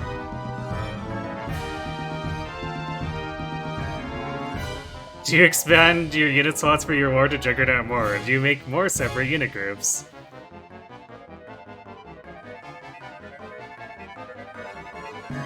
You know in your heart that you want to cellup it up, right, Kirby?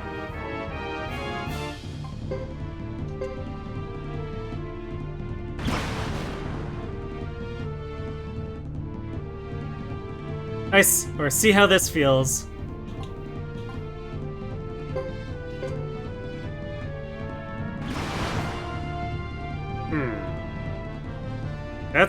Is that it?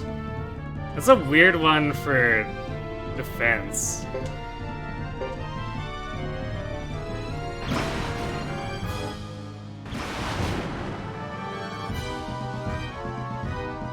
Weasel.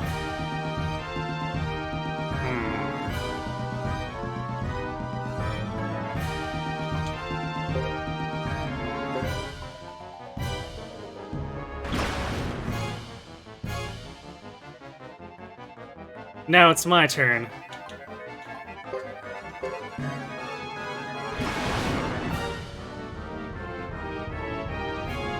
Don't let it go to your head.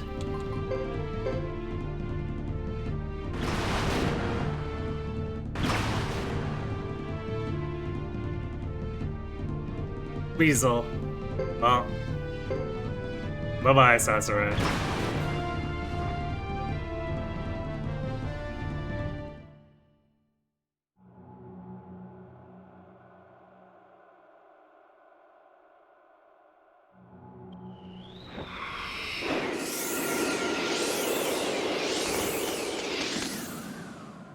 You can't do that.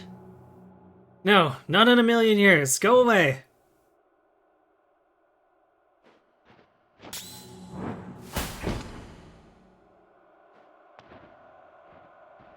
Stop. Not until Bishop Sasarai gets his true Earth Rune back. That's right. No way.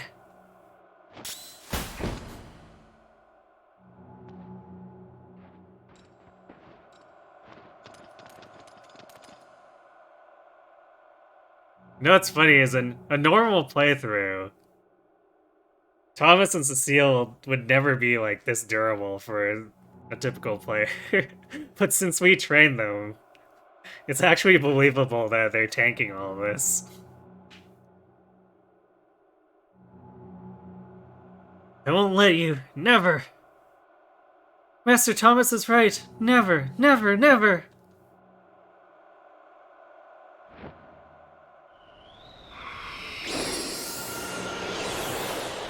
Why do you persist? Don't you want to live any longer? The real tanks, yep.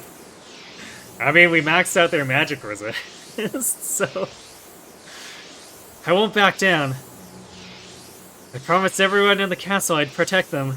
I keep promises. I made a promise to protect Master Thomas, and I stick to my oaths.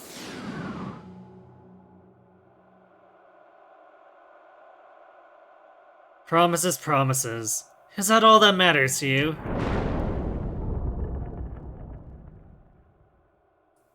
Damn, now I lose the fire room. This is getting ridiculous.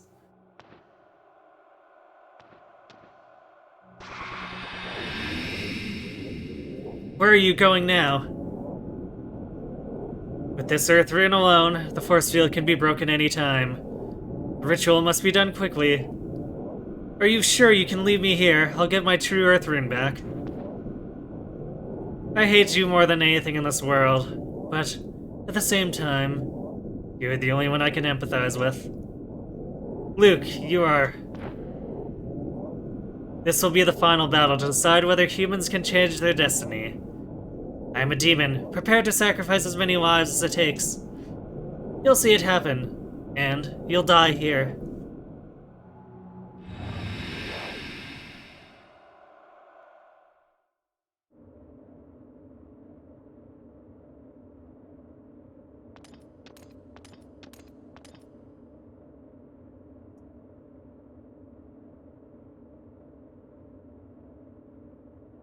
It's over.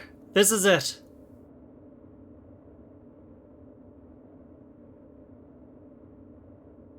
Yes, after all, I too am bound by destiny. Destiny? You can't just disregard the power of choice. You say everything's predetermined? Nonsense.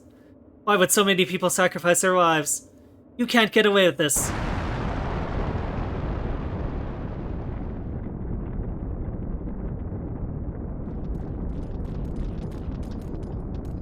See, look at our elite team. Luke stood no chance. Uh-oh, help me! Let's get out of here, Ulu. Not yet, we have to get him.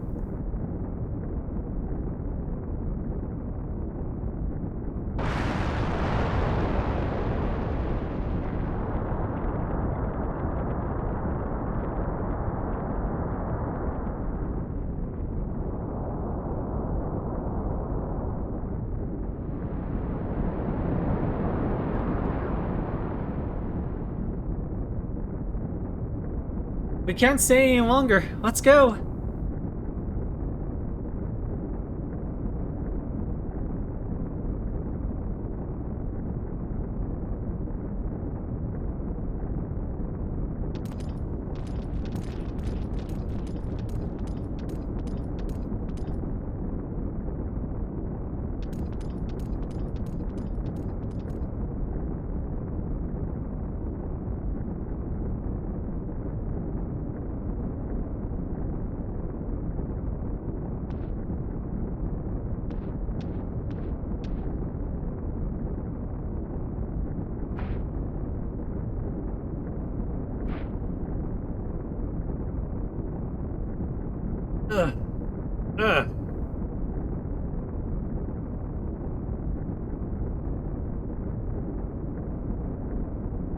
He might be slightly dying.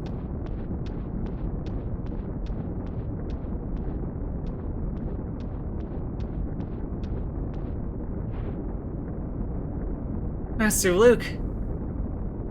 Sir, are you alright? Sarah, I tried to gather the power of all 5 elemental runes to destroy the true wind rune I bore in my body. I could only draw out its power. My soul couldn't cope with such intensity. So, what will happen now? These ruins will collapse, Sarah. You must escape. You're free to go. No, I'll stay. I chose to follow you and let 1,000,000 people die. I must be punished for this. Sarah.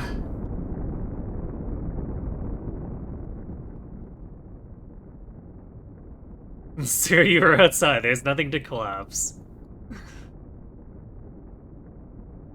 I mean, the stuff's tall enough that it could eventually fall on them. Like, look at that. A cliff, if it comes down, it's gonna be real bad.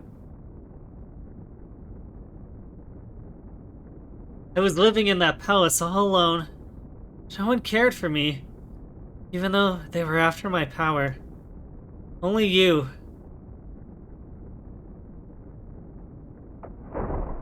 I might have been after your power, too. It doesn't matter. I chose you because you brought me joy. I must accept my punishment. But still, you should.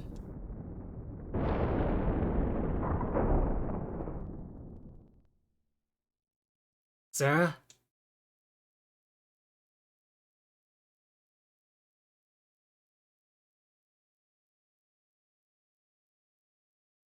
I sincerely thank you, Sarah.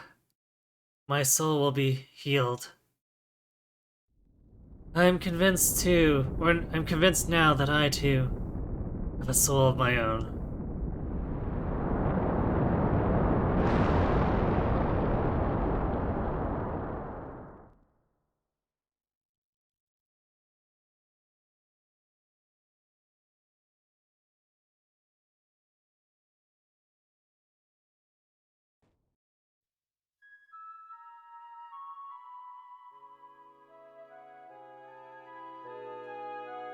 And credits.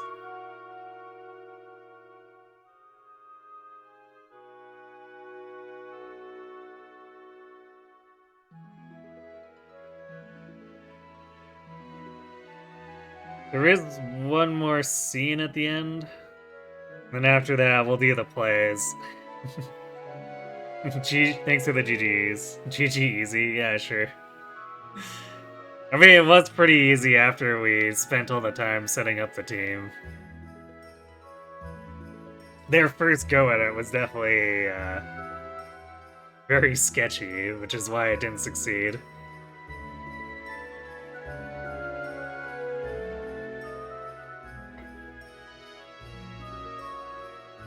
You were busy buying 20% experience boosting weapons.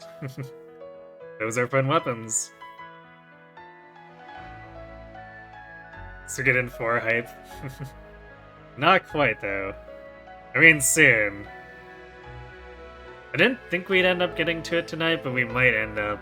I guess it depends on how long we go with the plays. But I suppose... Yeah, we probably won't spend 3 hours with the plays. They're like short 2-minute things that we can screw around with the cast for. And the more inappropriate the person we choose as the actor, the funnier it gets for at least the Neckhorde one. We'll have to see if the Barbarossa one is as funny. And unfortunately the other ones are mostly not that good. I guess the Romeo and Juliet one can be kind of funny at times. But all the other standard ones kind of suck.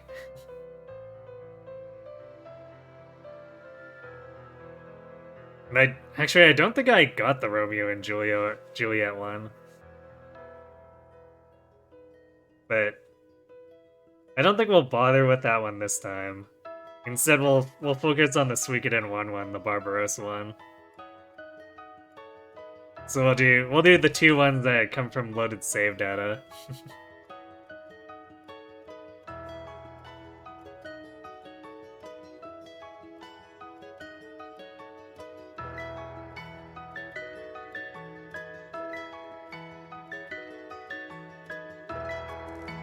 And I guess as a starter, what I'll probably do is I'll choose like somewhat serious actors for both of the plays, and we'll go through the dialogue the first time to see what Konami sort of intended as what the player is supposed to be striving for, and then we will just screw them up as much as possible for a few more run-throughs.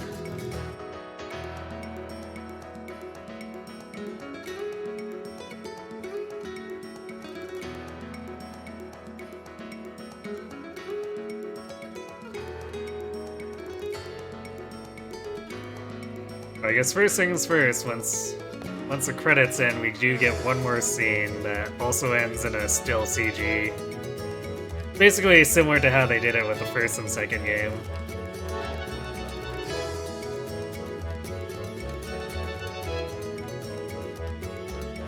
Yeah, I guess while we're waiting on the credits, that's Suikoden 3, the JRPG that Konami kind of experimented around with since they tried some weird things with the para system and whatnot that is unfortunately a bit controversial because it definitely takes away control of the kind of six-person micromanagement that people enjoyed in the first two games. So it takes some getting used to, and it's very much an acquired taste. Hey, Starberry, yeah, it's the credits. And I think maybe it could have been better, or maybe people would hate it more if the individual AI for characters in pairs was more, like, aggressive in how it behaved.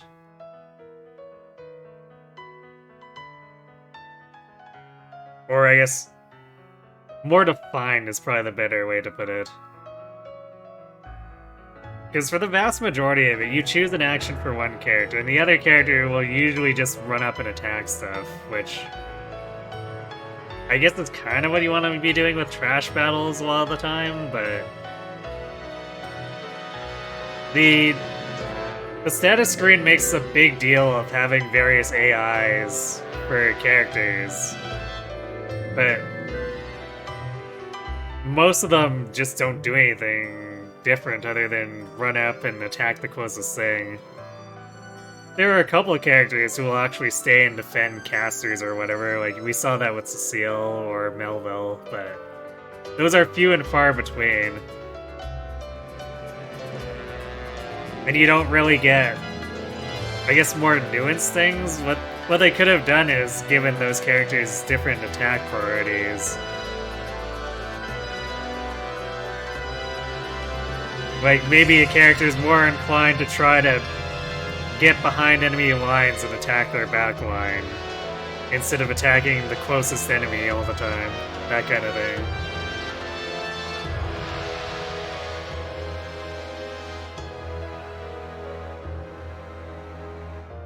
Instead, it kind of almost feels like a half-baked attempt at doing something different, unfortunately.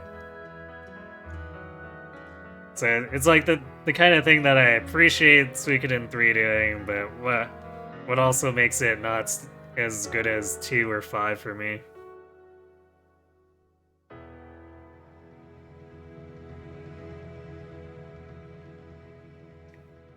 But I do like the multiple perspectives thing. It definitely helped keep more stars relevant to the storyline, or actually engaged in doing things instead of being basically recruited and thrown onto the bench, which kind of happens a lot with the other 4 games.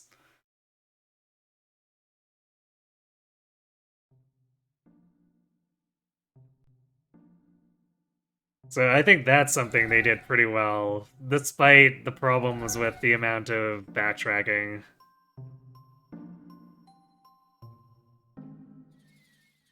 Because I think that's the part that maybe becomes the most irritating, is that all the travel areas, you go through like 24 times between all 4 characters. And it's a bit much, and it doesn't really change aside from sometimes the encounters are different.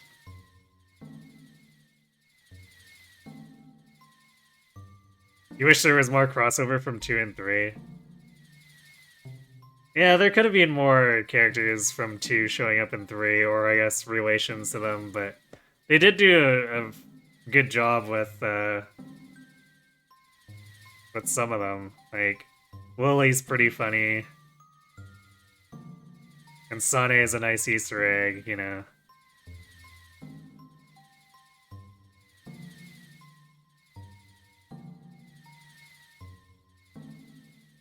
So, you've returned. That is fine. I will answer you if... I will answer you if I see anything with these sightless eyes. The wheel of destiny is heavy for a man to turn, but it is not impossible. I am the executor of the balance. I have no tears to shed. Luke, you challenged God like a fool. You disregarded a million lies with a cursed soul. But I forgive you and bless you. You're human too. I bless your soul.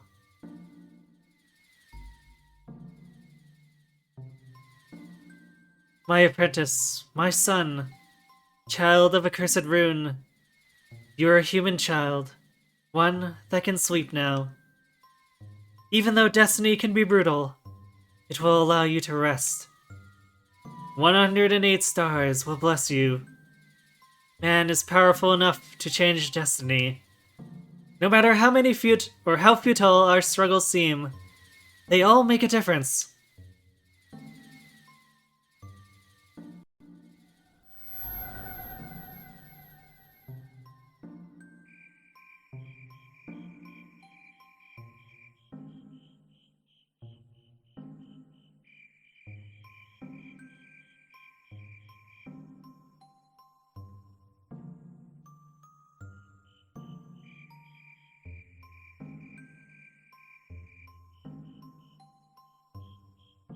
And there they go.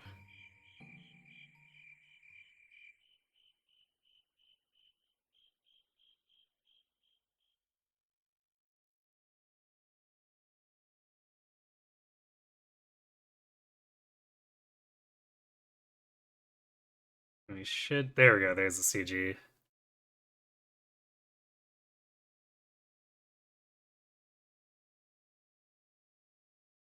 The Leknot Luke and very young Sarah.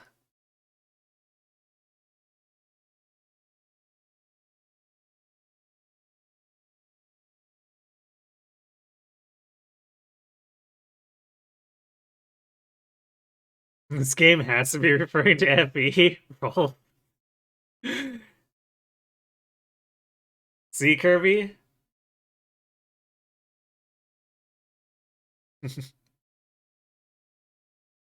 It's the FE4 remake you always wanted, right?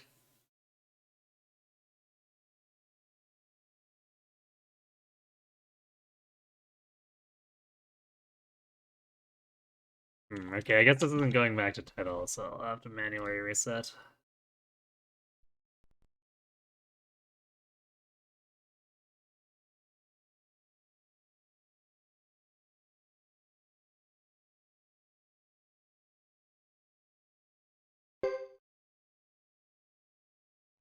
Okay, so now we have to, because there's no way to get back to...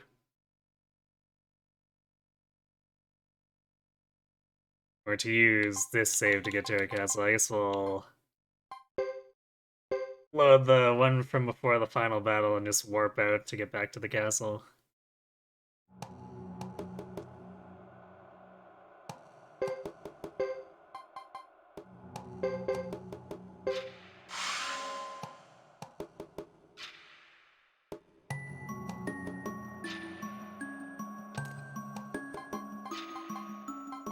Yeah, I guess for those who missed it before we got to the credits, our incredibly elite team. A duck, 2 literal children, and 2, I guess, just a bit older than children.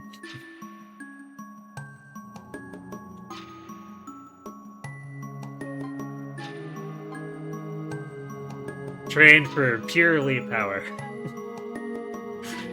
And actually, the funniest thing, too, is that Melville was our best damage dealer. As it turns out, having a 75% crit rate is really strong.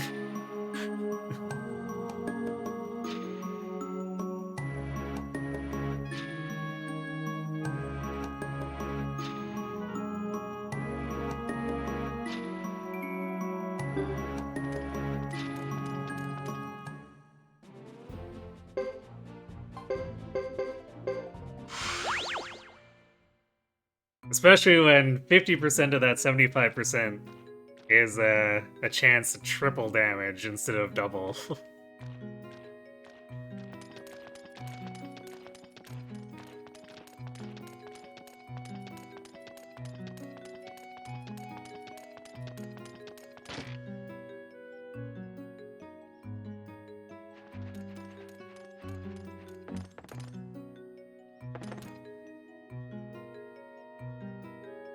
Okay.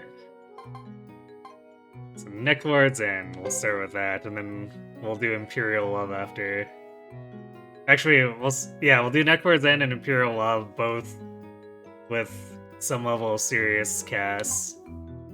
Then after that, we'll do our best to make it as stupid as possible. So Necklord's End. We will make Beecham play Necklord. Especially he's playing a warrior, but he's no hero. Victor will be played by, yeah, I guess we need someone kind of older. We could do, like, Ace.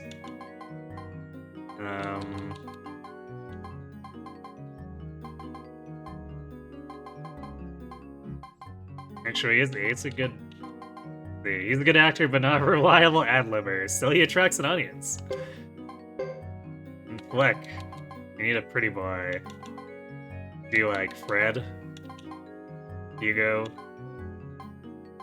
Fletch could do it. Percival? A natural and reliable actor. You can play a hero. That sounds like Rio material, don't you think?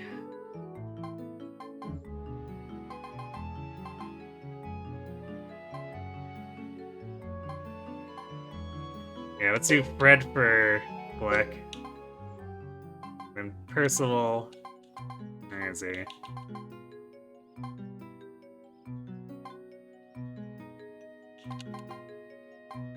How did I lose Percival? Or wait. You might not be able to do the rail roll. I forgot that some people can are locked out. Funny how Ace is allowed to, or Nash. We can do Melville as Rio. Never mind treasure hunting, you can be a big star someday. Oh my. Maybe we should make Melville. Maybe we should make Melville Rio. Sounds like he's promising. Or we could make Heroku. There we go, we put the dog in somewhere. Once we get to screwing around, the dog can do things.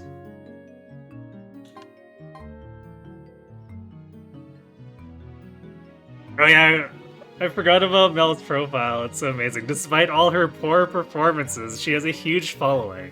Mysterious actress.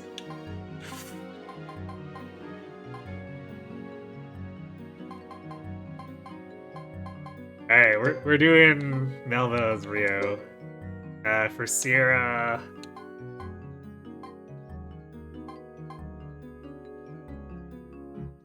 Lily's lofty attitude doesn't change on stage. She's strong in the roles of sitter.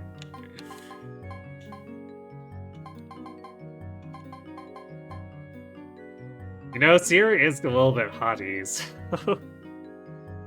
Lily could probably actually play that. Lane, her charm attracts male audiences, she often ad-libs. Connie can play Sierra.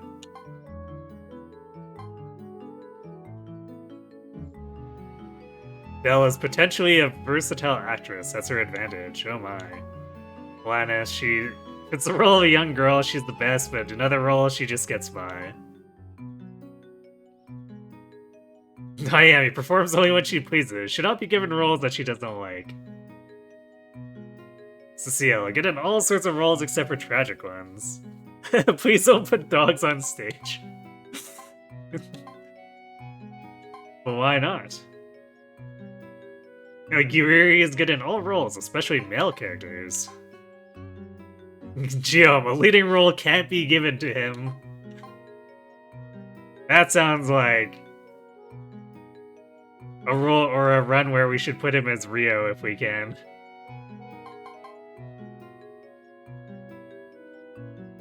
Can play practically any role, but his delivery is plain and mechanical. Gee, I wonder why. Dog for narrator, yes. Ah, perfect.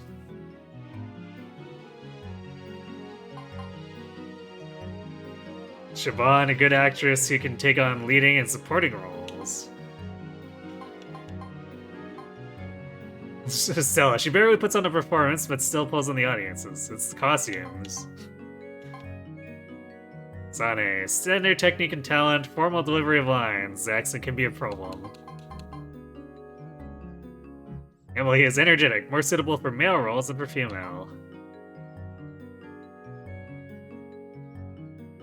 Luce plays supporting roles well, but taking on a lead role can be too much. Her acting is so-so, but she has many male fans. She can build up a regular audience. Kathy, surprisingly, her orthodox acting is very solid. Ah, it almost sounds like if we're being serious.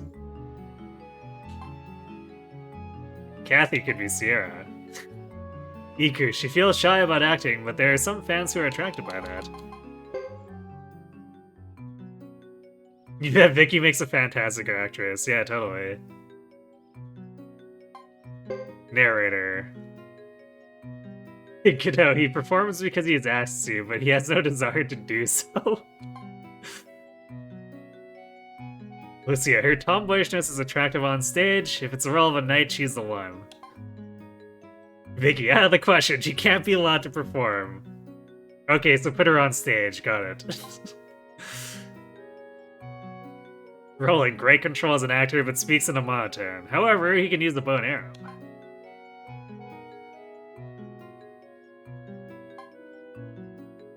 Don't expect a great performance unless it's close to his personality, so that's alright. Not a very good actor, his monotone makes the audience uneasy. Well, we could have Cecile as the narrator, maybe. Because she's good in all roles except for tragic ones.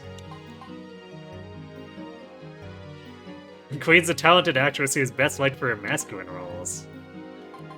Alright, we're gonna do narrator Cecile. Yeah, so once we're messing around, we should do narrator Sarsara, I guess. Once we're done with the dog narrator.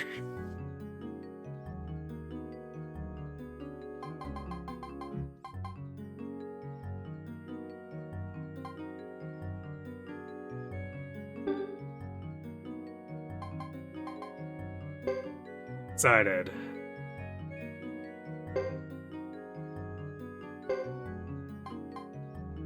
Okay, so... Okay, the show's about to start. You wonder how good Thomas is at narrating? Probably not especially good.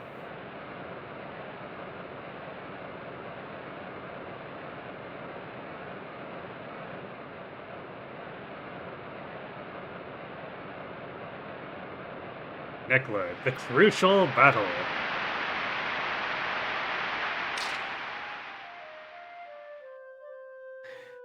The one who would finally track down the demon Necklord, who had enslaved the people of Tinto under a cloud of terror, was the commander of an army of 100,000 which went on to bring about the fall of the Highland Kingdom, the hero of heroes. Well known among the Orange Army, cool and collected, the charismatic son of the hero Gankaku from the city-state of Joustin. Rio! Lily would be hilarious narrating this specific play. Yeah, we should see what she has to say about it. She definitely has special dialogue if she plays as Rio.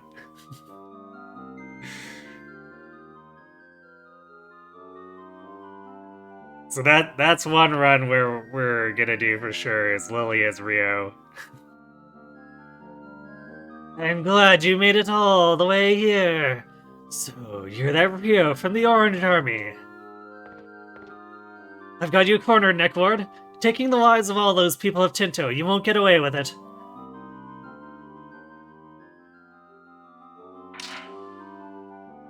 Next to appear was the one known as both the Bear Killer and the Wanderer, Rio's right-hand man, Victor.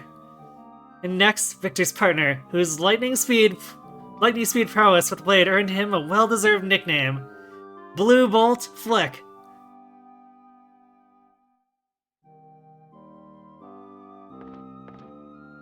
Hey, Necklord, you're finished! Give it up, there's no escape. Trying to corner me, are ya? Foolish humans. The prey will now kill the hunter. Hear me, my moon rune.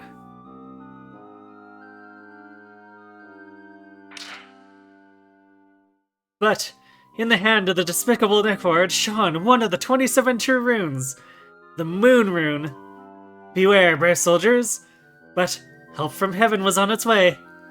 The founder and elder of the Blue Moon Village, who had both the smile of an angel and the eyes of a demon, the young lass, Sierra.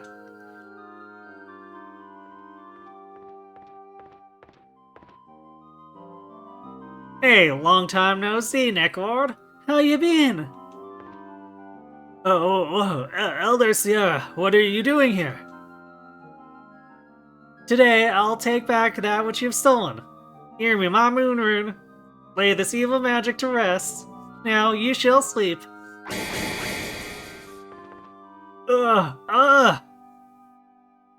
There's nothing left now to protect that one. I'll leave the rest to you, Rio.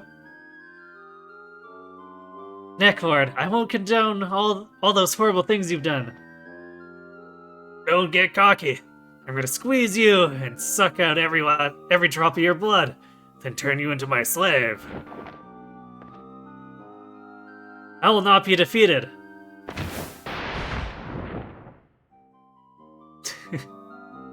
Melville doesn't even have a weapon prop. He just kind of runs through Beecham. Nice, Rio, what a guy! Whoa, perfect! I don't believe this. This stinks. What a crude person you are. Don't come around here anymore. Let's go, everyone. There's still zombies out there. We must get Tinto back. Attack them all. Okay.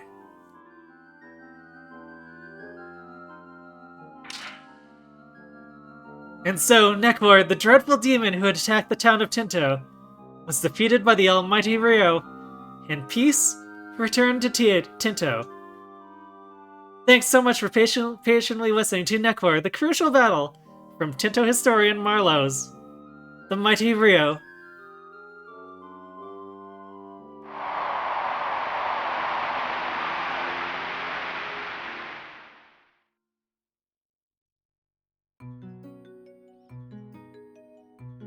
There we go. That's the play when done seriously.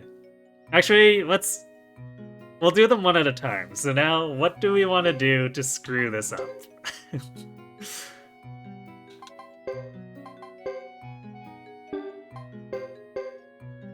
Who should be Necklord?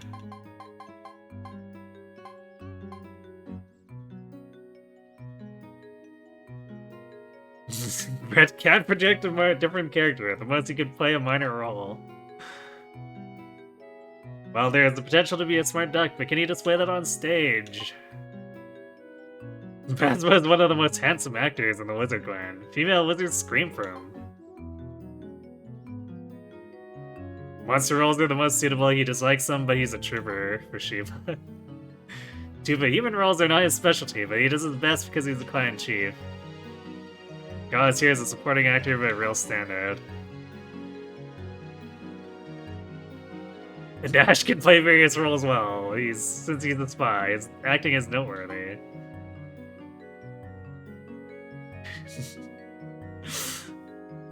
Dog should not be put on stage. Geom, alright, Geom. Victor. Actually, we do get funny special dialogue if... Actually... is Edge...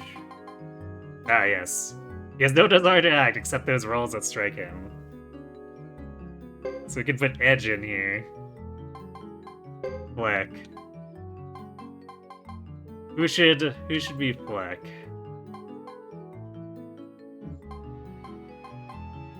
Which is the nice guy off, or on stage and off, but not very interesting. We could put him in. He might have something to say too. I can't remember. Do you really want to put dogs on stage? I wonder. Okay, when we do the dog narrator, we're gonna do dogs for everyone that we possibly can otherwise. Yeah, all dog play will go crazy. Totally. Franz performed surprisingly well. He may be a talented actor. Gasp. Augustin, everything is overacted. His narrating is the worst. Okay, so put Augustin as narrator. Got it.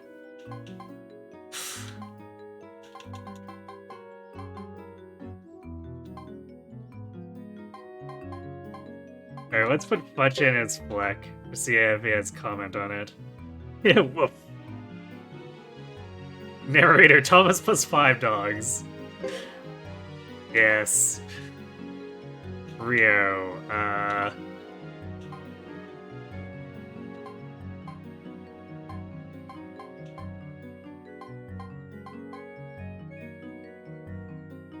If only there was some role that suited her strange speech. Actually, wait. Let's do Lily, because she has special dialogue. Alright. And this is gonna seem weird, but Sierra is Nash is Sierra.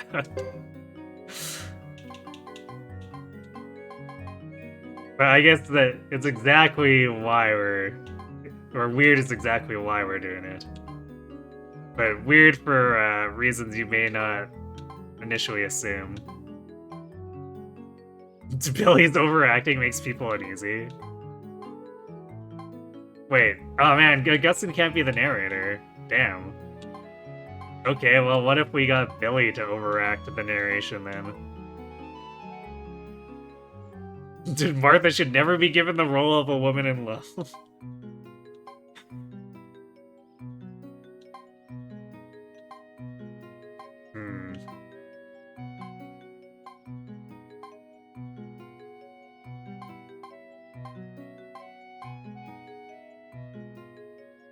He must be nervous, but there's no excuse for his bad acting.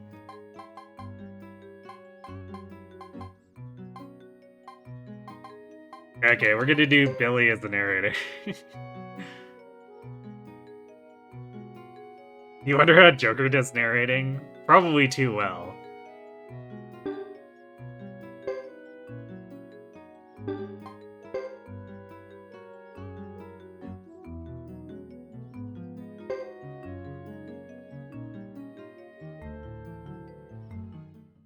Keep forgetting I have to click multiple times there.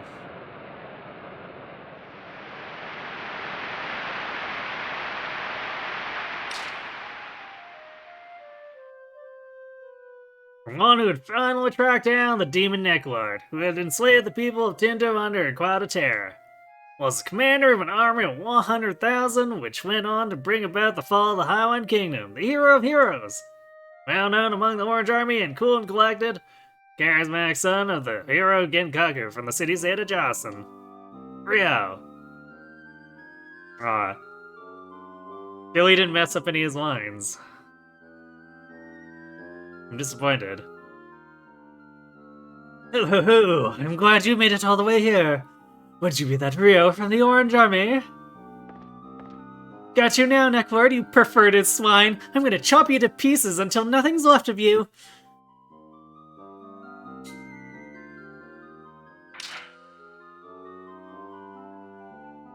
Next up here was the one known as both the Bear Killer and the Wanderer, Rio's right-hand man, Victor.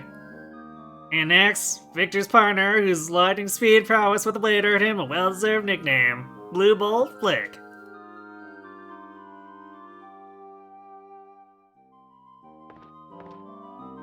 Hey, come on, Neckward. Time to give it up. You can't escape. Oh, trying to corner me, are you? Yikes, how foolish you are! Hear me, my moon rune.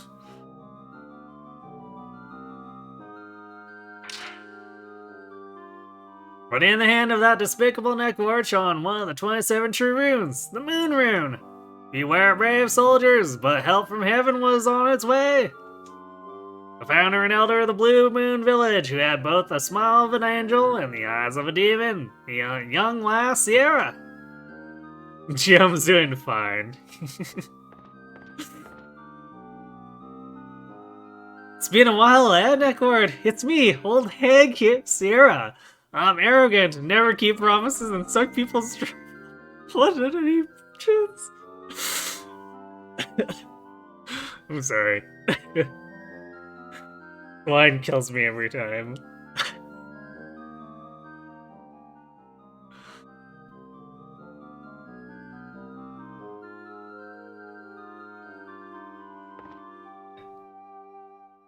Wow, what in the name of Sierra? What are you doing here?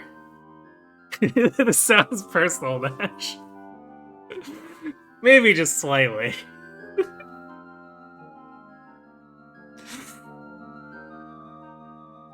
I could attack using electricity. No. Hear me, my moon rune.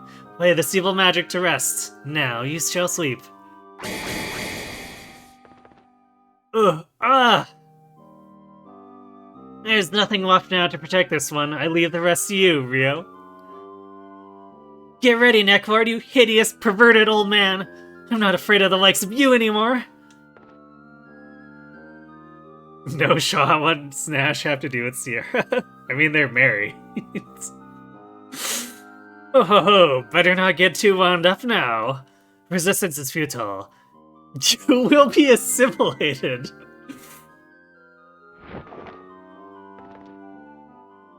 That's how I learned. Wait,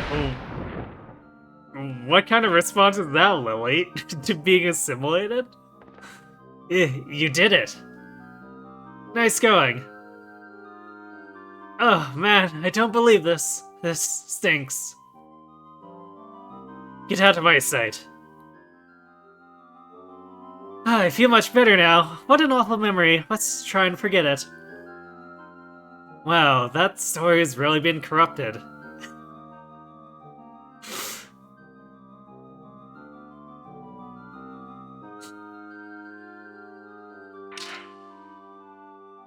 And so Neckward, the dreadful demon who had attacked the town of Tinto, was defeated by the mighty Rio, and peace returned to Tinto. Thanks for so patiently listening to Neckward, the crucial battles from Tinto historian Marlowe's The Mighty Rio.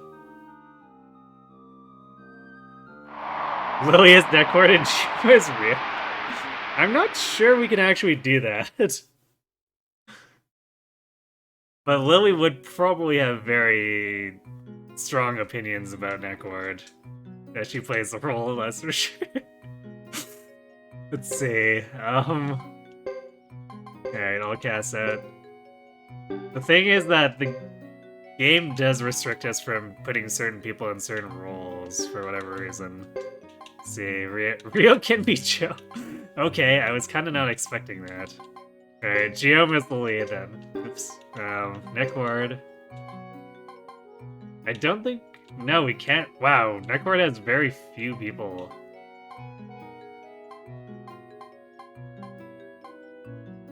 I don't think we can even choose any of the dogs for it. No, wait, Koichi can be... Alright. We'll save that for the all-dog run now.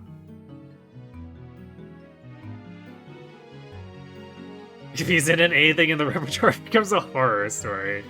Wait, can we make Landis the narrator?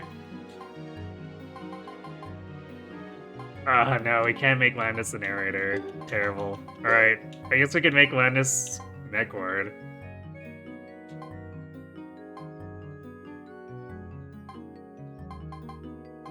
Although, actually, Nash might have something to say about Neckward. We could do that.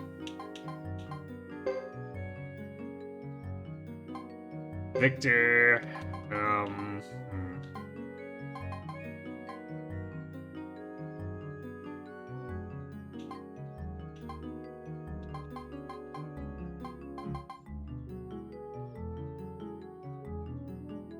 Topo actually speaks. I guess only when acting. That's interesting. Kenji, it's not that the lines are misread, but something isn't right.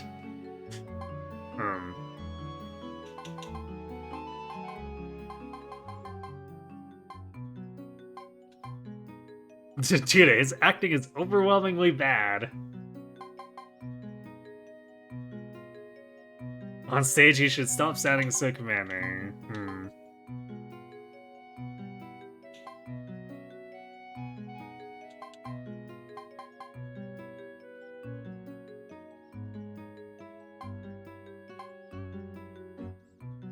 Just the fact that he performs is enough.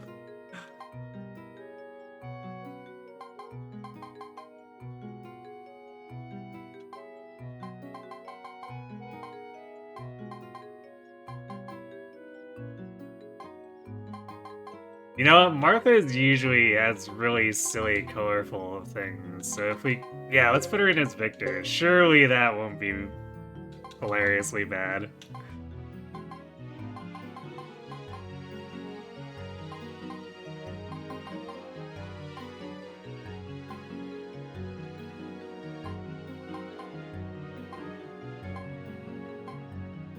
What? You may fall asleep on stage. Perfect.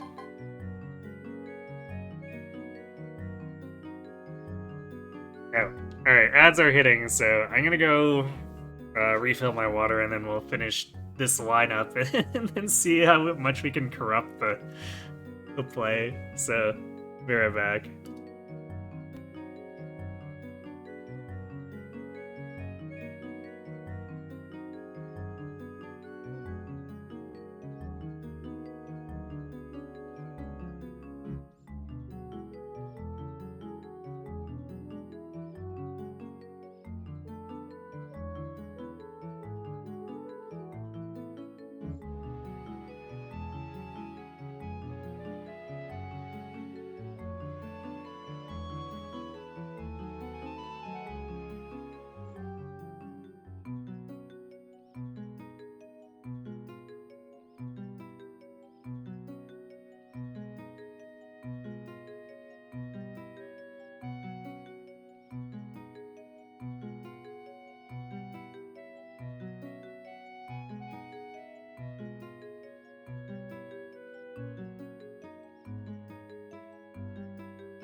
Alright, and we're back. So let's see. Sierra, Rico, she does her best, but her legs tremble. She's good enough as a supporting actress.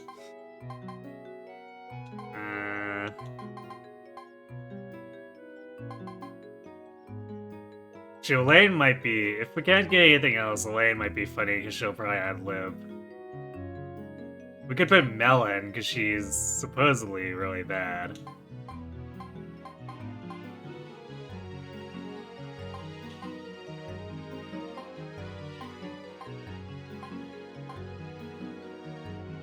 Or Augustin and Sierra.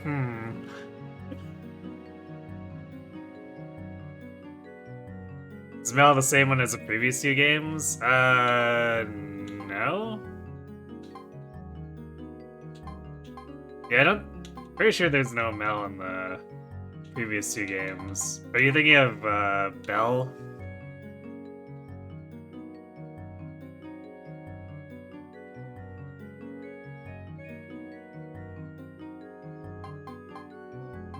Because she's related to the Trickster girl in the first two games, but they're not the same person.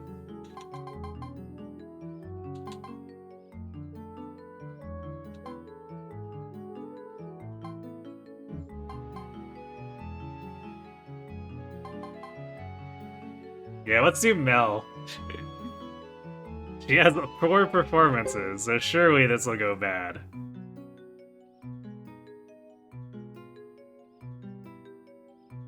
You might have the name wrong. That was like the Puppet Guy's apprentice. Yeah, that was Meg. Meg is in the first two games, and then Belle is... Can't remember Belle's relation to Meg, but... she's basically the next generation of Trickster Girl.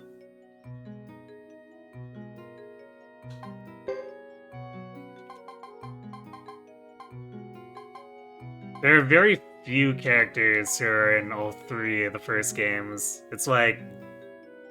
I think it might be just Fudge. Come to think of it. Or I guess there's... yeah, I mean, aside from the staples of Vicky and Jean. So Jean, Vicky, and Fudge, I think, are the only ones that... I mean, or wait, no, Luke as well, I guess. So yeah, it's like Luke, Jean, Vicky, Fudge, but we obviously can't put Luke in as an actor. Actually, I don't think we can put Jean as an actor.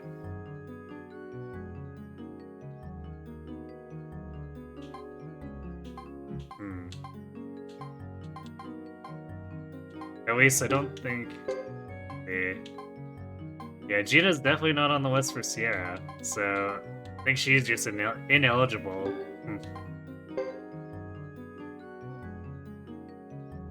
Rather old, I mean, rather old by anime standards. Meg would probably be like in her mid-30s, I guess. In Suikoden 3.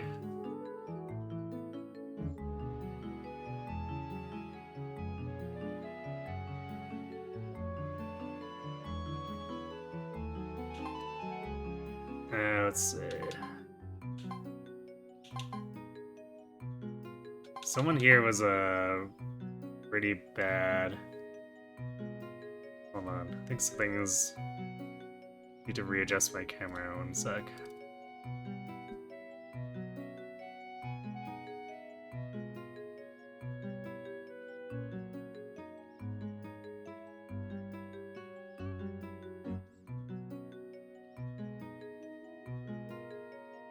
Okay. Should stop it from misbehaving. Let's see, who is bad?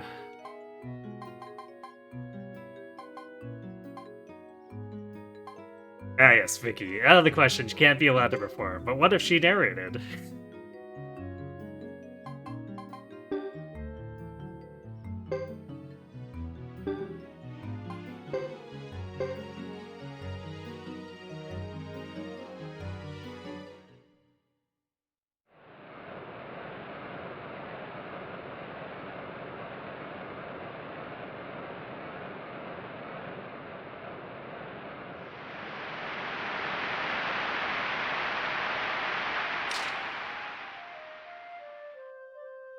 Hmm? Rio? No, I'm Vicky, the city state? What's that? Food?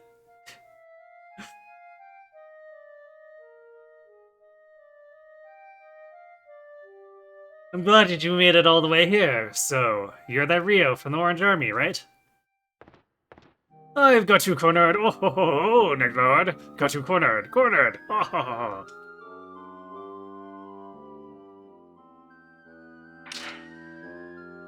ho. Bear? You mean Victor? Yeah, Victor's a bear, the deaf flick. Really? Yeah, I knew he was a greenhorn, but he's really that dexterous?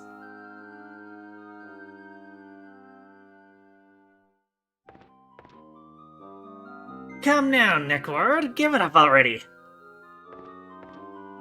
Give it up. Trying to corner me, are you? The prey will now kill the hunter. Hear me, my moon rune.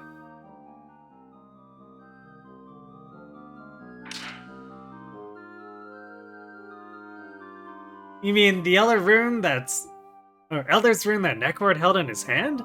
Sierra? I'm Vicky, not Sierra.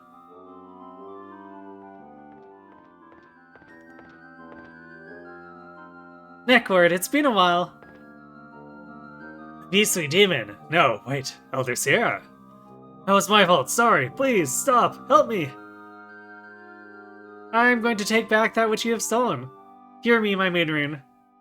Lay this evil magic to rest. Now, you shall sleep. Ooh, ah. There's nothing left now to protect this one. I'll leave the rest to you, Rio. So I guess she doesn't mess her lines up. I guess she apparently just delivers them badly. Vicky doesn't seem to know what a play is. Apparently not. Necklord, I feel a strange sense of affinity with you, so I should like to avoid doing this if possible, but prepare yourself. Don't get cocky, kid. This is rarely how it ends. I shall not be defeated. Ho ho ho!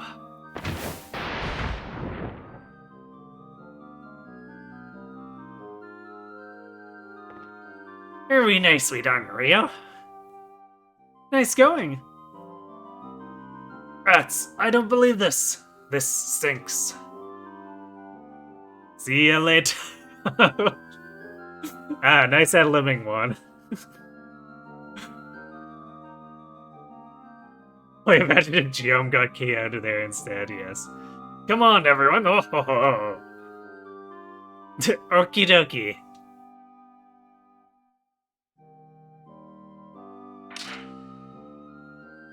Narrator? That's a funny name. I'm Vicky. Nice to meet you. Me? Narrator? No, I told you I'm Vicky. Is that it? Can I go now? They still cheered.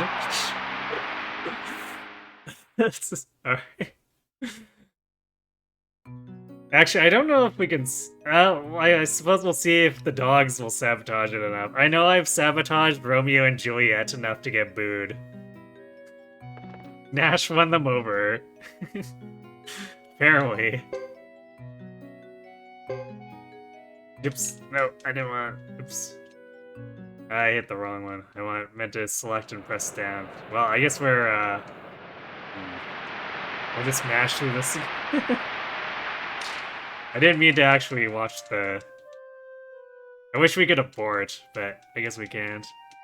Now loading.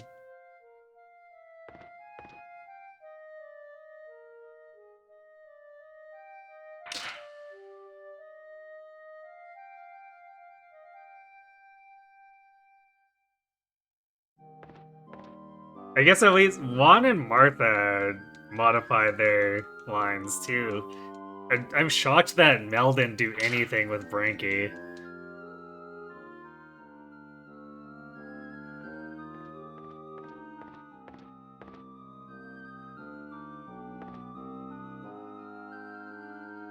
Okay, it's like the camera's misbehaving again, so give me a sec while we're mashing through this anyway.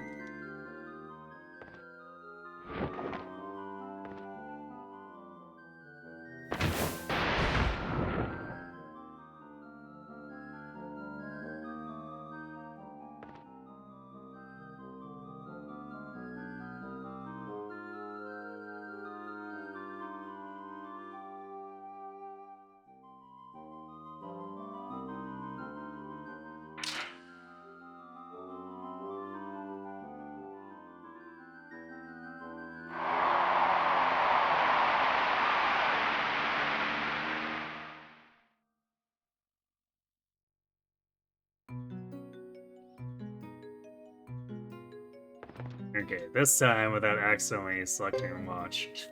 There we go. Alright. So, Koichi as Necklord. Kosunji as Victor.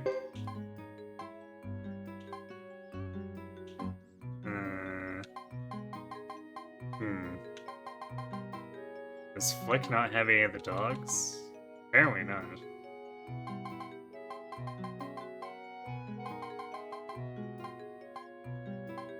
We could do Augustin then.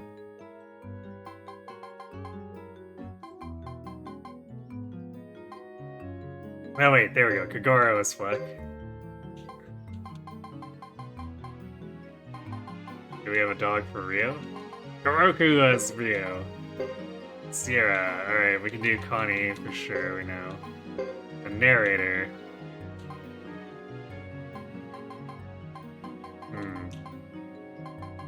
We want Thomas? Or do we want to do... Might need to go through several times in case there are some dogs who can do multiple roles. I don't think so. Because, like, it'll still show up on the list if the dogs are available. It's just it'll cause us to scroll past, or, like...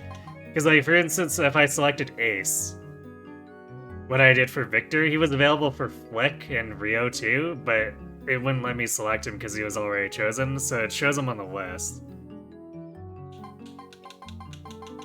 Thomas was a dog user in our party. I mean, Hugo was the one who took 5 dogs into battle against Sarah.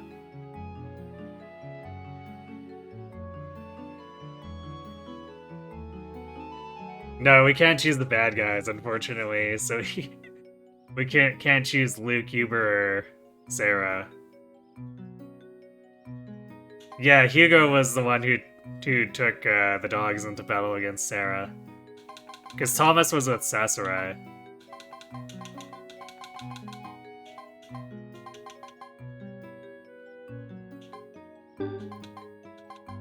So yeah, I think the dogs are only allowed to have one specific role in this play. Which makes things easy, I guess. So yeah, I guess Hugo can't be the narrator, though. So we might have to go with Thomas, unless someone sees something even worse than Thomas here. You could have sworn that was Thomas. No, because Hugo needed to go reclaim his water rune.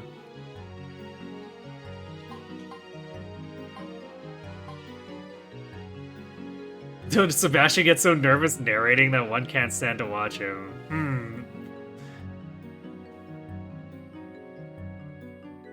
Should we maybe choose Sebastian instead? Tortes, there's a limit to how bad one can be. I don't know. Is there?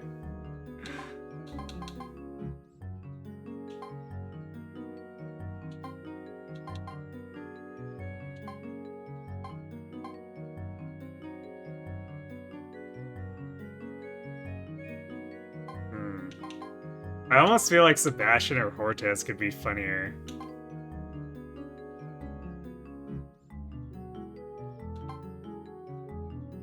Let's try Hortes. Hortes and a bunch of dogs. Surely. Surely this will be a blockbuster.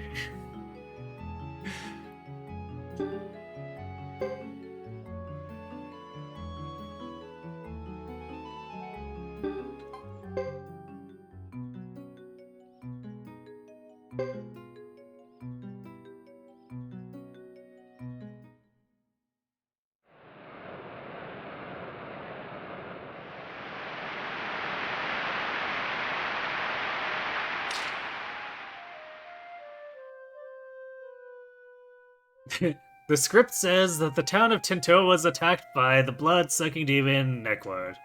After that it was saved by Rio of the Orange Army.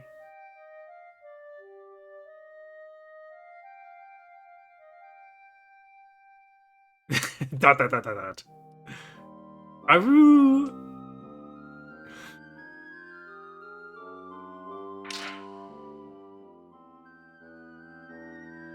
Rio had 3 comrades, Bear Killer, Wanderer, and of course Blue Bolt.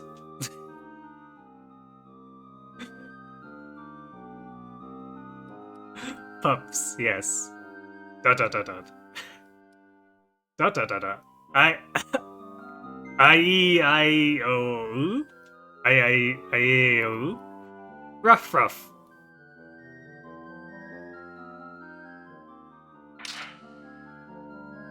And here comes a village elder. This one seems more like a young girl. I'm told her name is Sierra.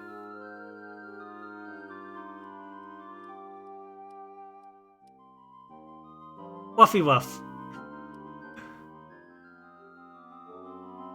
Wuffy Wuff? Ruff Ruff!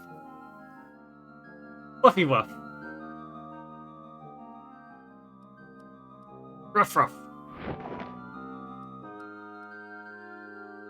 Aroo!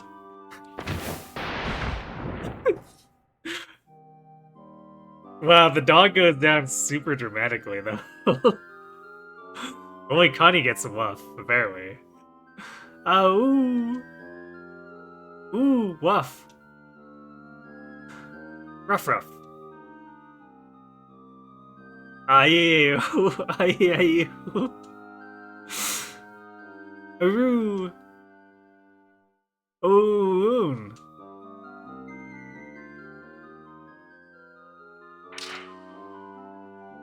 It seems that Neckward is dead, so I guess this is the end. Until next time.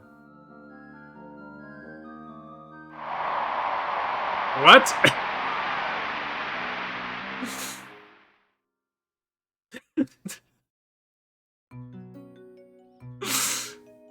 These dogs are acting their little hearts out, apparently.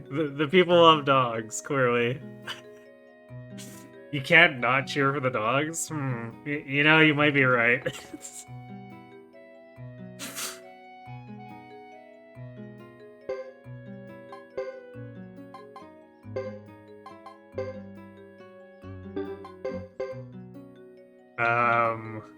Okay.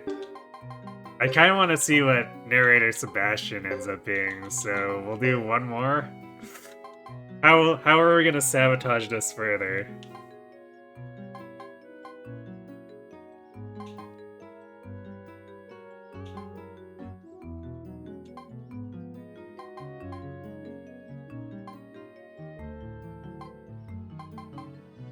We could do, like, Halek as Neckward or something.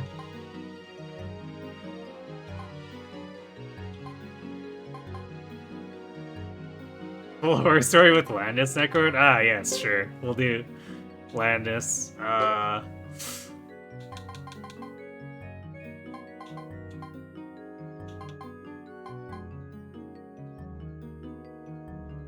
Joker Neckward, I think, would actually be good. Because Joker's kind of good at being, like, sinister.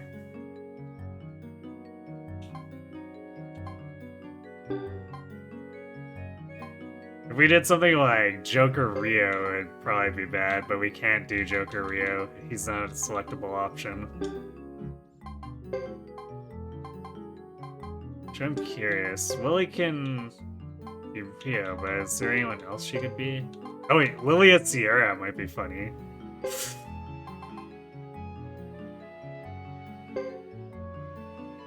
We haven't cast Tuda yet. Victor is Tuda, maybe? Sure, let's do Tuda is Victor. Oh,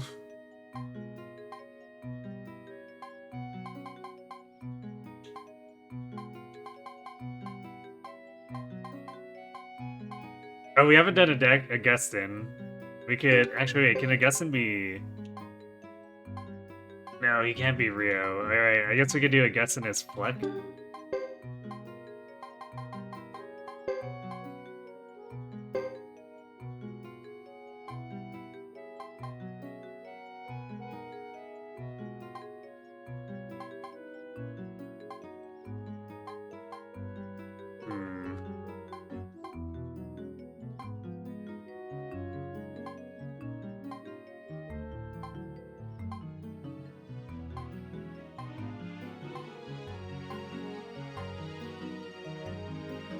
Vicky as Rio might be funny. Sharon or Vicky might be pretty off color.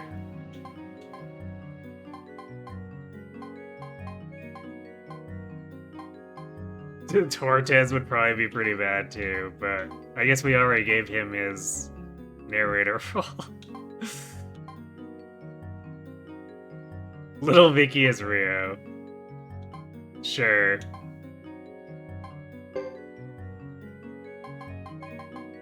There we go. Another all-star cast.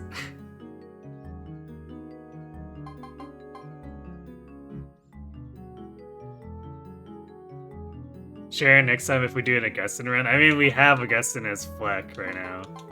We could do one more after, I guess.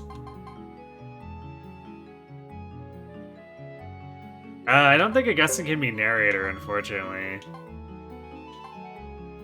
Yeah, he's not available.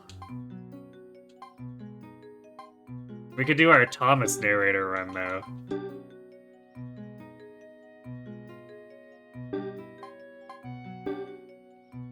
Oh, wait, what? Did I cancel out? Side... There we go.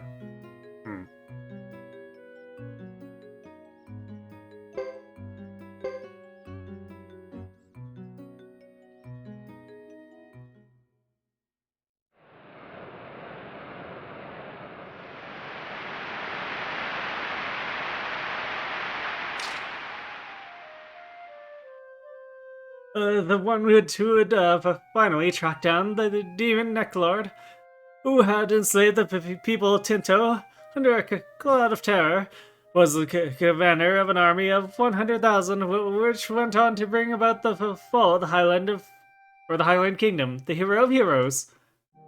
Well known among the Orange Army, Kuon collected the charismatic son of the hero Genkagu from the city-state of Joustin, Rio. I guess he just stutters. It would be funnier if he flubbed and, like, forgot his lines and stuff. Unfortunate. Yeah. Glad you made it all the way here, Rio, from the Orange Army. I've got you cornered, Necklord.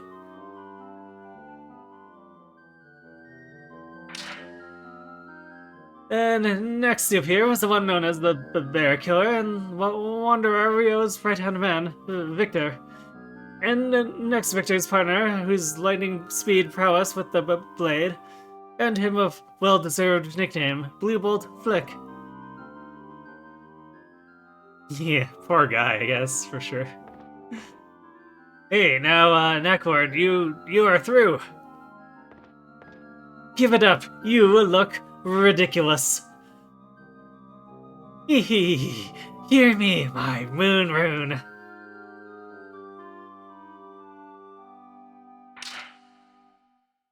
But in the hand of the despicable Necklord shone one of the 27 true runes, the moon rune. Beware, brave soldiers. But help from heaven was on its way. The founder and elder of the Blue Moon Village, who had both the smile of an angel and the eyes of a demon, the young lass, Sierra. Landis versus Mini Vicky is pretty great. You appreciate how Mini Vicky is more confident than Big Vicky. Yeah, that's like her entire gimmick, and it's pretty good. Necklord, it's been a while. Still up to the same old dirty tricks, I see. Yeah, Elder Sierra. I'm going to take back that which you have stolen. Hear me, my moon rune. Lay this evil magic to rest. Now you shall sleep. Hee. There's nothing left now to protect this wretched. I'll leave the rest to you, Rio. Okay, Lily's dialogue as Sierra isn't as colorful. She, like, ad-libs a little bit. But it's not as funny as with Rio. Necklord, I won't condone all those horrible things you've done. Yeah. I won't be defeated.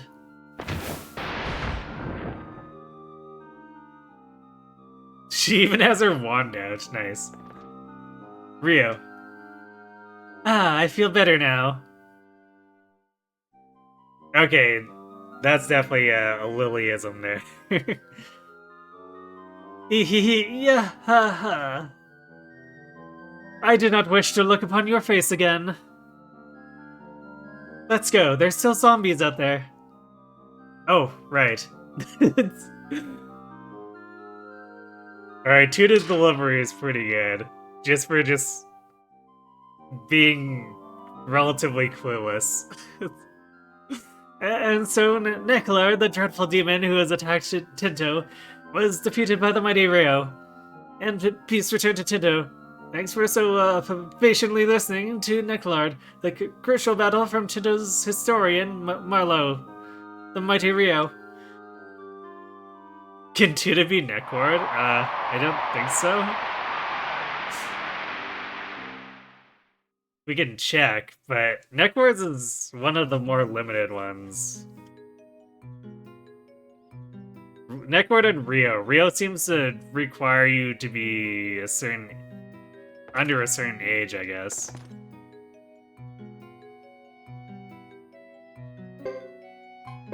That's... Oops. Wait a second. Oh, it randomized. I see. Oh my god, I almost want to do this. Except Landis ended up as Neckward again.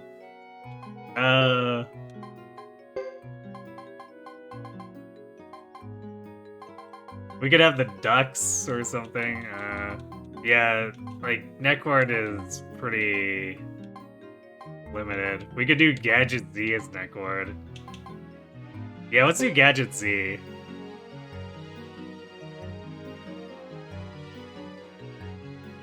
Rhett as Neckward? Okay, we can do that.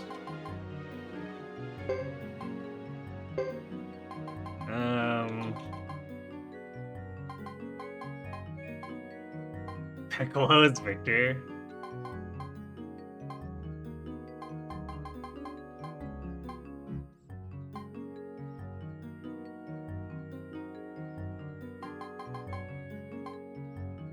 Elliot is Victor. Elliot is Victor. You know what? Kenji would probably be pretty funny.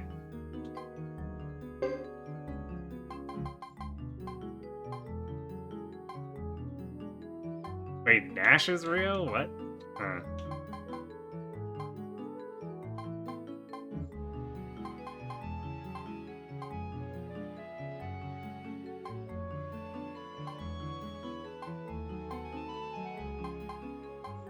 It's too bad we can't do Big Vicky. Alright, we'll do Sharon as Rio, though.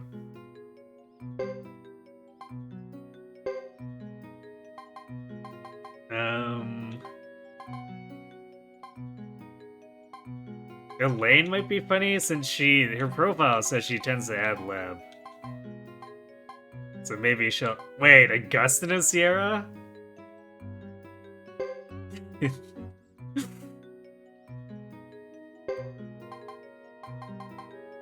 Okay, and then Thomas. Yeah, that seems good, right?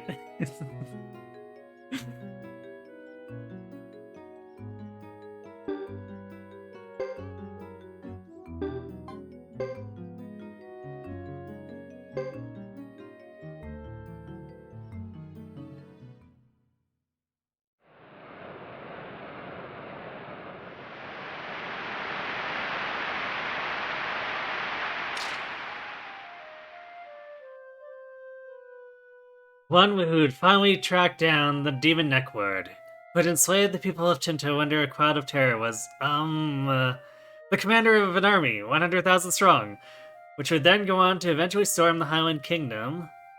The hero of heroes, Rio. Alright, Thomas just stumbled a little bit.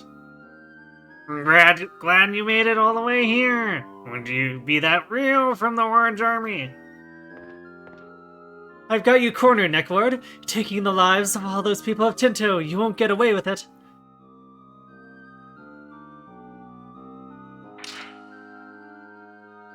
Next to appear was the one known as both the Bear Killer and the Wanderer, Rio's right-hand man, Victor. And next, Victor is Blue Bolt Fleck.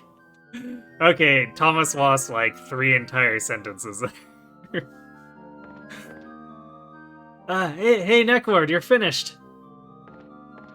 Time to give it up. You can't escape. We will not be defeated. Hear me, my moon rune.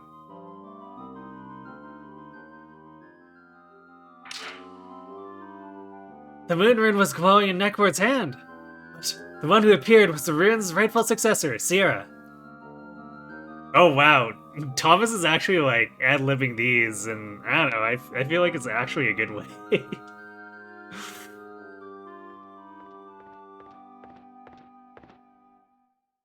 It's been a while, Nectalord. You've forgotten me? Don't say such sad things. Oh, hey, Elder Sierra, what are you doing here? Now I will take back that which you have stolen. Hear me, my moon rune. Lay this evil magic to rest. Now you shall sleep.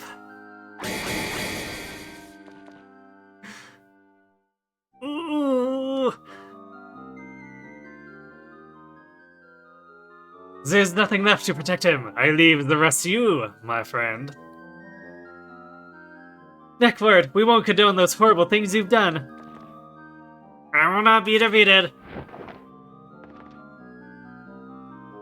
I will not be defeated. No, you!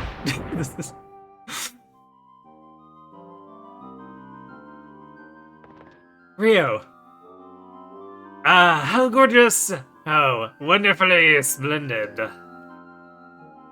Ooh, you got me. Ah, rather unhealthy fellow, eh? Let's go, everyone. There's still zombies out there. We must get Tinto back. Attack them all. Okay.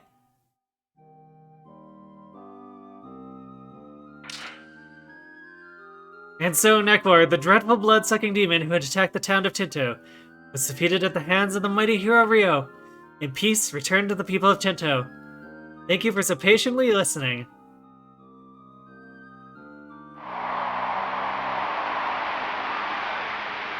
Yeah, Thomas doesn't sweat the small stuff in a good way. Yeah, what a rather unhealthy fellow indeed.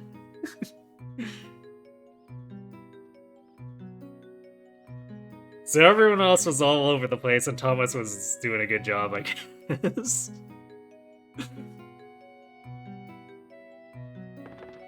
Okay, shall we move on to Emperor Barbarossa? Imperial Love.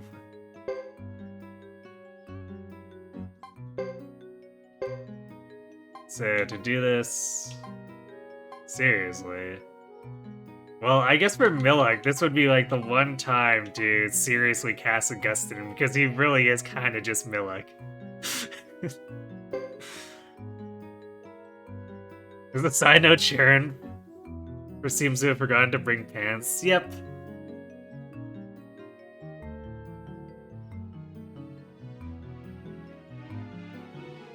That's just a Sharon thing, I guess. Oh, fucking Victor here. That's funny. Millock wrote out the other 4 great generals, I guess.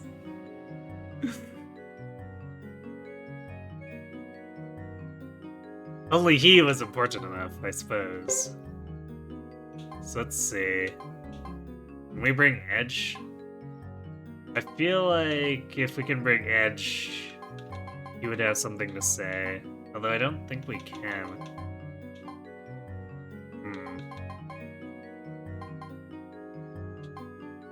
Well, that's actually interesting, because I think Edge is eligible to be Fleck, was eligible to be Fleck, wasn't he? Or maybe, No, we did Futch for Fleck. Okay, so can Edge be Victor?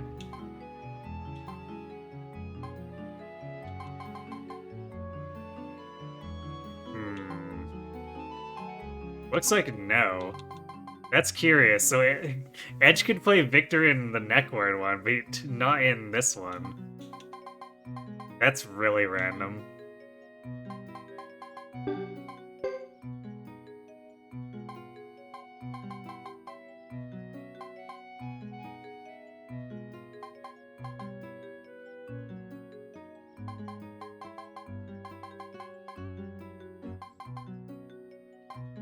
So let's do. Actually, for a serious run, Ron's supposed to be a good actor, so we could run him. Vicky? Little Vicky could be Fleck. It's funny.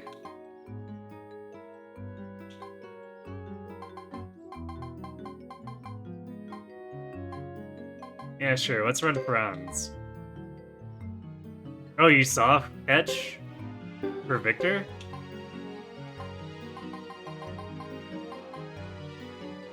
Or was it for Fleck?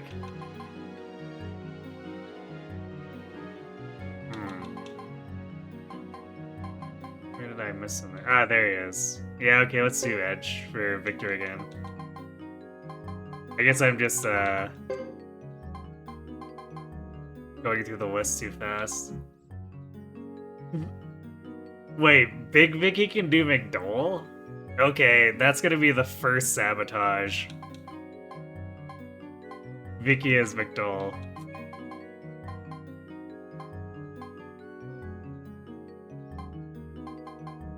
Otherwise, Lily can be McDole. Could do that. I don't know if she'd have a comment on it though, since that would be before her time.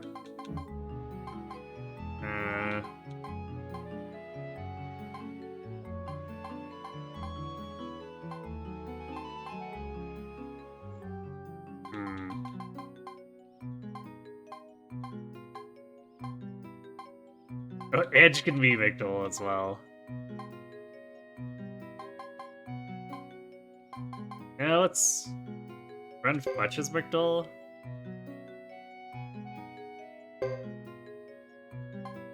Wait, is Jean available? Oh, she is, huh? For McDole? Wait, Gina's McDole. Okay, that's gonna be another sabotage one.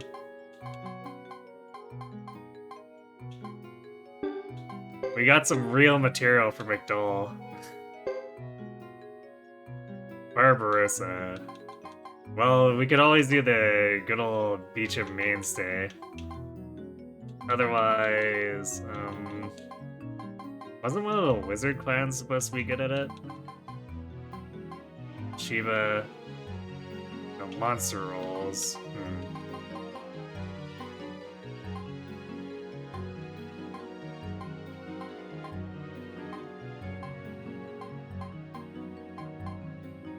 Sebastian is Barbarossa.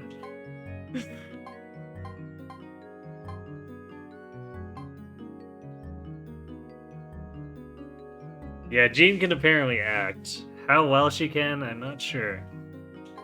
Actually, we could see what it has to say. She barely acts, but she still attracts a big audience. Wonder why.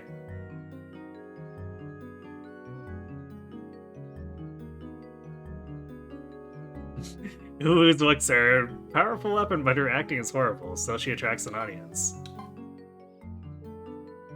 Vicky is Barbarossa. Man, Vicky can fill a lot of roles here. In the best, worst way.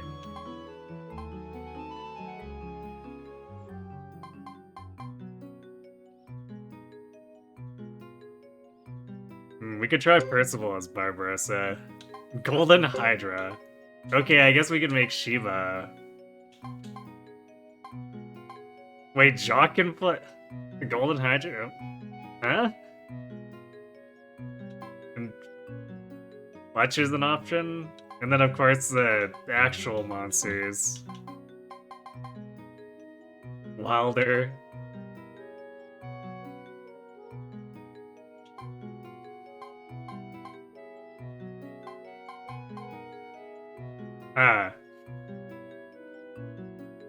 We're doing a serious run for this one. Just to give a baseline, and then we're trolling the crap out of it for everything after that.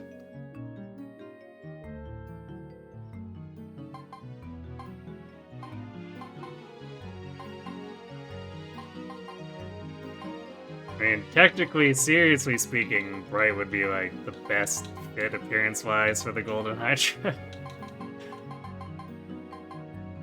I'm curious why we're allowed to cast like Jacques or Fletch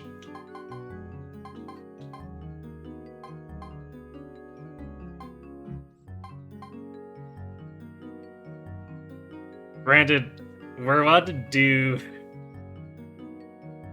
In the other plays where they're non-humans, we could also cast humans. I seem to recall casting Nash as a sheep.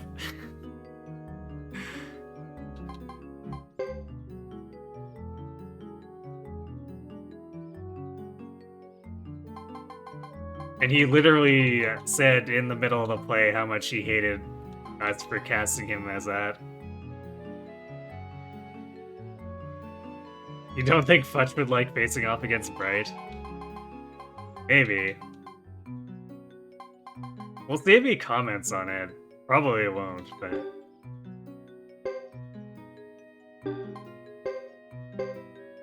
Alright, this is my first time seeing this play, too.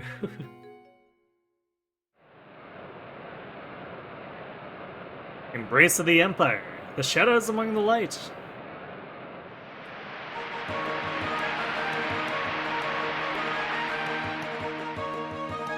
Oh, I guess there's no dedicated narrator, so Barbarossa is narrating. 200 glorious years of prosperity end for the Scarlet Moon Empire.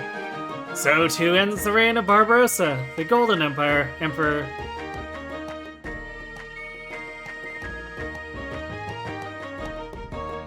The son of Tio, you've come. Your name is McDole.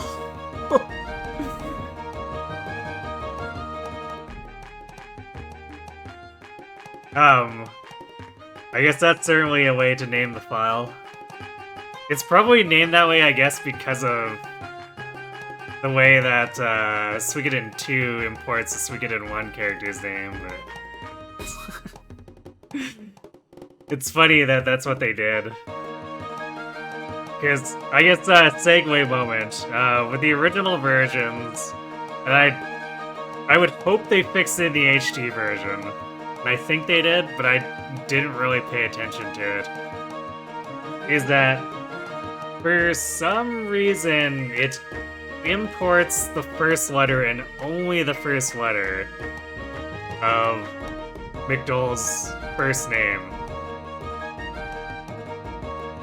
But like in Suikoden 2, they just call him McDole, but for some reason it imports it and places it in the first slot. So like, say you actually went with the canon name Tyr McDole, you would import that T, and in Suikoden 2, the original version, his name would be Tick Dole. I don't know how the programming ended up that way, but that's how it did. So the reason I assume that the person named it McDole in the save file we're using is probably just to have that M get imported and make it McDole again. Sounds like a very silly bug, yeah. I'd like to hear an explanation for it if anyone ever delved into the code, but Suikoden might be a little too obscure for that.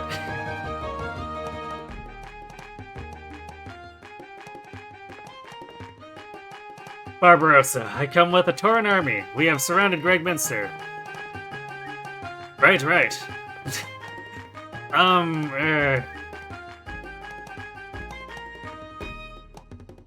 My lord, Barbarossa, sheathe your sword. The empire we loved is already finished. Accept this historic turn in our fate. Sad as it may be.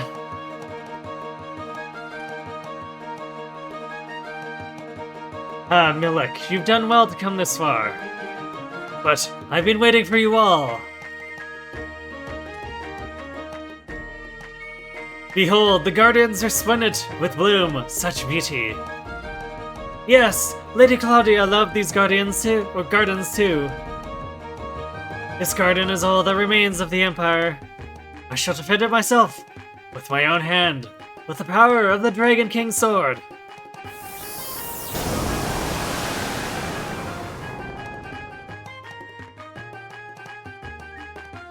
Oops, transformation. What? Wait. Friends, Edge, why are you flubbing your wine? Or is this what Milik actually wrote? You know what? I wouldn't put it past Milik actually writing that. Yeah! I knew it!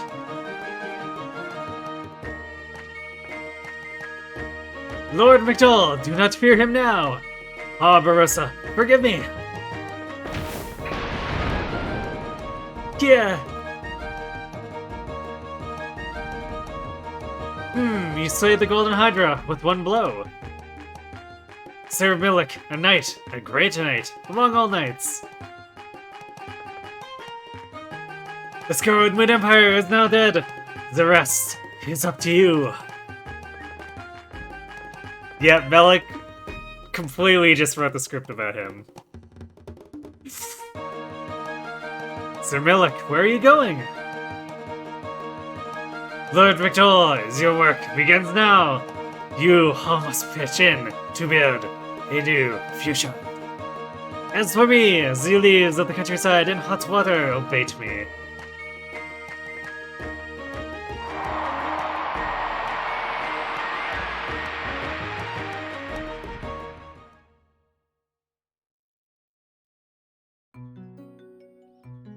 You would assume that someone tried to do a string copy and accidentally did a character copy on a string in a language that didn't have any safety check or checks.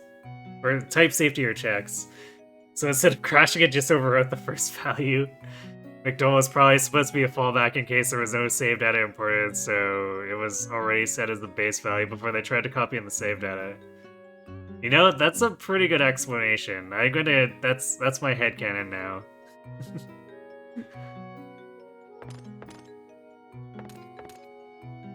That does make me curious as to what they were writing it in, because PlayStation 2 is probably late enough that they weren't doing, like, assembly.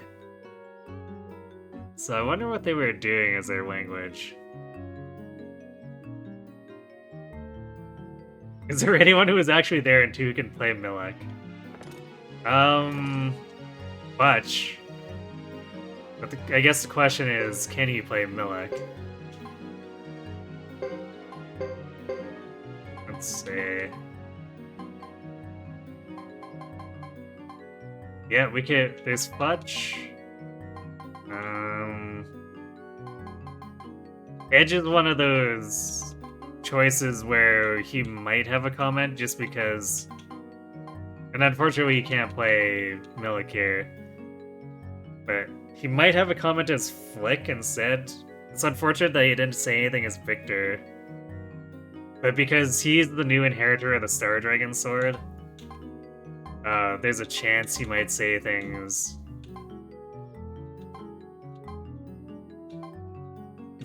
Connie is Milik?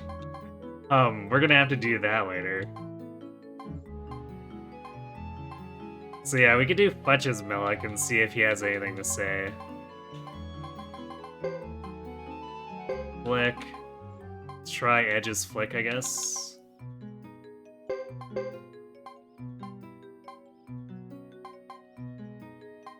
Vicky is Victor? Oh wait, this is Little Vicky. Actually, Vicky qualifies, although I don't know if Little Vicky will have anything to say. It's worth seeing, though.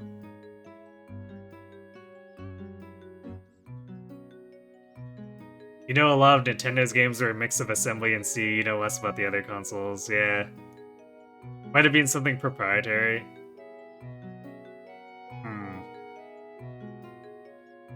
But wasn't it Nintendo that was the one that was notorious for being difficult to work with because of stuff? Like, language issues? So I would assume PlayStation and Xbox tried to make things easier. And had something more straightforward.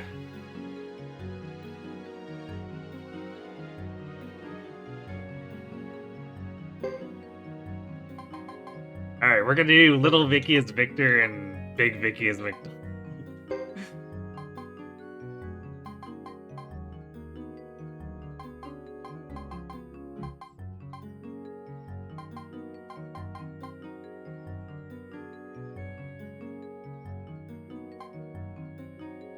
Do Augustin as Barbarossa this time. Or Fortes as Barbarossa. You know, Hortez was amazingly bad as a narrator in the Netcord one. Let's see if he can be bad as the halfway narrator in this one, too. You're unsure, you don't know a whole lot about how much of the dev kit is provided by the console and how much is built by the devs either. You know that a lot of units or studios used to use proprietary game engines.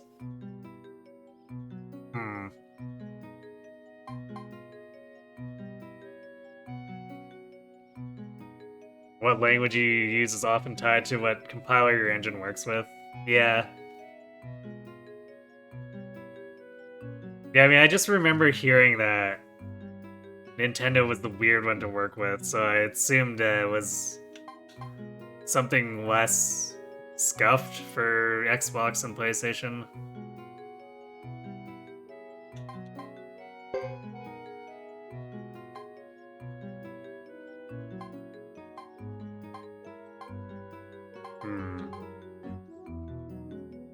Jock read the script, but does he understand it?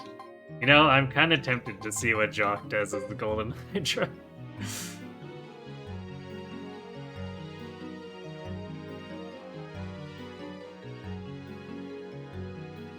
Strongly typed languages were definitely not as common back then as they are today. Yeah. And I remember, I guess when I went through university, C++ was all the rage, which would have been, I guess, a bit after that. So I wonder if there was like some level of gravitation towards C++ or Java for the PS2 era.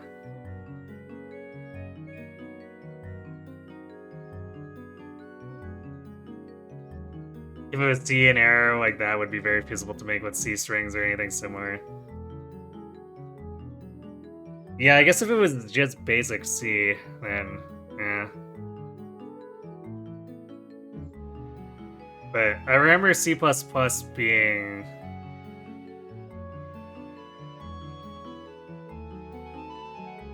kind of the thing, so it might have been So I guess the question is if they were programming in old enough stuff that was just C.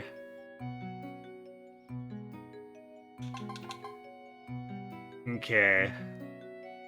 We do have ads again. I guess I'll let them run and then we'll see what's going on here. So, be right back.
C++ is the main language when you went through university too, but you had to work with C several times for various classes.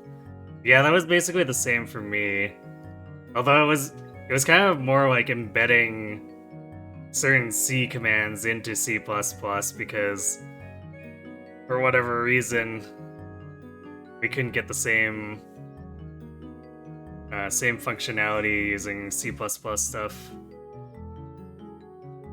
Which was, looking back at it, probably a little bit of a can of worms to be combining stuff like that, but oh well.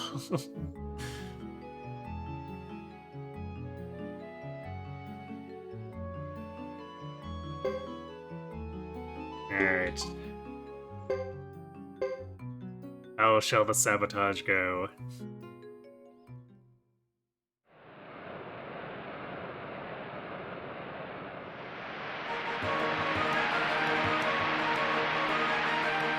"200 years of prosperity and glory end for the Scarlet Moon Empire. So too falls Barbarossa, once known as the Golden Emperor." Cortez is really sticking to the script, I guess. "Here's the son of Tio. Your name must be McDull. Oh yeah, Sir Greg and, Sir Minster. They're surrounded by Barbarossa." "That's the way it is." "You're not leaving here so easily. That's what we mean." "Lord Barbarossa, sheathe your sword. The empire we loved is now lost.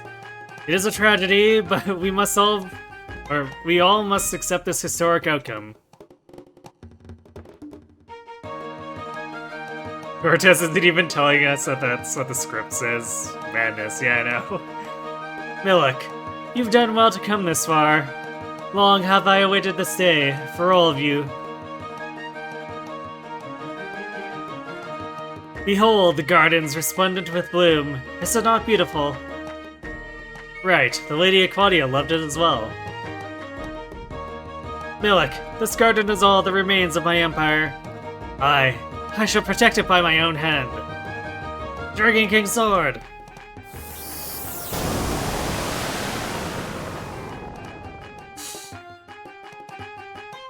"Arr, magical trickery. Anyone know what to do?" ...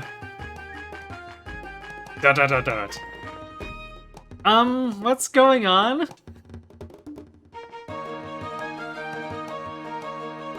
"Lord McDull, do not tremble. Barbarossa, you must forgive me."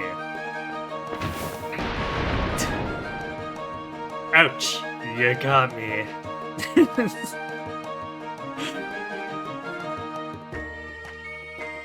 The Golden Hydra downed in one motion. You did it, you did! "The Scarlet Moon Empire has been dissolved. What remains to be decided, I leave to you." Milik, where are you going? Wouldn't you rather teleport than walk?" "Lord McDull, you must get to work now. I cannot build the future for you. Do it yourselves. I'm going home."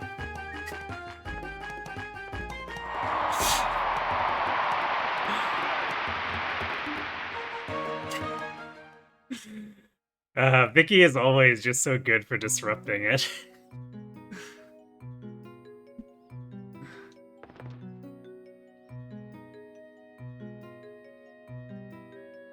Okay,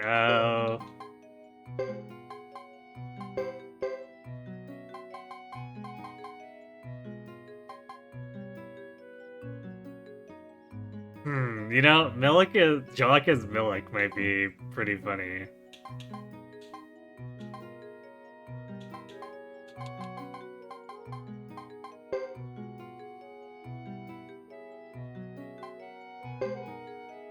As a highlight, or as the Golden Hydra, it was a bit of a highlight.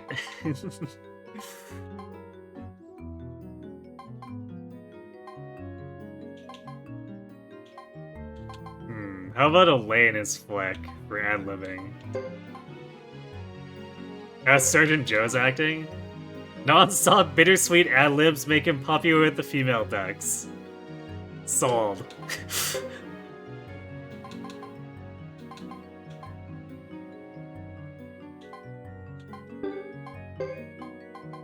Vicky is Barbarossa. Let's go. McDole.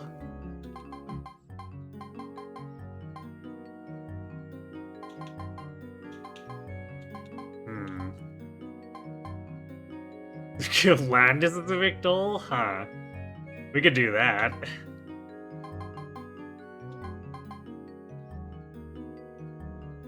Ike, watching him act, one somehow feels irritated.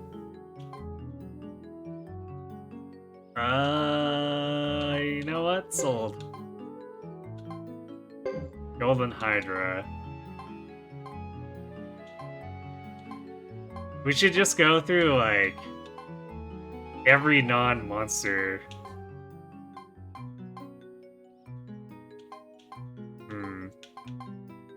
Kenji is the Golden Hydra. Gadget Z? Okay, we'll do him first.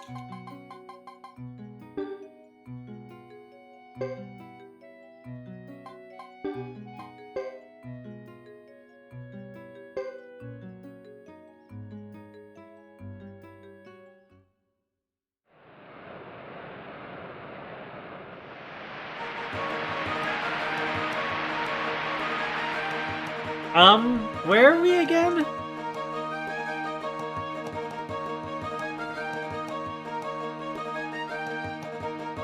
And you are, who? Barbarossa, I have come with an army, too. It's the Tauran army. Fragmentster is surrounded. By us. Right. That's right. Get in your head, Barbarossa. ...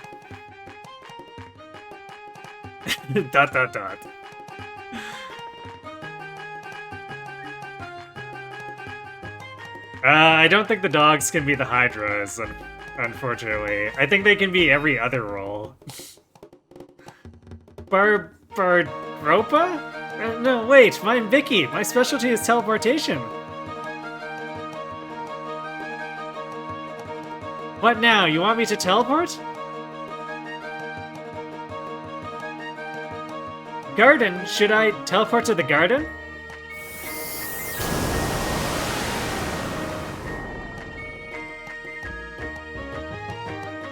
Transformed. Probably magic or something.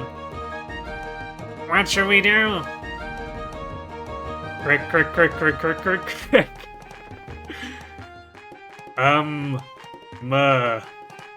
This is?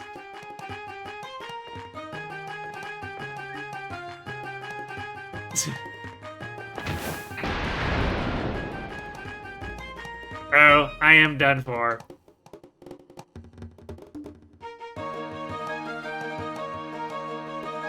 So goes the Golden Hydra with one blow. Can't argue with effectiveness.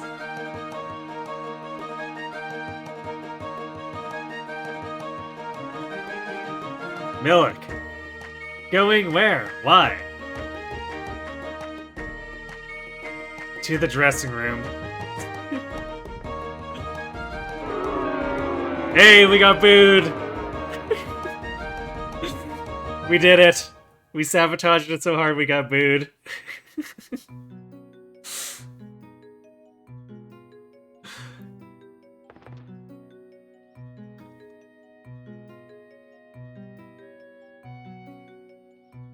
That was deserved, exactly.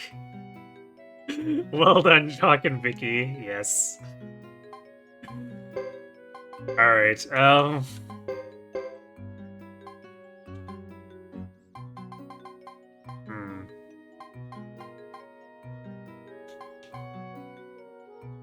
Who else can we do for Milik? Actually, yeah, Connie can be Milik. That's funny. We'll do the dogs after, but first.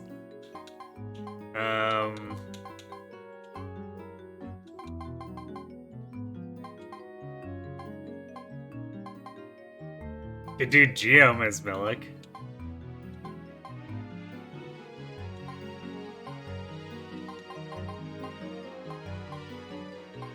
Wait, Lannis as Milik?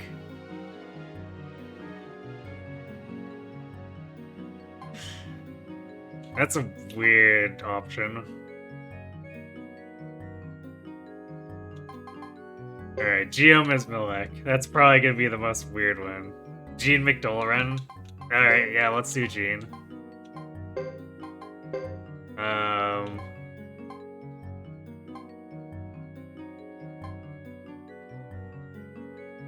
Landis can play Fleck.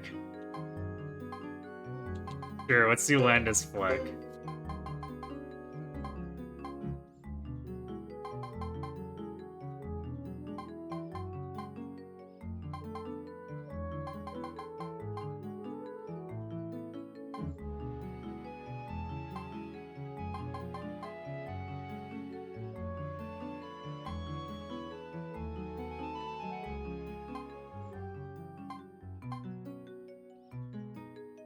Muto? Muto is Victor. Barbarossa.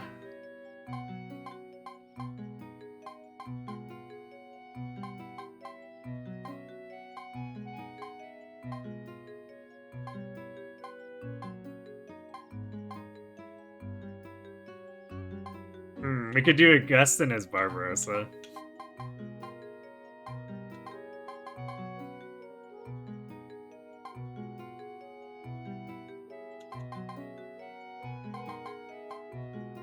Gilly or Augustin? Chris make a good bad Barbarossa? Alright. We'll do it.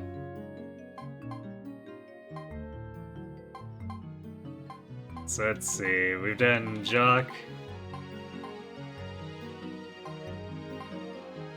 Try Wilder, I guess.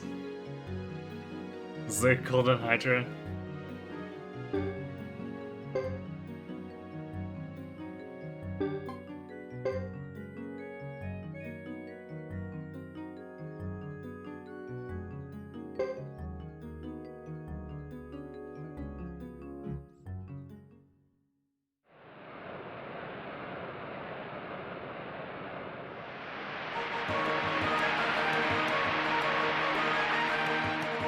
The end of the Scarlet Moon Empire. And my end as well.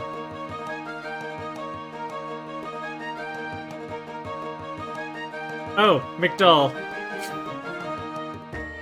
Lord Barbarossa, with a Tauran army, I come. We've surrounded Greg Minster. Hee hee hee, I'm Flick. Tee hee hee. It is as my older brother says. Oh, give up! Oh, you have also. What should I call you, Milik? Please, look at this garden. But you must agree I am as radiant as a garden. I think I promised to say that I would defend the garden.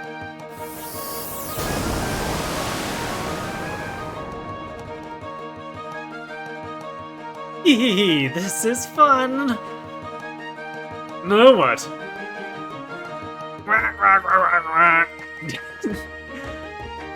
Oh, quaint.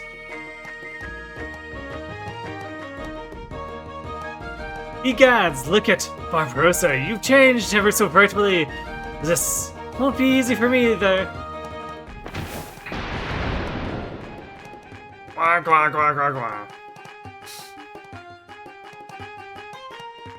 Hehehe, merciless, cruel, brutal, atrocious, cold-hearted, ruthless attack.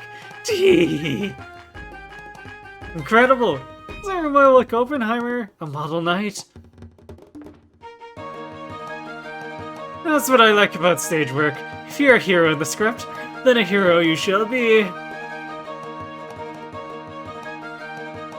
Milik, sir, where are you going? Oh, naturally, I'm going to tea. Now, if you'll pardon me.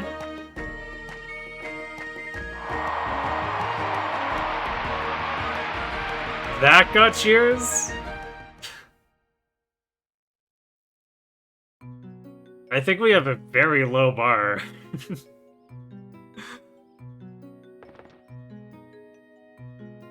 That was at least recognizable, I guess.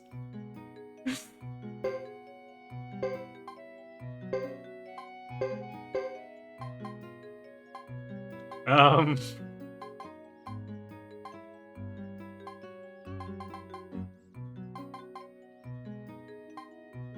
Who's left? Sharon Milik?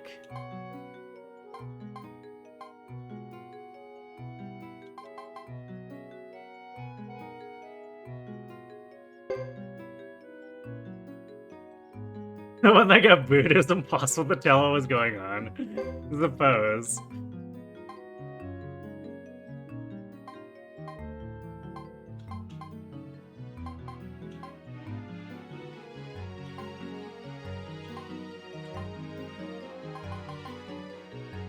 We're starting to run out of people who are, like, actively, or would be actively bad. I guess we could do Flick Ike, although he probably won't be much different from McDole Ike.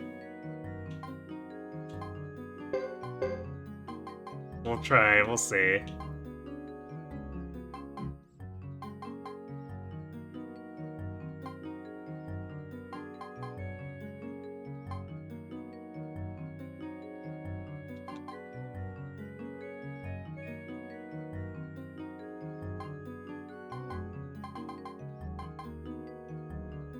Billy is Victor, maybe?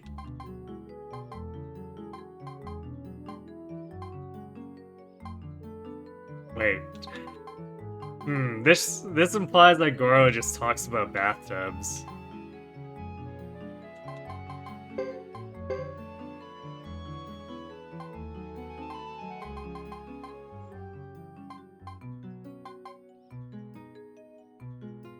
Could do Tuna McDole.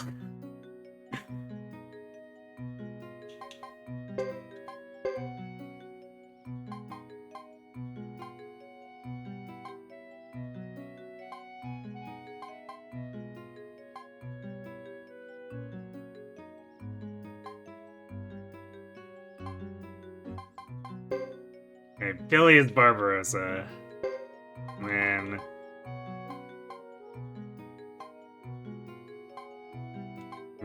I'm not sure if Rhett will be much different from Mulder. Let's try, like, Kenji or Brody?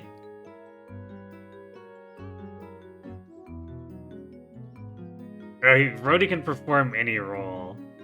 He still plays mentor, that's due to his training. Okay, I'm kind of curious.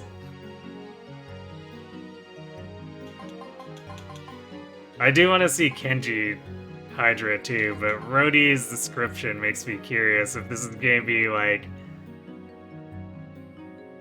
He can perform any role because his mentor gaslit him, or he can perform any role because he's like genuinely somehow really good because his mentor's insane training. I'm curious to see which of those outcomes it is.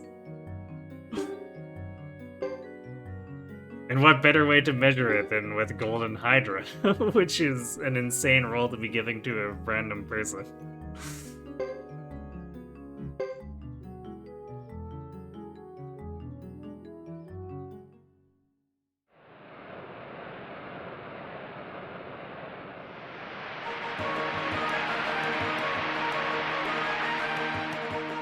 The end of the Scarlet Moon Empire! And now the end of its Golden Emperor. Meh.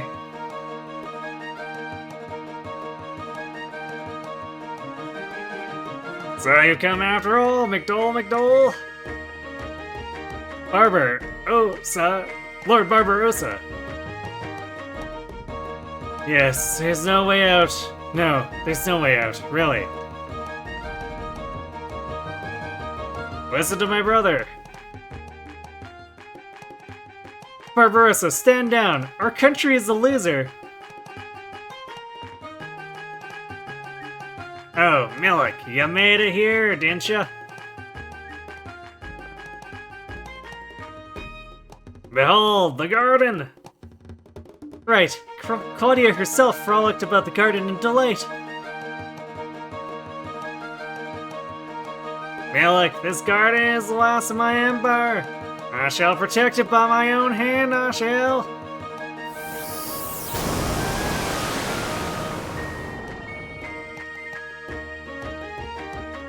Whoa, wow, transformed into a Trouble is trouble is foaming. Goo! Hey, whoa now. McDull, you're nervous. Barbarossa, eat my middle. Yay! Wow, destroyed with one. It is destroyed, Sir Milik Oppenheimer, the Knight of Knights. The Scarlet Moon Empire is dust in the wind. All of you can take care of the rest. Milik, where do you go? McDull, I'm way in over my head. No idea what's going on. Consider me home already.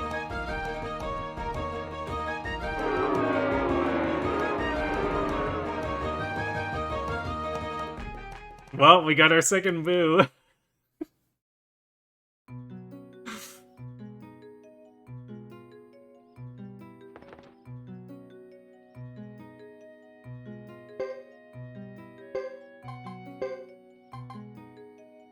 I feel like that one wasn't even that bad, though. At least it wasn't as bad as the previously booed one. True.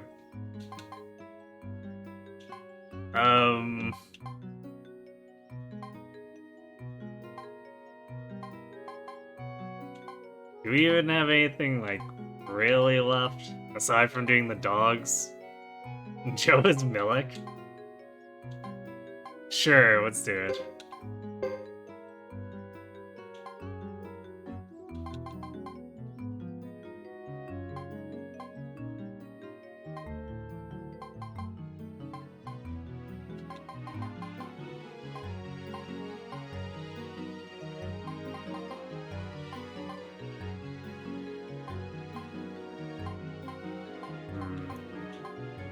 Gina's Fleck.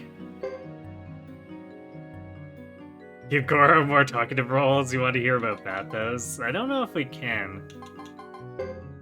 Because the one to give him would be, like, Milik's. But I don't think yeah, he's not eligible. What about McDull? Yeah, we could try McDull, see if it works.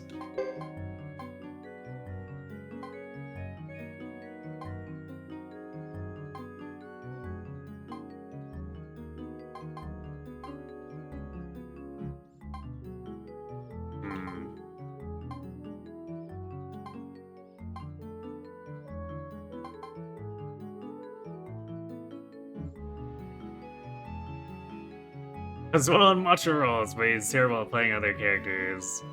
I'm not sure if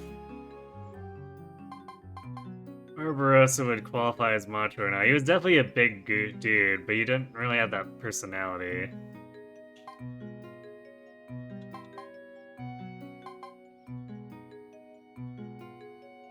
Jefferson? We haven't tried Jefferson. Why don't we do that for Barbarossa?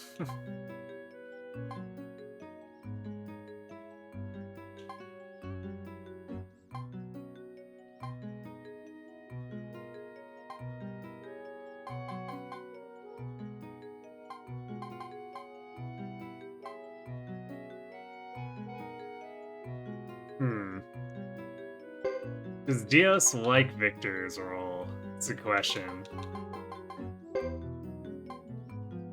So let's see, we have, what, Halek and Kenji. Or Rhett. Let's do Kenji.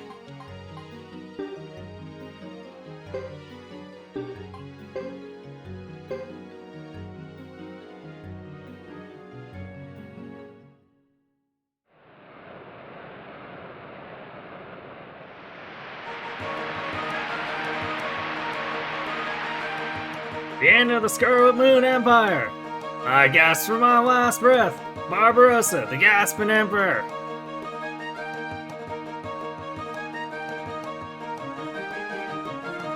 The little red child, McDull! Barbarossa, speak no more! Go doze off in the bath like a respectable human being! Hee hee hee hee hee! Heed what is being said. Barbarossa, there's no need for that sword. Our beloved empire is gone. It's regrettable, but so goes many turning points in history. We are defeated. Ah, Milik! The Minister and Spundar Milik. Your path here was blessed. Behold, the garden! The pretty garden! Ah, yes, Claudia also liked gardens. Milik, the pretty gardens are the last of my territory. Royal gardens gasping to be defended. I will defend them. You will never possesses the royal gasping gardens.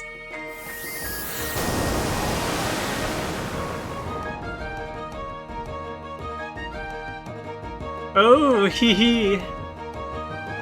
Impressive. Grrr. Stop! I have a no animals policy! Ragdoll, do not be afraid! Barbarossa, by my own hand shall come your end! The Royal Gasping Gardens in need. Well,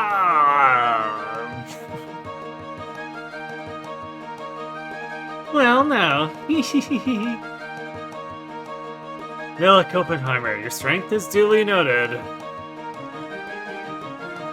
The Scarlet Moon Empire lies in ruins. You can all do as you like now. Milik, my valued customer, where is it you are going without a bath? Until from here on, it is up to you. You can look forward to making a new future. As I look forward to new feathers.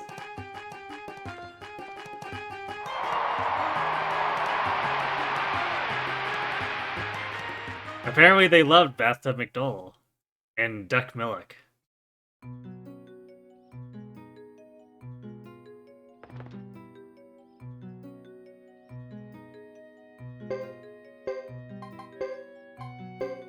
Okay, Did you like Joe enough to make up for Goro clowning around? Maybe. I guess we'll do the dogs now. Bonnie is Milik.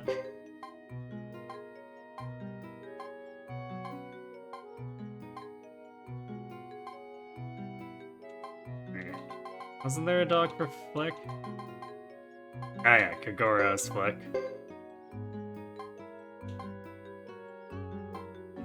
So Sanji is Victor.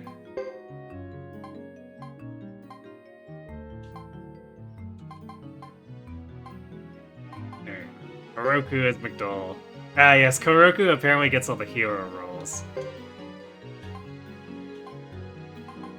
Koichi is Barbarossa. The Golden Hydra will be, what do we got left? We got Halik or Ret?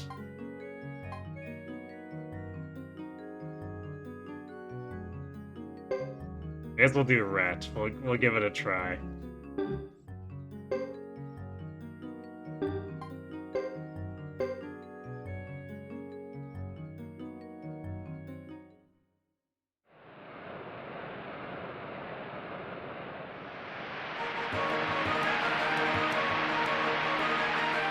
Rough.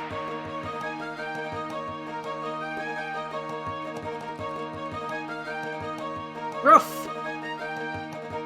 Ooh. Aye. Ooh. Buff. Rough.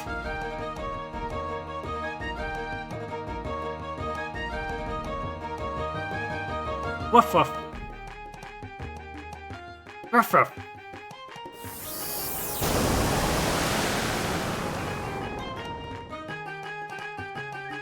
Ayo, ayo.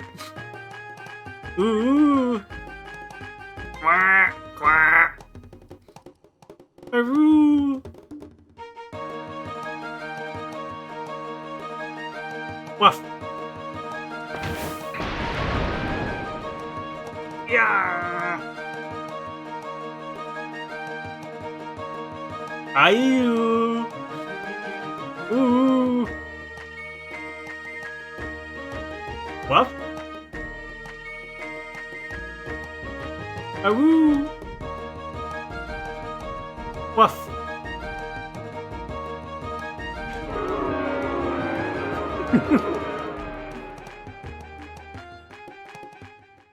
Okay, dog star power doesn't extend to that script, apparently. They got away with it for Neckward, but apparently not for that one. Yeah, they liked the dogs last time.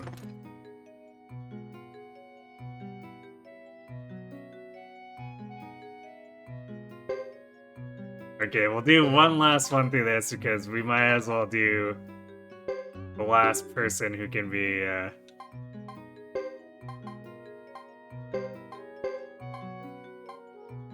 at the Golden Hydra, Halek. I guess the Hydra was just that bad. Yes, too much ducking around.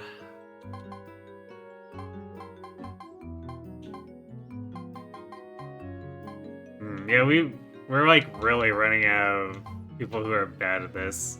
I guess we do Ayami as Milik, but she'll probably just do ... like Jock tends to. Well, let's see. And then Fleck.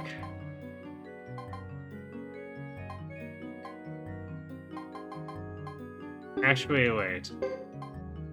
Was it Alanis? Yeah, I kind of want to see what Alanis does for Milik. It might be... It's probably going to be funnier than Ayami. Surely.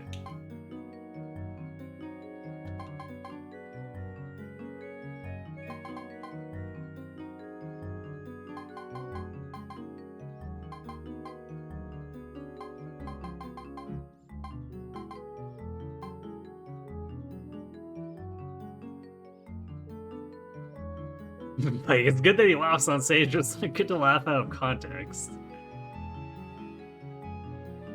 Can we get it for someone who's, like, not a bit part for Minik?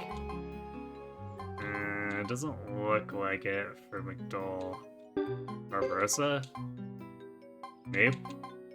Okay, I guess we'll do Flick Mike then. Buy some bats, why don't you?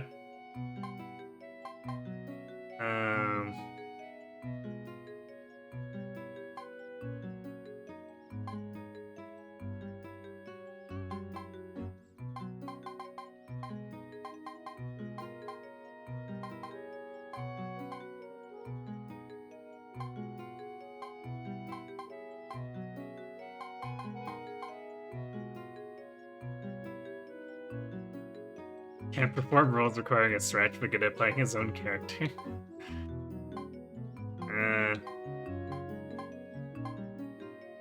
I guess we could do, like, Gadget Z as Victor.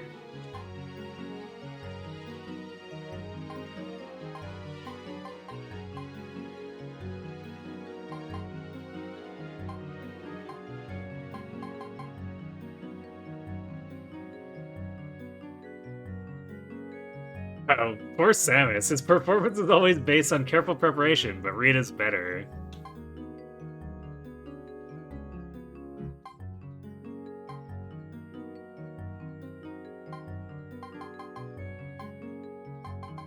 Yeah, I guess we could bring Jacques in again as Victor. He'll probably just, like, not say his lines. The Golden Hydra was kind of funny because he said, you got me. But he hasn't really done anything that's that funny since with any roles we've given him.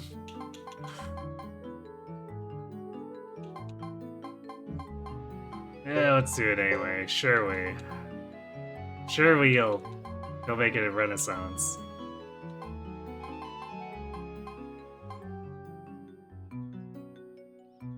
On stage, one shouldn't be so timid. We could do Ernie McDowell, see if she just, like, super minimizes her lines. Oh, Mammy shortens the lines and ad-libs as she pleases. But does she do a good job? Let's find out.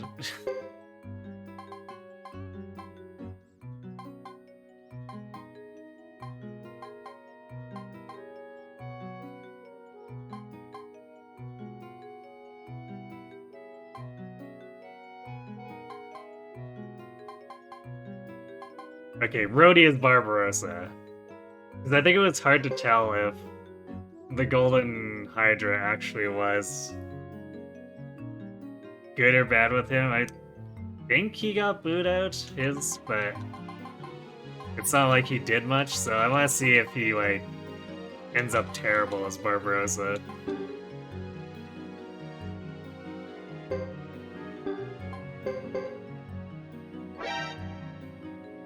Hey, Hitakiri Rooster.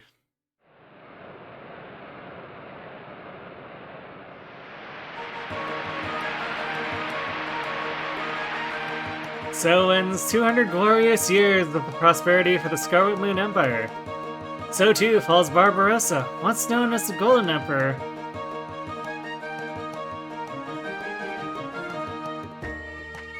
You've come, son of Tio, whose name is McDole.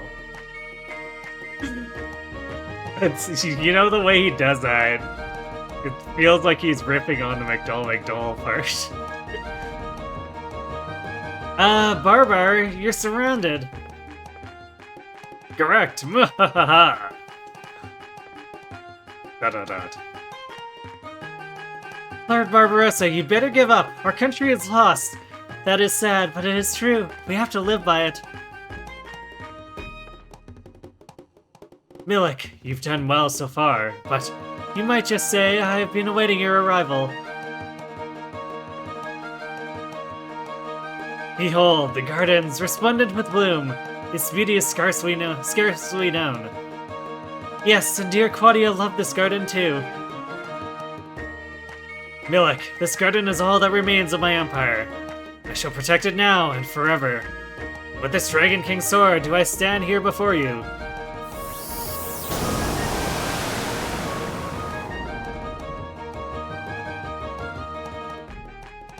Ah, transforming into a beast! Muhahaha! Dot dot dot. Wah! We're done for!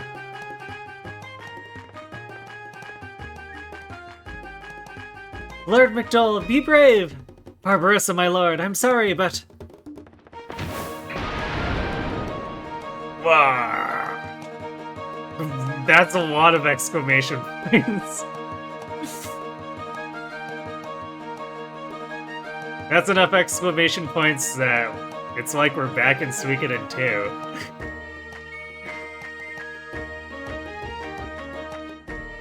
Oh, you got him!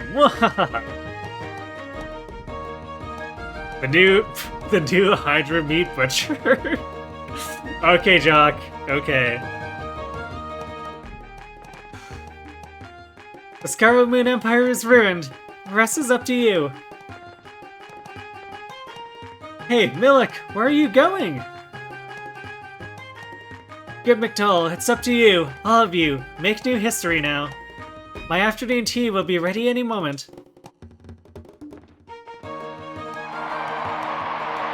What the? How did Rhodey and Alanis have so much synergy? I'm shocked. Absolutely shocked.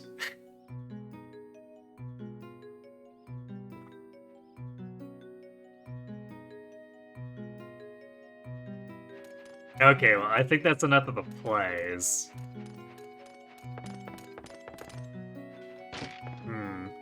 It's definitely too late to start Suikoden 4, so I think for last thing...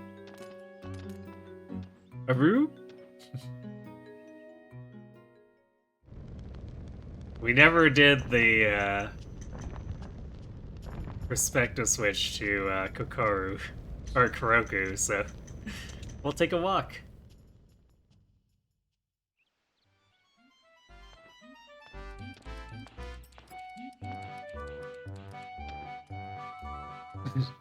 Don't mess with Star Dragon Sword, okay? If it gets upset, there's no telling what could happen. Kuroku, Cecile says you remember the Castle Guard too. Does that mean we're equals? Yeah?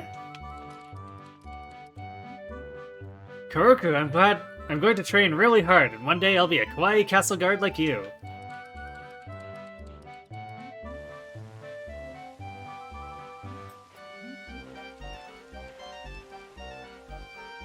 Huh? Oh, a dog.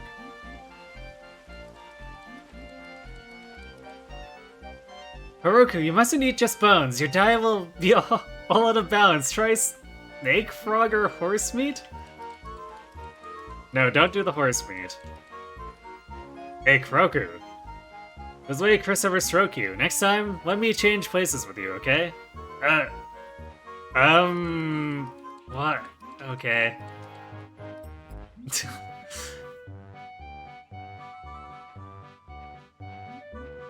Yeah, okay, old geezer. I'd sell a ticket to a dog if it had the money. Yeah, I guess the dog doesn't have any posh, huh?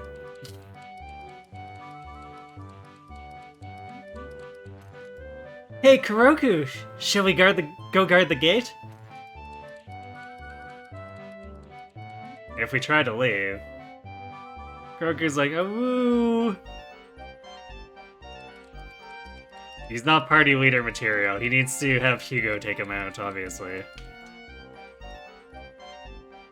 How did you tie that cloth bundle? He had help, obviously.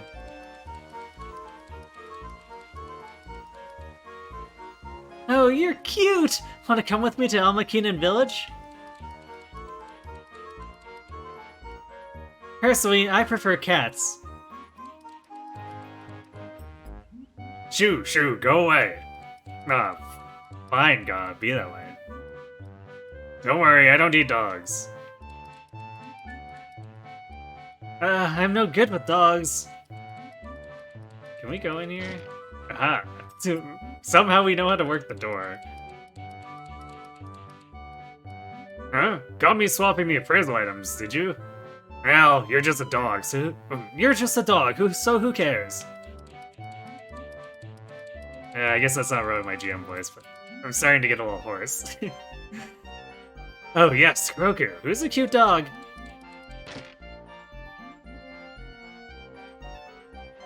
What a upstanding gentleman. Oh ho ho.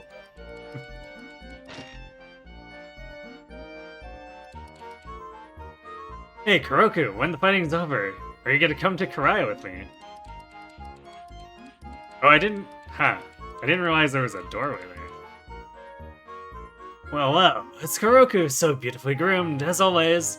And that stylish green cloth bundle, super.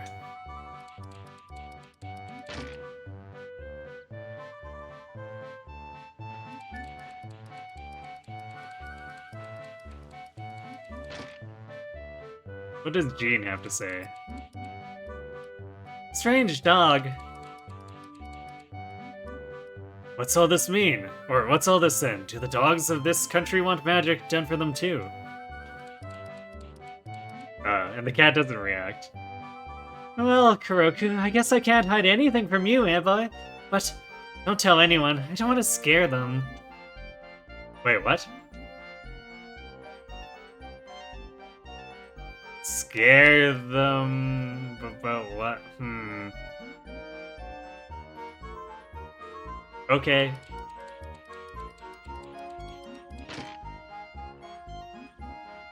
I don't know whether to be actually scared of Jean now.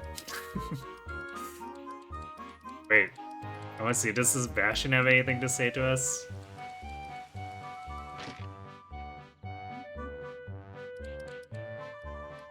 Sorry, no rooms available. Well, way to be boring, Sebastian. Yeah.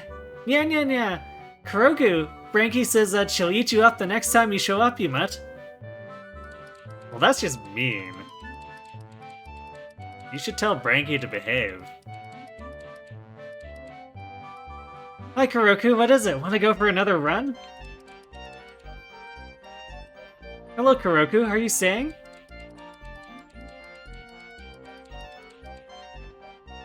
It's Kuroku. Hey, Mom!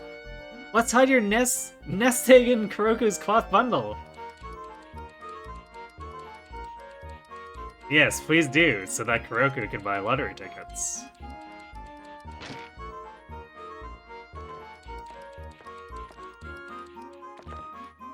Wonderful, bright eyes. Okay.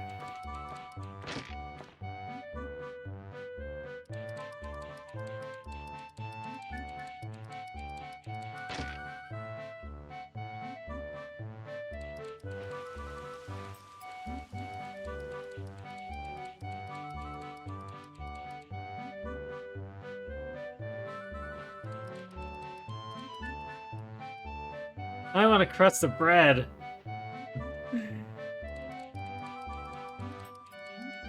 We should try to find the other dogs, I guess. Strange dog. Come on, Kuroku, go woof, okay? Woof. Come on.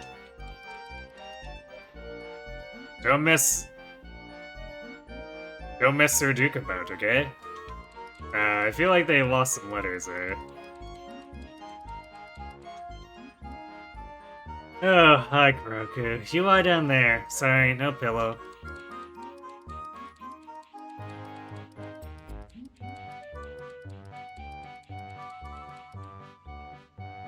Kuroku, give me your weapon. I'll sharpen it for you. Sure. Blacksmith sharpened fangs. Let's go. I guess that's technically just falchion, isn't it? Oh, it's you, Kuroku. You know, you don't really look very dog-like. Rude? I hate dogs. Go away. Don't come near me. Shoo, shoo. Also rude. Hey, Kuroku, you wait. One of these days I'll make you a special coat of dog armor. You couldn't have made it when we were going to fight Sarah, huh? Kuroku, would you deliver a letter to my betrothed back home? Forget it. I've changed my mind.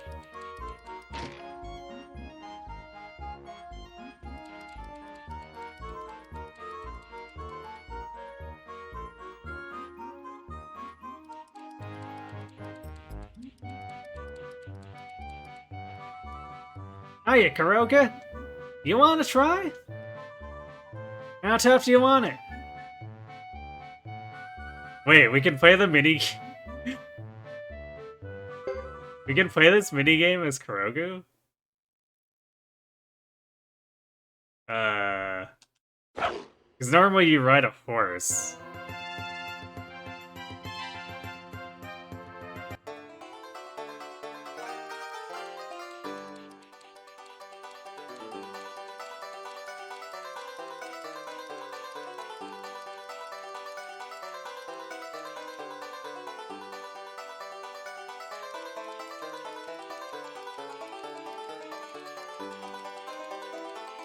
I guess we can't back out of this either. Alright, well, I guess we'll just run the full course. This Kuroku.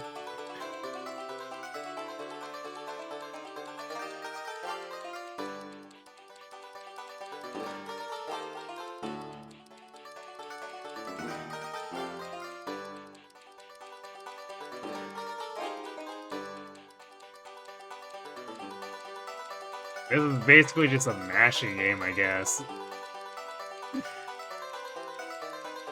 I never play this minigame, so... I don't remember what the other controls might do, but it seems like the other face buttons just don't do anything.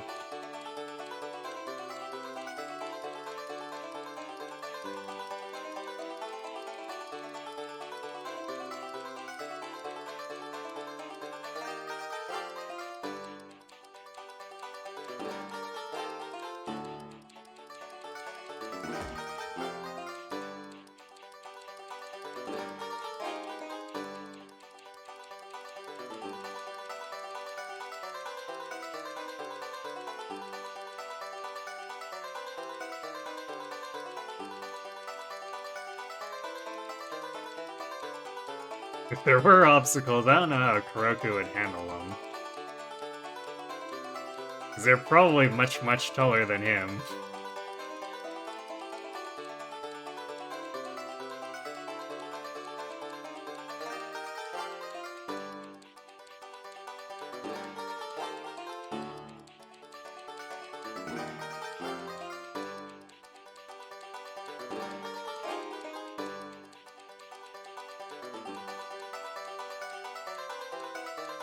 You could steer around them like an absolute champ. I guess so.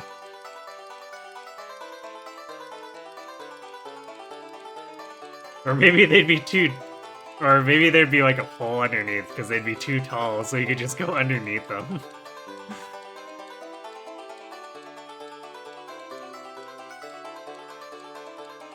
That'd be like the best way to do a joke course for Kuroku.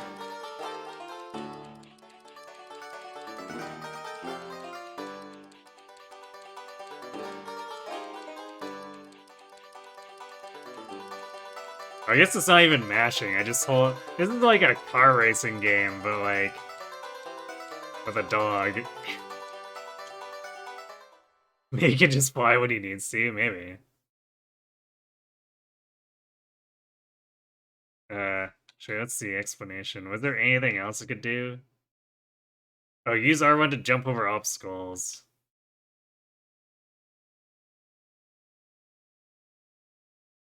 Right animal, I guess stop or go.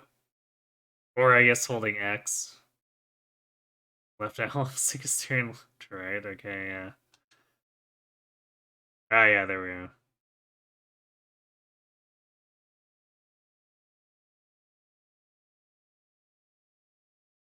Alright, well that's enough of that.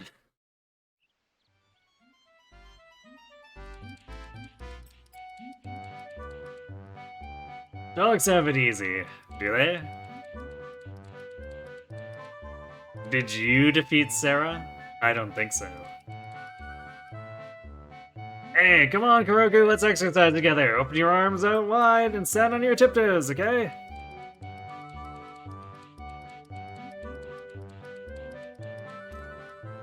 I guess Kuroku doesn't have a worry in the world.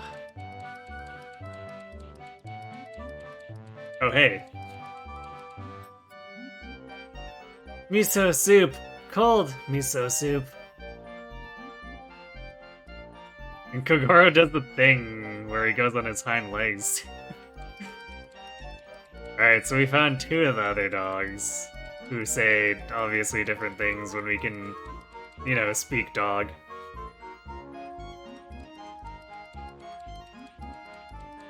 So I guess the question is, where is Connie and... is it Kasanji? Or no, Koichi, because that's Kasanji.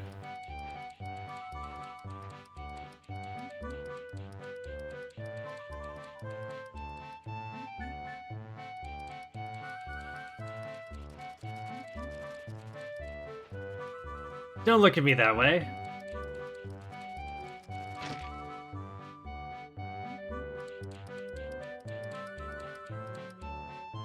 Ooh, he's cute. Yes, he is. Lately, Warrenheit has taken to imitating you, Kuroku. He goes, "Aroo, stupid parrot." Cecile said something about this dog being one of the guards of Kawaii Castle. I mean, yeah, look, it's a level 58 Shiba Inu. I'd like to see you do better.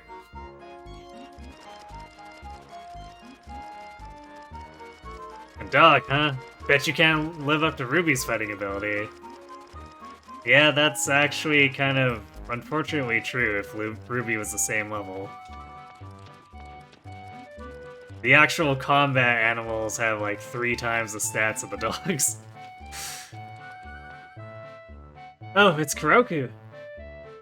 Where's a pen? I'd love to draw some big thick eyebrows on you. Rude? I want a bone. Okay, we found everyone except for Connie now. Oh, oops.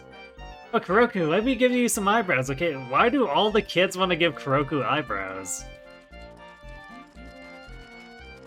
Did you know some people eat dogs? I wonder if they're tasty. If you see the sergeant, tell him Wilder's doing a good job, okay? Kuroku? Are you coming to swim in the lake too? The kids have been playing Fire Emblem Engage and obsessed with the big eyebrow cosmetic for Somi. Ah, that's what it is. Oh, Kuroku, good timing. Would you go on an errand for me?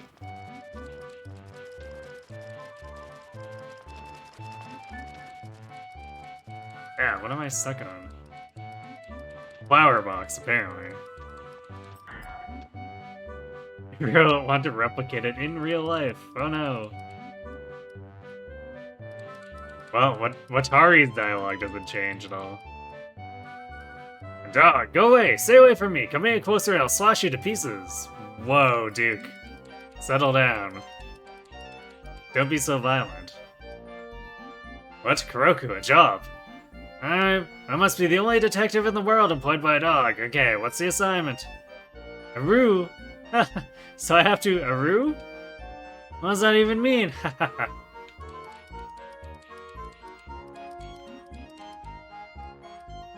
Stay on your guard, Kuroku. You don't want some scary human eating you.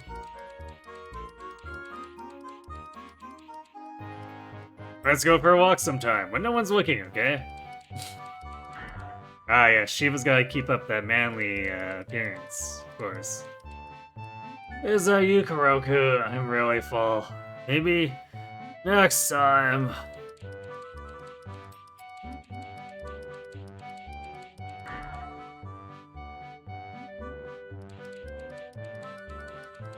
Where could Connie be? Kuroku, stay away, okay? Wait, can we use the... we can use the elevators, Kuroku.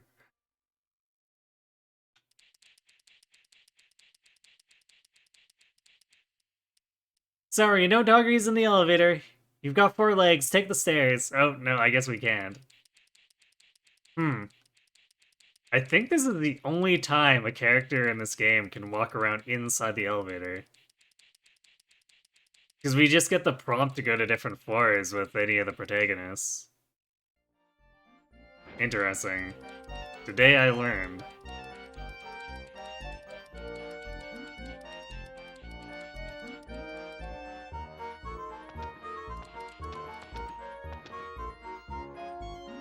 Hey, what's in the bundle?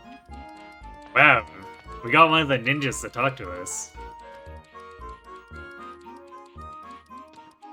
You're irrelevant. Hey Shem, thanks for being the gremlin. What a strange dog. Kuroku, can you go woof, woof, woof? See? I can do it. I'm a better dog than you are. Wow, Muto. Way to punch down. It's Shiva to take you for a walk.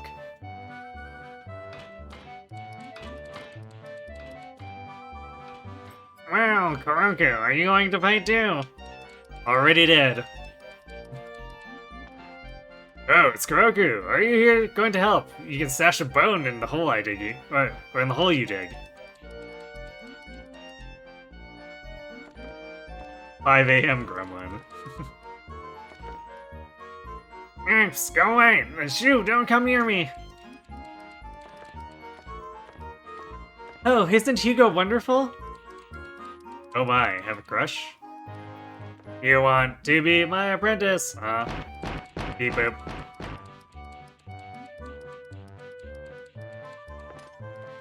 What's this? You wish to enlist? By all means, we welcome all dogs and men with the right stuff. Kuroku, let's do our best, okay? Hello there. You're a cute little dog. You're a cute little dog, aren't you? What, you want a bone? My, you're full of energy. Yet there is a boat underneath our castle.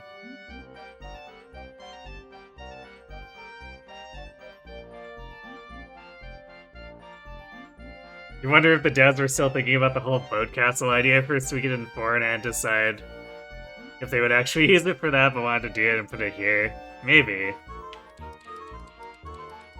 Hard to say.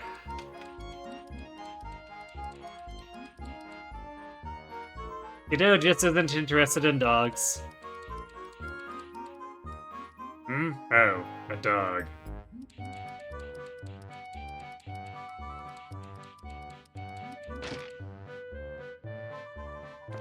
I really want to try to find Connie before we call this.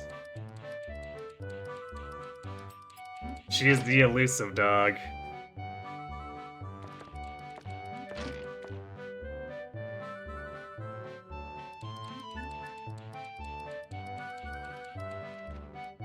A proper gentleman wouldn't neglect his grooming, you know. Hi, Kuroku. How come you're always carrying that cloth bundle? Why not take it off sometimes?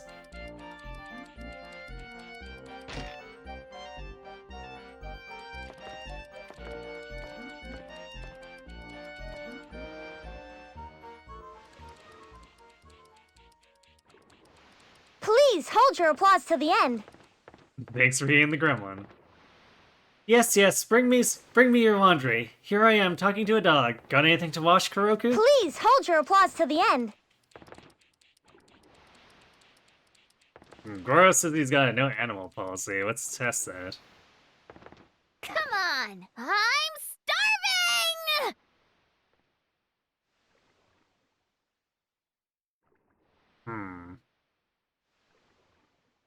Ah, there we go. Okay. I was like, why did it equip? But it was because the gremlin cooldown was still in effect. I can't really offer you a bath, I'm afraid. When her ladyship is in one of her moods, keep your distance, whether you're a man or a dog.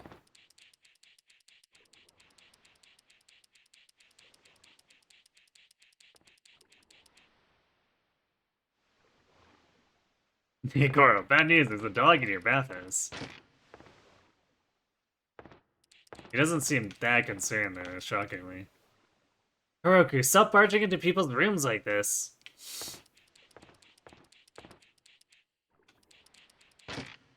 But, it's so fun. Also, I like how,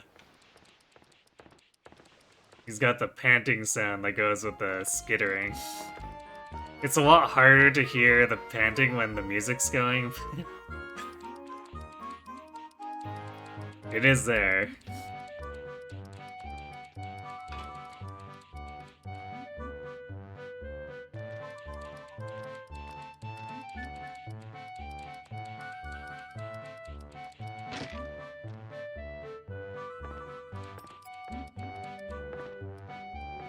The only good thing about this dog is its ability to open doors. Hey now. Kuroku can also fight. He totally defeated Sarah, or helped. Good old Kuroku wants to play cards, does he? Filthy animal, don't touch me! Whoa, that dog just opened the door and came in! Hey, someone actually comments on it. Or I guess 2 people commenting on it. Yo, Kuroku, I'm sorry, I don't have any leftovers for you. Give him a big lick in the face, totally. Dog wants a job!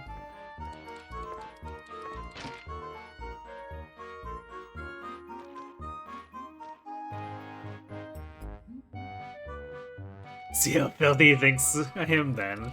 Yes. My big round eyes! Hi, Kuroku. Want to teleport? Of course she offers and then doesn't teleport us. Going walkies. Yes, apparently. Dogs running around loose. What kind of castle is this? Hungry? Did you like what I gave you last time? Okay, next time I burn something, I'll save it for you, Kuroku. Wow, Kuroku just likes to eat burnt food, huh? Hi, Kuroku. How come you always look hungry?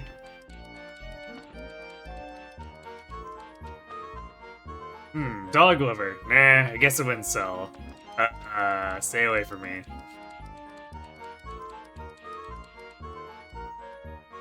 That is one laid-back dog.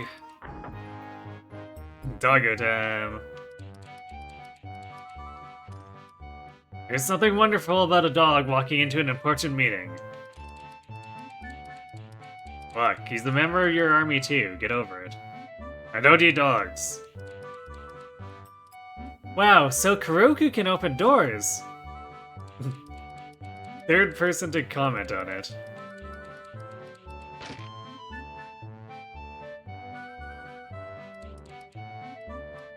No entry to dogs. Not too late, we were already in there.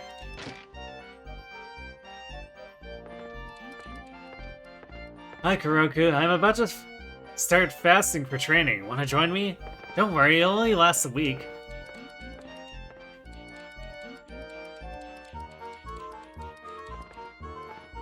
Oh, hello, Kuroku. Hillick's been looking for you. I'm hungry. Where's Kuroku? Scary, isn't he?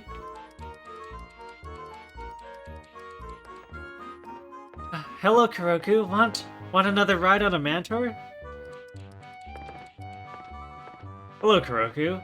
Anything wrong? Come to think of it, this castle doesn't have a veterinarian. Hello, Kuroku. Want another bath? Well, just wait until I finish work, okay? Wow, Mio's so much nicer than Goro, jeez.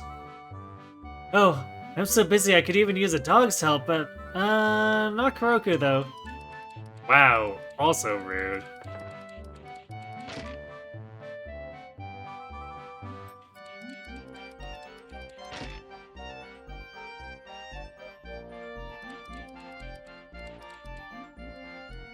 What is it with Ace? He's been ignoring me since we got here. I hate fickle men.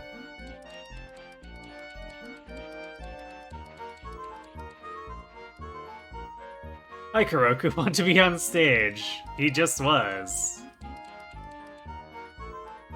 No, Kuroku. Sorry. No wine for you. We can't very well have a dog on the stage. But you did. Several times. Want to listen to some music, Kuroku? ...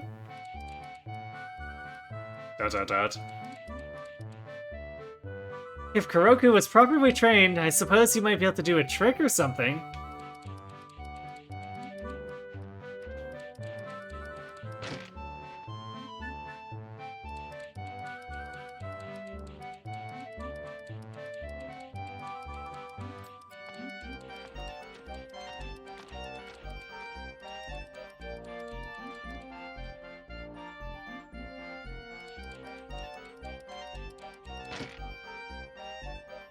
There aren't many places left, so maybe I overlooked her. Oh, there she is. Connie's apparently in here. Connie's just like, time to chill. I want to eat some orange peel. I bet you don't find dogs running around in other castles. Oh, Kuroku, your green bundle is simply divine, but I'd love to deck you out with my ornaments. I mean, Kuroku might enjoy having accessories instead of only being able to carry medicine or Jizos. This room is chilly, isn't it?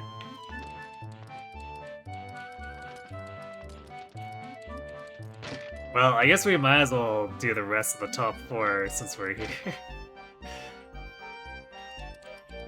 And it took that long to find Connie. I do appreciate that the dogs have dialogue that Kuroku can understand.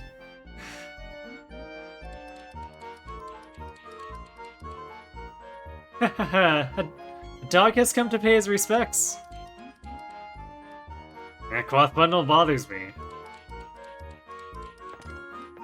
You're one sneaky dog. This dog opened the door to get in here. Alright, 4 comments on the dogs. Or the dog opening the door. Whoa, hey Kuroku, this is Lady Chris's room. You can't come in here.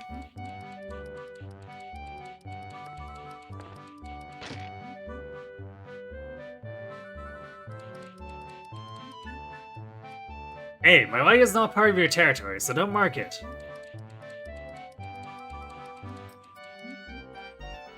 Roku, be a good boy and buy me some wine.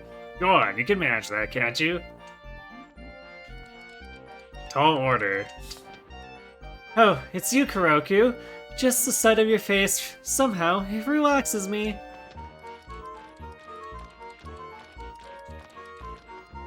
Roku, people will get angry if you walk into their rooms like this.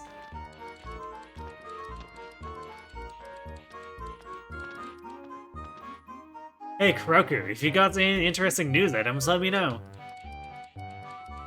Woof. Hey, Kuroku, want to play? That's Hugo, he's so powerful now. Gives an old soldier such pride.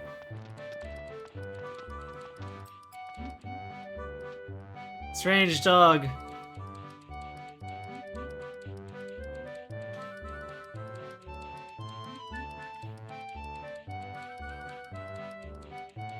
Do you walk into their rooms like this? Sir, this is a hallway.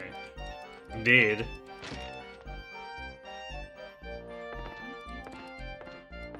Hey, Kuroku! Looking just as dumb as ever! Wanna eat a little fish? That's good for the brain. Rude. Hey, Kuroku! Say, I have a novel reading session, or I have a novel reading soon. Would you listen to me? Gotta practice. I'm kinda anxious. A dog? No, can't be. Huh? You want to go for a walk? Ask Big Vicky. She can take you anywhere.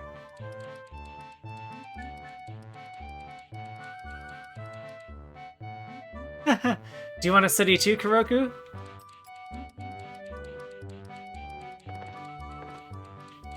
Okay, I think we've talked to everyone. And we found Connie, too. Albeit really late.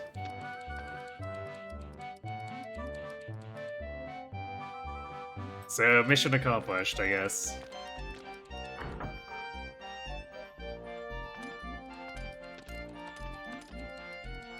So if we come back here and talk to Chris... Huh? Oh, it's you, Kuroku. We just go back to... not controlling the dog.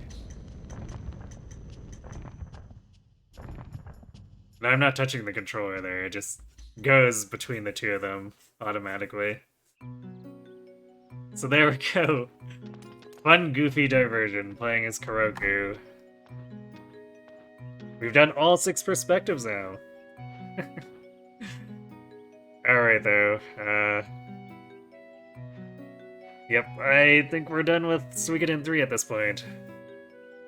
So we're probably just gonna call it early, and we'll start Suikoden 4 tomorrow. Thanks for the GG.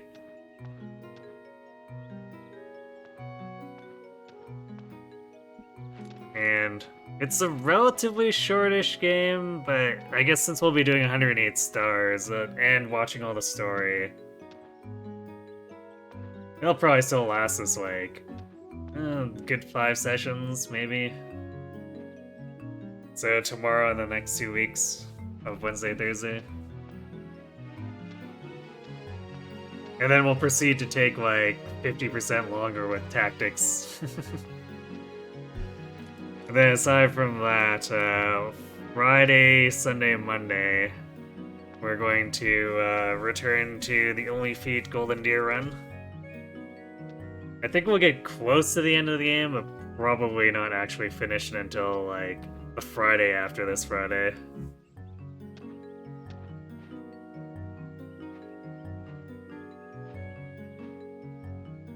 Anywho, do we...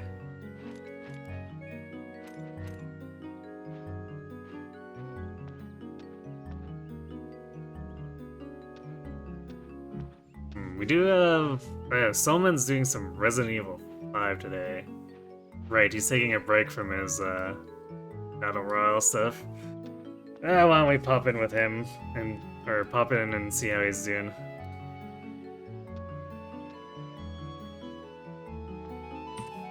Alrighty, so thanks for watching, everyone. Hope to see you tomorrow for some Suikoden 2, or Suikoden 4. And have yourselves good night.